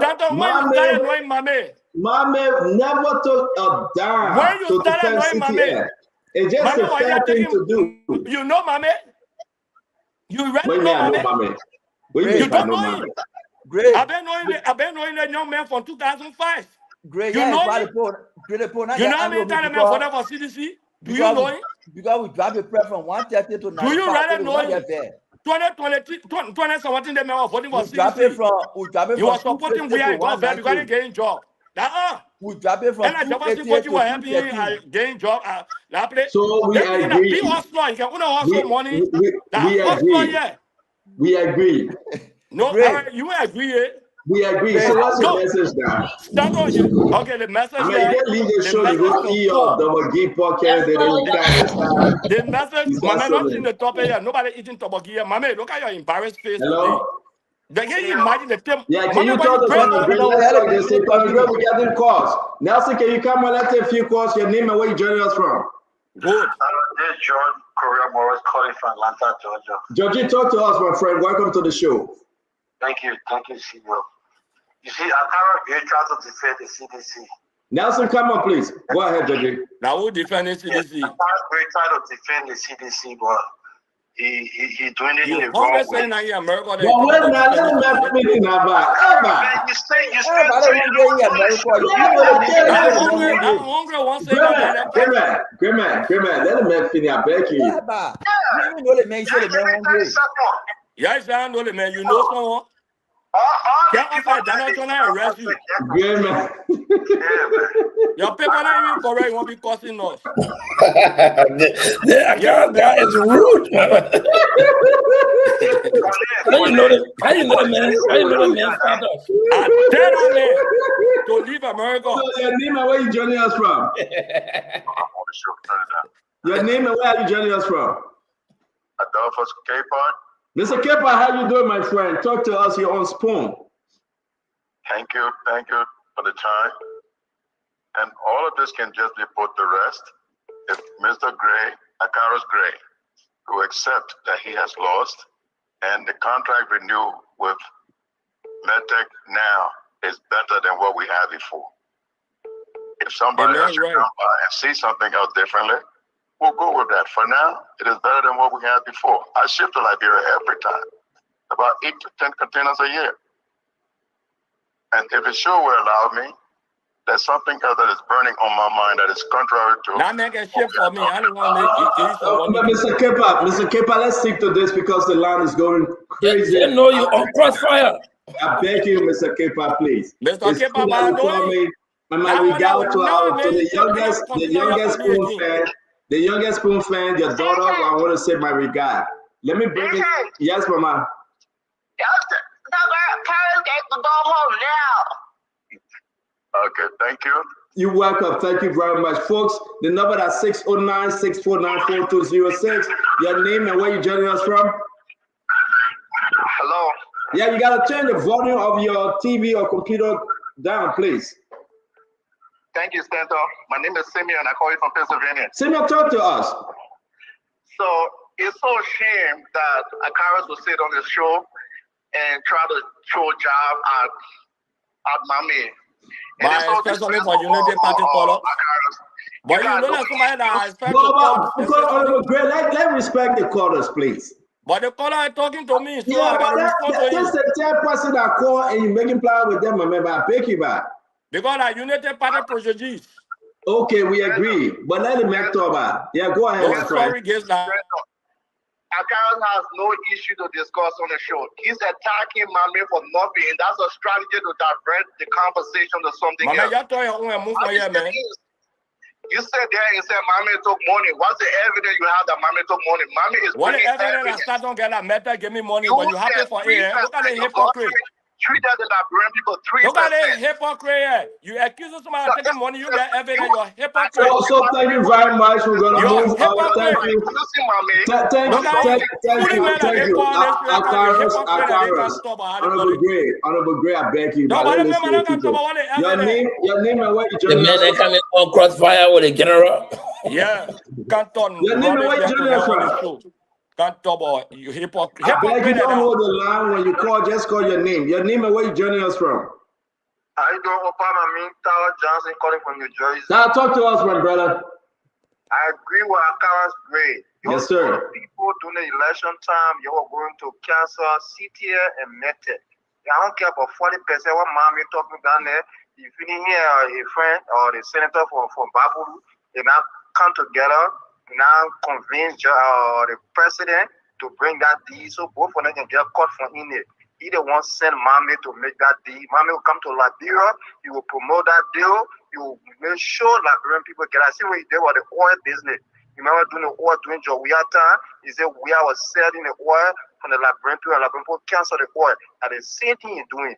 Thank you. The general, you need to cancel that. Like they are 100%. 100%. Thank you. Thank you. Mami making deep behind her back. Let me get my call. I beg you, hold on. Nobody interrupted this quarter. He said what he wanted to say to Mami, right? You thought you're President Gray. No, but listen, Mami didn't interrupt him. But if somebody say anything on Gray will interrupt. So I just want people to understand it's not fair. No, you mute me. You know why you did? You mute me.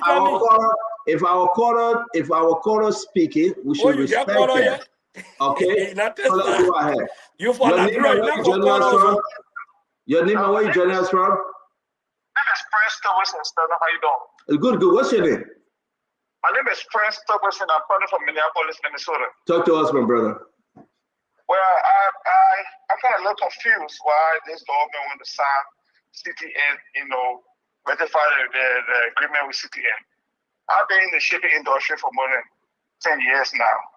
I see those two people doing the same work, CTN and Mentec. I remember flying with the President MD who flew from Monrovia, who had a little conversation on Mentec and CTN before he became MD. He used to say from Minnesota here. He had issue with those companies doing the same functions. So I don't see the reason for which, of course, government of Bureau right now, we want to sign CTN, to keep taking our money for shipping to Liberia.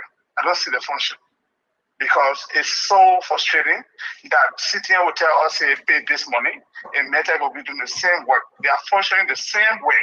So why should we, and then NRA is there to tell us to pay this amount again when those two people can even tell us to pay the fixed amount or something. So your questions and your concern are very important. We're going to bring Sekou Duplé. We're going to reach out to Double Jara, and they will come and explain this thing better. And we're bringing the CTN lady because so many people get concerned that they have to now explain it better to the Liberian people. Thank you very much for calling. We appreciate you. Okay. Yes, sir. Your name and where you joining us from? Oh, Musu. Mamusun, talk to us, please. Okay, so I'm mad with Kara's Gray. Why does he disturb the show like that?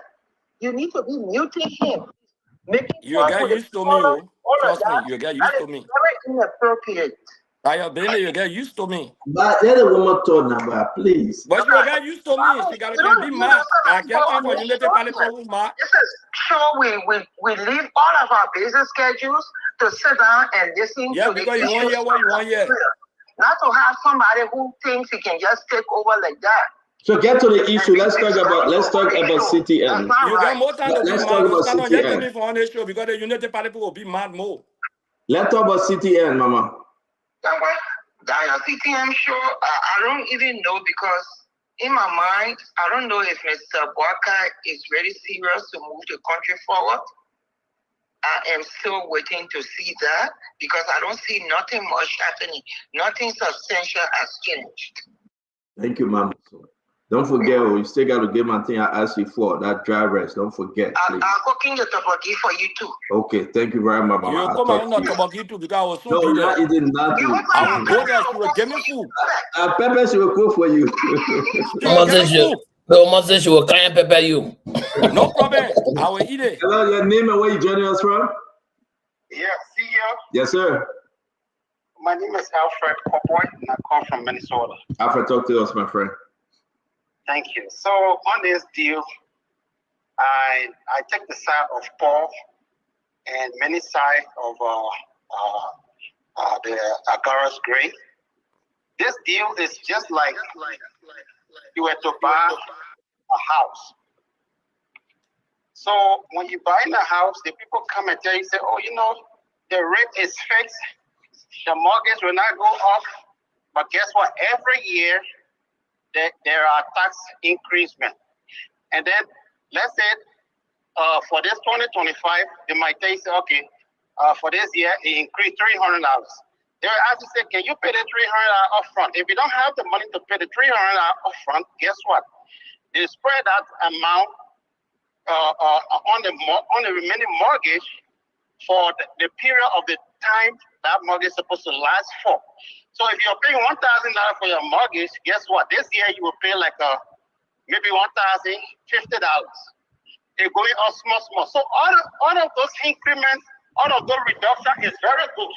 Like the way Paul said it, the reduction is very good. But is it going to be constant? Is it going to remain? Because we saw what the managing director Amos came and told us about gasoline. How the president, they caught this, they caught that. The price has reduced here and there, left, right, center. And we're seeing that those things are not constant. So the deal, one way or the other, is good. From 3% to 40% is good. But is it going to be constant or is it going to be like a mortgage? I want to say to you, go on the Spoon page, Alfred is there. All the documents are there. Read through it.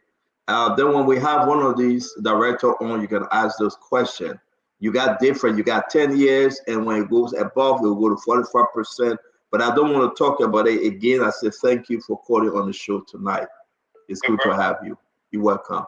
We're going to go to Liberia now. Let's take some call from Liberia. All of our international callers will get back to you. Nelson, thank you very much for being patient. It's always good to have you in studio. Let's take some calls. Well, the numbers to call tonight is 0555 101075. 0555 101075 is our local number to call tonight. You can also call on 0880-398-703 in case you want to make an input tonight. So let's go to the phone lines and see if we can take some of the calls. Hello, you're live on the show. Yeah, let's hear you. I'm Joseph Lee calling from Ghana, around Shufaki.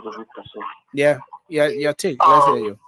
Yeah, concerning this whole method deal, I look at it, even if municipality decide to increase the whole thing, what I understand is that there was no improvement for the citizens. What give us the guarantee that they will do something, to help the citizen or to improve the life of the citizens? So, I'm not really excited of what is going on right now. Thank you. You understand? Yeah. Thank you very much. 088. So we have a little issue with our main line, so you can call 08803988703. Hello. Yeah, hello. Yes, go ahead. Let's hear you. Okay, I'm Adolphus Weah, and I'm calling from Lower Johnsonville. Yeah, go ahead, Weah. Okay, so I really want for the CEO to invite Mr. Tugle and that of the LRA branch, because we want to know the different performance between METEC and CTM. We really want to understand the two of them, their performance, the work that they do at the free ports. Thank you. Thank you very much. The alternative number tonight is 0880-398-703. Only for tonight. Hello. Hello, you're live. Go ahead. Let's hear you.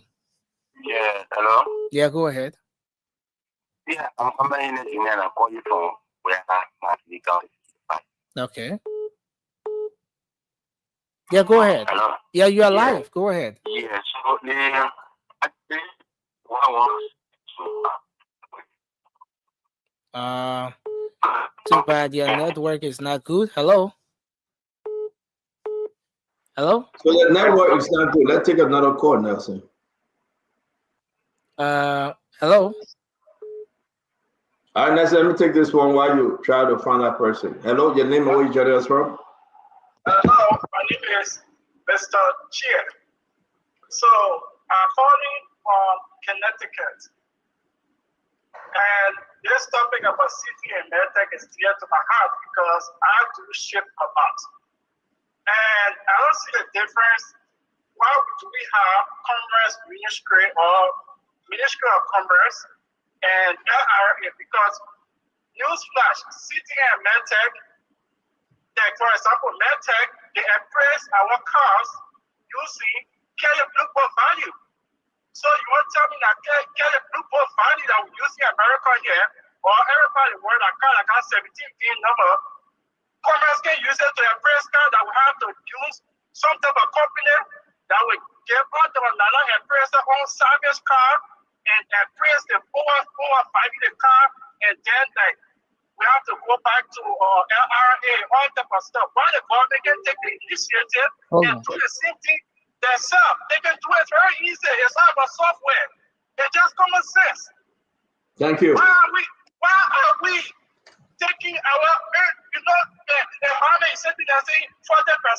The government can earn 100%, and most of that money can be directed to our healthcare system. Without celebrating. Thank you. And like somebody talking about, 40%, 40% are normal there. Thank you. Thank you very much for so calling. We can't be having you talk at Thank you very much, my friend. I mean, you're on your own now. The button chunking you a rock. All right, so we want to say Nelson, thank you. It's 12:28 a.m. in Liberia, 8:28 here. We want to recognize each and every one of you. Only 30 more minutes, right? Yeah, no, we're going on. We come to close. Why you want to go there? Great man. Great man. What you say? Also have to discuss the issue. Why we running on time today, great man? I'm home, brother. I'm home. Man, you are the greatest on the show tonight. I'm home. I'm not running. I'm home. All right, let's see. The man say, I can't tell you outside. Great man, you want to pay Nelson for his show time? We already tell him you see when you go to Nelson time, all of us can pay Nelson tonight. You accept it. So you're gonna pay him for his time, right? Great man. Yeah, they pull a call. That mama, you got time? My man, I will be here again, Nelson. Allow us to go another 15 minutes into your show time, please. 5 minutes, we'll put it after conclude. Yeah, but don't forget, after the show tomorrow, you gotta pay Nelson for his time because he eat into his time. We want to say to all of you again, we're gonna spend another 15 minutes. Nobody think Nelson our brother. We're going to spend another 15 minutes here. We want to say to all of you, this is very interesting. The CTND, say your own, I say my own. I'm holding to my position because the Liberian people need to know where we are. We are from the very terrible place, my people. If it wasn't for you, right, we're now going to pass 3%. And worst of all, we're going to even go down more. Let me fair. We need the cutoffs. Yeah, but we'll go to the cutoff, but wait now. I beg you, Honorable Great, but you say we must stay. That one person control the show without interruption. Stand up. I want you to pull up. I want you to pull up that city and yeah, I'll put it up. I'll put it up. It's very important for us to say this to you. You say money gone, 85% gone. Nobody want to come invest in our country, not only in Liberia. The world is turning. When we had an opportunity, we abused it. Remember, we got to stand on our own to produce for ourselves. If this deal is a bad deal, I will be on the show and tell Mr. President, please cancel it. But we owe the people, it's part of the agreement and the contract that 2023, this thing should have been reviewed. At Karis Gray, you see that leaving the show now, he was part of that deal. They refused to review it. They refused to hold CTN responsible and accountable to take the Liberian share from 3% to at least 5%. They said no. But guess what happened? The woman was giving CDC government more than 3%. The rest of the amount is in Senate today. Only 3%. They were showing you. After everything, they asked CTN, what did Liberian people money? She showed her document. She said, I pay the government. It's not her business as to what the government do with the money. It's not her business. She pays CDC government. What do you think we're hitting our head, my fellow Liberian? I will still call on the president to see how we can step in again and again, push for more, push for Liberian own, push for Liberian own. But my people, should we stay at 3% and move from cohort to cohort or illegally cancel this deal? Why Karis Gray couldn't fight to say that cancel this deal during CDC time? Yeah, well, come to me. Why Karis Gray couldn't fight? I guarantee you, Joe Mara, we are going to call up Chairman for Karis Gray. He couldn't have dared to. You know that. You need talking all. Our state, if they thing lead from 40% to 45%, we still try to bring Liberia in. We need some Liberian millionaires. We need to fight for Liberians. We need to employ more people. But we shouldn't listen to Karis Gray. When he had the opportunity to ask for 40%, he refused. The opportunity to cancel it, he refused. The opportunity to review it, he refused. After they enjoy all the loots, after they enjoy everything, who is Karis Gray to dictate to us now? As to don't take the 40%. Just cancel it. Because they want to strangulate this government. We'll still fight. We'll still hold our government responsible. But we'll tell you the truth. Because the Liberian people ain't stupid no more. And we are never a stupid people. Thank you. Mame. Amatana, right? No, yeah, you be the last so you can see. Mame, don't worry. I'll tell you, no problem. You may have 15. No, I want for you to be the last so you can say everything. Mame, you don't got to decide when and be. Just enjoy okay, yourself. Okay, you talk. Enjoy your report. report. Yeah. No. Enjoy your court. I already said now waiting. CTN had a 15-year contract. The MPA signed it. 15 years. They were charging 24 continuum $130. Today, 34 continuum will pay $95. Under that 15-year contract, CTN was charging $250 for 40 full continuum. Today, you pay $190. For the 5 full continuum, under that 15-year contract, you are paying $280. Today, because of the negotiation from Dukley Kafuan, the Minister of Justice, you will pay $213. The reason why I asked Stanton to put it thing up, because plenty of people commenting, they just feel the city and just came from Sierra Leone and just can't do Liberia at all. This is telling you that Liberia up to the time is the last country to, is one of the last countries to get onto CTN. You get Angola, Central African Republic, you get Togo, you get Sierra Leone, you get Cote d'Ivoire, you get Cameroon, you get Madagascar, you get Senegal, you get Benin, you get Gabon, you get Congo, you get Niger, you get Tanzania, you get Libya, you get Ghana, you get Kenya. All these countries, Stanton, you can put it down, are using CTN service because these countries sign up to international agreement to be able to make trade safer. Liberia is not investing anything into CTN business. Liberia is not investing a dime. The people who are working there, Liberia, are not paying them. No headache.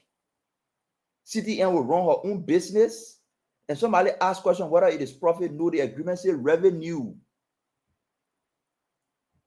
Revenue, they're not profit.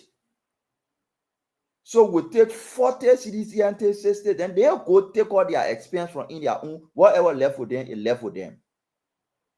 We will take 40, not from the profit, from the revenue. We'll take any money they generate, we'll take 40%. They take 60%.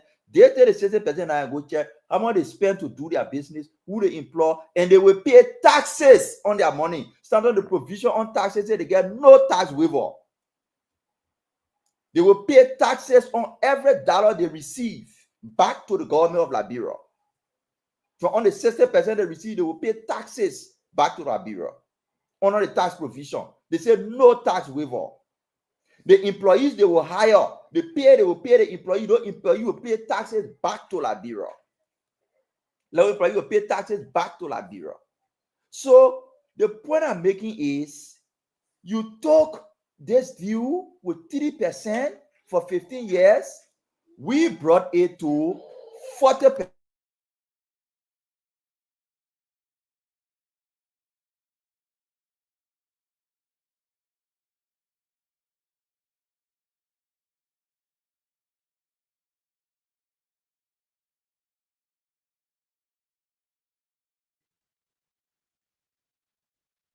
The man, the boy in studio.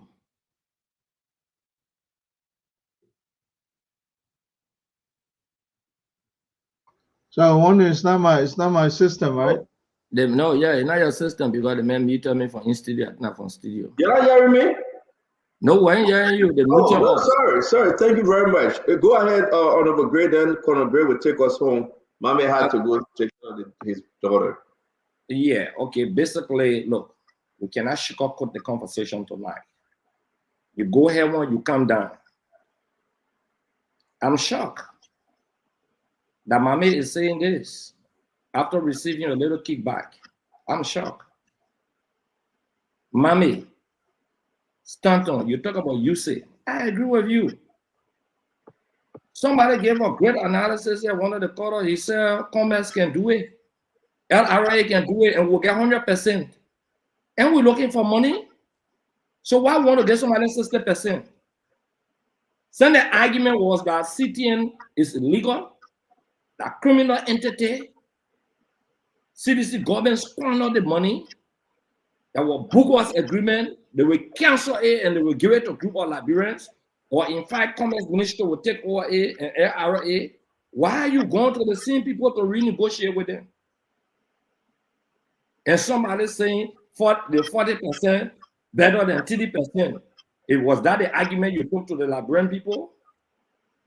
Was that the argument you took to the Liberian people that you are going to get the percentage on it and not cancel the deal? You say you will cancel the deal. That's the argument. That's the crux of the argument, that the people are criminals. That's the crux of the argument, that the people stole money from the Liberian people, they exploited the Liberian people. That's the crux of the argument, the proponent. Listen to the chorus. This D, if Unity Party argued that it was bad, I'm shocked that Mame gave him a graph because they argued, they told you in Liberia, the Liberian people, they told you people that CTN were only in Liberia. But today, they have validated our argument that CTN was not only in Liberia. They told you that only the CTN company only in Liberia. That's what they said. That's what they said. So today they come to tell you that they lie to you. The argument today by those who argue that CTN were only in Liberia have come back to tell you that they lie to you. They lie to Unity Partisan. They lie to people who voted for the administration. They lie to the Liberian people in general. They lie to the international community. Nobody's stupid here. After 1 year, 2 months, somebody want to tell me a Akaro's girl, you Stanton. You Stanton that I know, that I've interacted with, that will take 1 year, 2 months. Your thing will fool when somebody announced that petroleum product will be down, they have cut down on the taxes, blah, blah, blah, and up to date. But they still scared the coming way. When somebody argue that, look, we'll ensure that we get a budget so and so amount of money every year. Less than a year, you come and say, we ain't able to get the money again. That the people that are signed D, Stanton, you, if you're a finance minister or port director, you will not have negotiated that. You have been involved into making new Liberian millionaires to help the economy of our country, to employ more Liberians. That's what you have done. So if something was bad under the CDC administration, it cannot be good today. Let's face the depths of wisdom, born of political party sentiment. They do that. You think the people buying that idea? Even Unity Partisan, they are bringing the continuance to the country from the great United States of America. They are saying, why are we paying this money? When City and Meta almost doing the same thing. And the argument they have. You think that argument can be bought today? Who never you stand on will come by here? A brother, a friend, and great man. You will tell Joseph Bagala Dina Group. There's a devil in a D. There's a new group of criminals that you say, who are the new criminals? You call up a criminal, Mr. No, me, you can say anything about me. I'm Bible. I agree. They beat me. I agree. I'm married in Paris. I agree. What more can you say again? Or anybody can say on the show. Anything say, I agree. I got a text thing. I can leave my whole page open. They can be insulting me. But to the Unity Partisan, or call, he said something from Liberia. He said, how does it affect our lives? The color. That young man is concerned how he can pay a children's school fees, how they can put food on our table. They're not concerned about 40% are going in somebody's pocket, but they see when the land they say, we'll clean the wage bill. We brought it to $297 million. Just to go find out that I went to $302 to $303 million. Then somebody say every month can get $2.4 million from the ghost payroll. How you can get $2.4 million the wage bill way up? Shifting. Error migrated, man, shifting. Yeah, okay, shifting that you pin the pin are causing the pin out. I say, Mama, one pick a child, you gain excuse here, you see. You are saying Mama taking care of his daughter. Mama, you go to listen. No, listen. Man say, Mama, pick a child. So maybe he's taking care of his daughter. But let's be fair here. Let's be fair, Stanton. That's not a joking thing. You sell a deal with back. No, don't help these people. Don't put money in new criminals' pocket. As you always say, don't help them. The guy at the port is not doing well. He has flopped on his commitment to the Liberian people of contributing towards the budget. Then you finish playing Metas D. They sitting in part there, but Meta they finish signing that other D again. They finish with that one. Mame will be here defending them. The same company that Mame insulted, Mame will be here defending them. Watch it. That same company that Mame, not only Mame alone, all the other people. When sit down in the country and forward here, there's somebody say, what moral standing do you have? When I got some document for 2 years, you get moral standing. My sister for 2 years, 2 are equal. I won 2 elections in 1-1. I will go 3, then you will still be at 1. Okay, What moral standing they have? What moral standing they have? 12 years. They bail off our road. Shifting. That was statement in conclusion. How does it put food on our table? Stanton, take the microphone and ask the people about city and method in Raleigh Market. Go back to real life and ask them. Go back if you can't lie. People who exporting continue, Stanton, only continue export according to now on the show. Stanton, if they gone down that deal, never speak to me. Honorable Gray. Bring that to room. Even the way you sell your barrel, they will destroy that deal. Honorable Gray, thank you very much. That's what we talking. Stand on. Me, I finish talking about you say I'm not Gray. Great eat the money, great at road, great at thief. But listen, you're looking for money. You said something cancel. You're looking for money. Commerce Ministry and LRA can generate that money for you, but you say somebody might get 40%. The thing you say you will cancel. What kind of logic is that? The Honorable Moses Akaris Gray, former representative district number 8. Honorable Moses Akaris Gray, former representative district number 8. He was beaten by 81 votes. We want to say thank you very much. We're going to go to the corner. How many votes? We're going to go to the corner. Corner and Reverend Gray. Thank you, Stanton. You know, I hope we can give credit to those who compiled the list of countries that are contributing or that are subscribing to CTN. It's not CTN run by Aminata from Sierra Leone. It is a global requirement for varying reasons. Matter of fact, CTN in Ghana has been replaced by a Ghanaian-run ICMAS. And that organization is responsible to run CTN because all they do is you establish a system where they give you the number. All you need to do, you input the data and you track it at no expense to the taxpayer. Matter of fact, in Ghana, the Ghana Shippers Authority, they run that particular ICMAS, ICUMS, ICOMS, I'm sorry. Ghana Revenue Authority also run that in conjunction with the shippers. Shippers, exporter, forwarders, that is those who ship our cargo, they are responsible to forward that CTN to those two authorities. And then they have a freight forwarders and logistic. These are Ghanaian-run institutions, nothing to do with some Aminata from Sierra Leone or wherever she's coming from. You understand? And what are they saying? They say it's intended to the benefit that the consumer gets. They're saying that it facilitates pre-clearance process. In other words, all the yama involvement of commerce and all that stuff running around in this country called Ghana, it reduces that churn. In other words, all the bureaucracy, cut them off. And then it says reduce turnaround time for cargo clearance. It goes to say helps importers avoid demurrage. Demurrage is extra charges that it can put, look, if your cargo delays on the port before you clear it, the fees you accrue from that process alone, you probably may not be able to recover from it. You might lose your cargo. They say that in Ghana, that is taken care of through this process. And then they say enables cargo review processes for effective control and management of import traffic.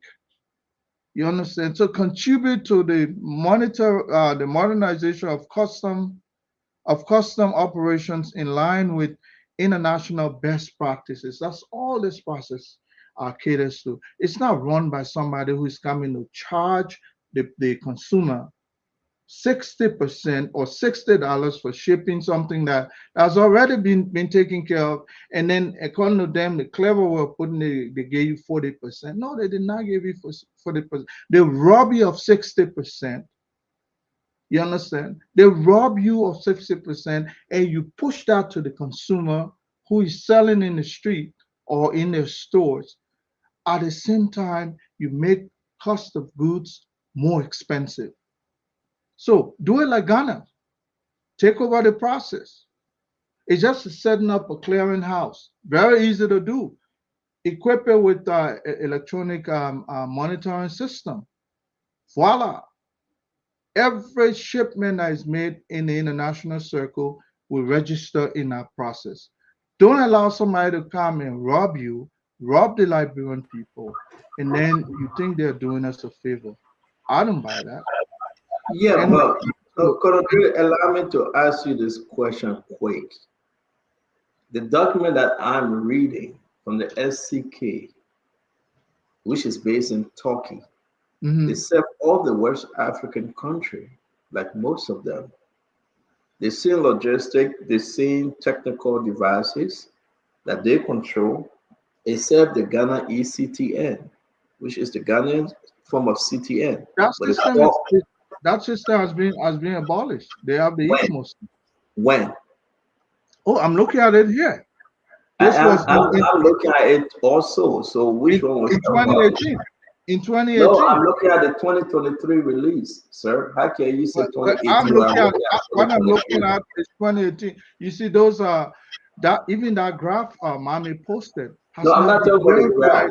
I'm not talking about the graph. Colonel Gray, I'm not talking about the graph. Let me finish. What are you talking about? I'm looking at the 2023, the SCK, talking about the ECTN in Ghana. They are controlled by the Turkey-based SCK.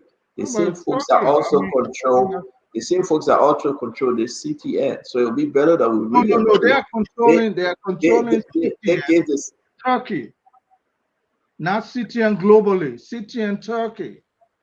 So therefore, you are reading one account of CTN management. It's just from Turkey. I'm going straight to the regional body. So thank you very much again. It's online. Just the reason why I'm saying they go to the Ghana CTN, they call it ECTN, and you will understand who's supporting them. That ECTN is no longer exists. It's called ICUMS now. That's the most recent one. So go ahead. Thank you very much. So again, to be continued on more, okay? And again, Abdullah, what's his name, Ducle have agreed. Sekou Ducle have agreed to appear, maybe Sunday or Monday. And then we will ask him this question. We'll be glad to have him on. I always like to give this saying from Gloria Musonska when she was serving as National Election Commission, right? During her state of time, she said, as the conditions, so's the problem. Whenever my father and myself go sit with her to rather talk legal stuff, she said, as the conditions, so's the problem. We find ourselves in a dangerous territory right now with everything that's going on globally. And I want to admonish you for listening, continue to read, be informed, and let's just sit together how we can help our country. We can disagree, and I'm happy for Honorable Gray, Ed Remy Gray, Honorable Akaris Gray, Paul Kennedy, Dr. Richardson, Uncle Sam, everybody that come here every day to spend 3, 4, 5 hours to talk to you. As a condition, so's the problem. We'll try to fix it for the benefit of our people. And I think given the chance, we'll do better. May God save our state. May God bless us all. Thank you very much, Mame. Thank you very much, Ed Remy. Honorable Gray, I salute you, sir. Amen. Yes, I want to say happy birthday tonight to the former First Lady. La Maria, you know, her birthday was yesterday. So I want to say happy birthday to her. Also, I want to say happy birthday to the wife of Mame Stena Barrow on Ogwanglo. They call her Entesuni. Yeah, I know. Yeah. I mean, I want to say happy birthday to her also. She's like a family. Thank you very much. Thank you, folks. There you have it. Till we meet again. May God bless you. May God keep you. And may God save our state. Mame, good night. Everything the man talk about Muhammad Allah. I mean, I beg you. Let's go to bed. Everything the man talk about Muhammad Allah. Muhammad ain't get Muhammad right in America. The man say Muhammad ain't like bro. That's it. Thank you very much, man. Thank you for holding on. I hope you will not make any deduction. I didn't ask you to hold on. I'm watching you. I am watching you. You look tired and sleepy. You gonna have your show at 9 o'clock? Yeah, we have a show tonight. You're gonna say have a show? Yeah, we. All right, but do your thing. Thank you. Be safe, though. Please be safe. Thank you very much. Yes, sir. All right. Okay. Well, we want to say thank you to all of our folks across the world. Thanks for joining us tonight. It's been a great show. Another great edition of the Late Night Show.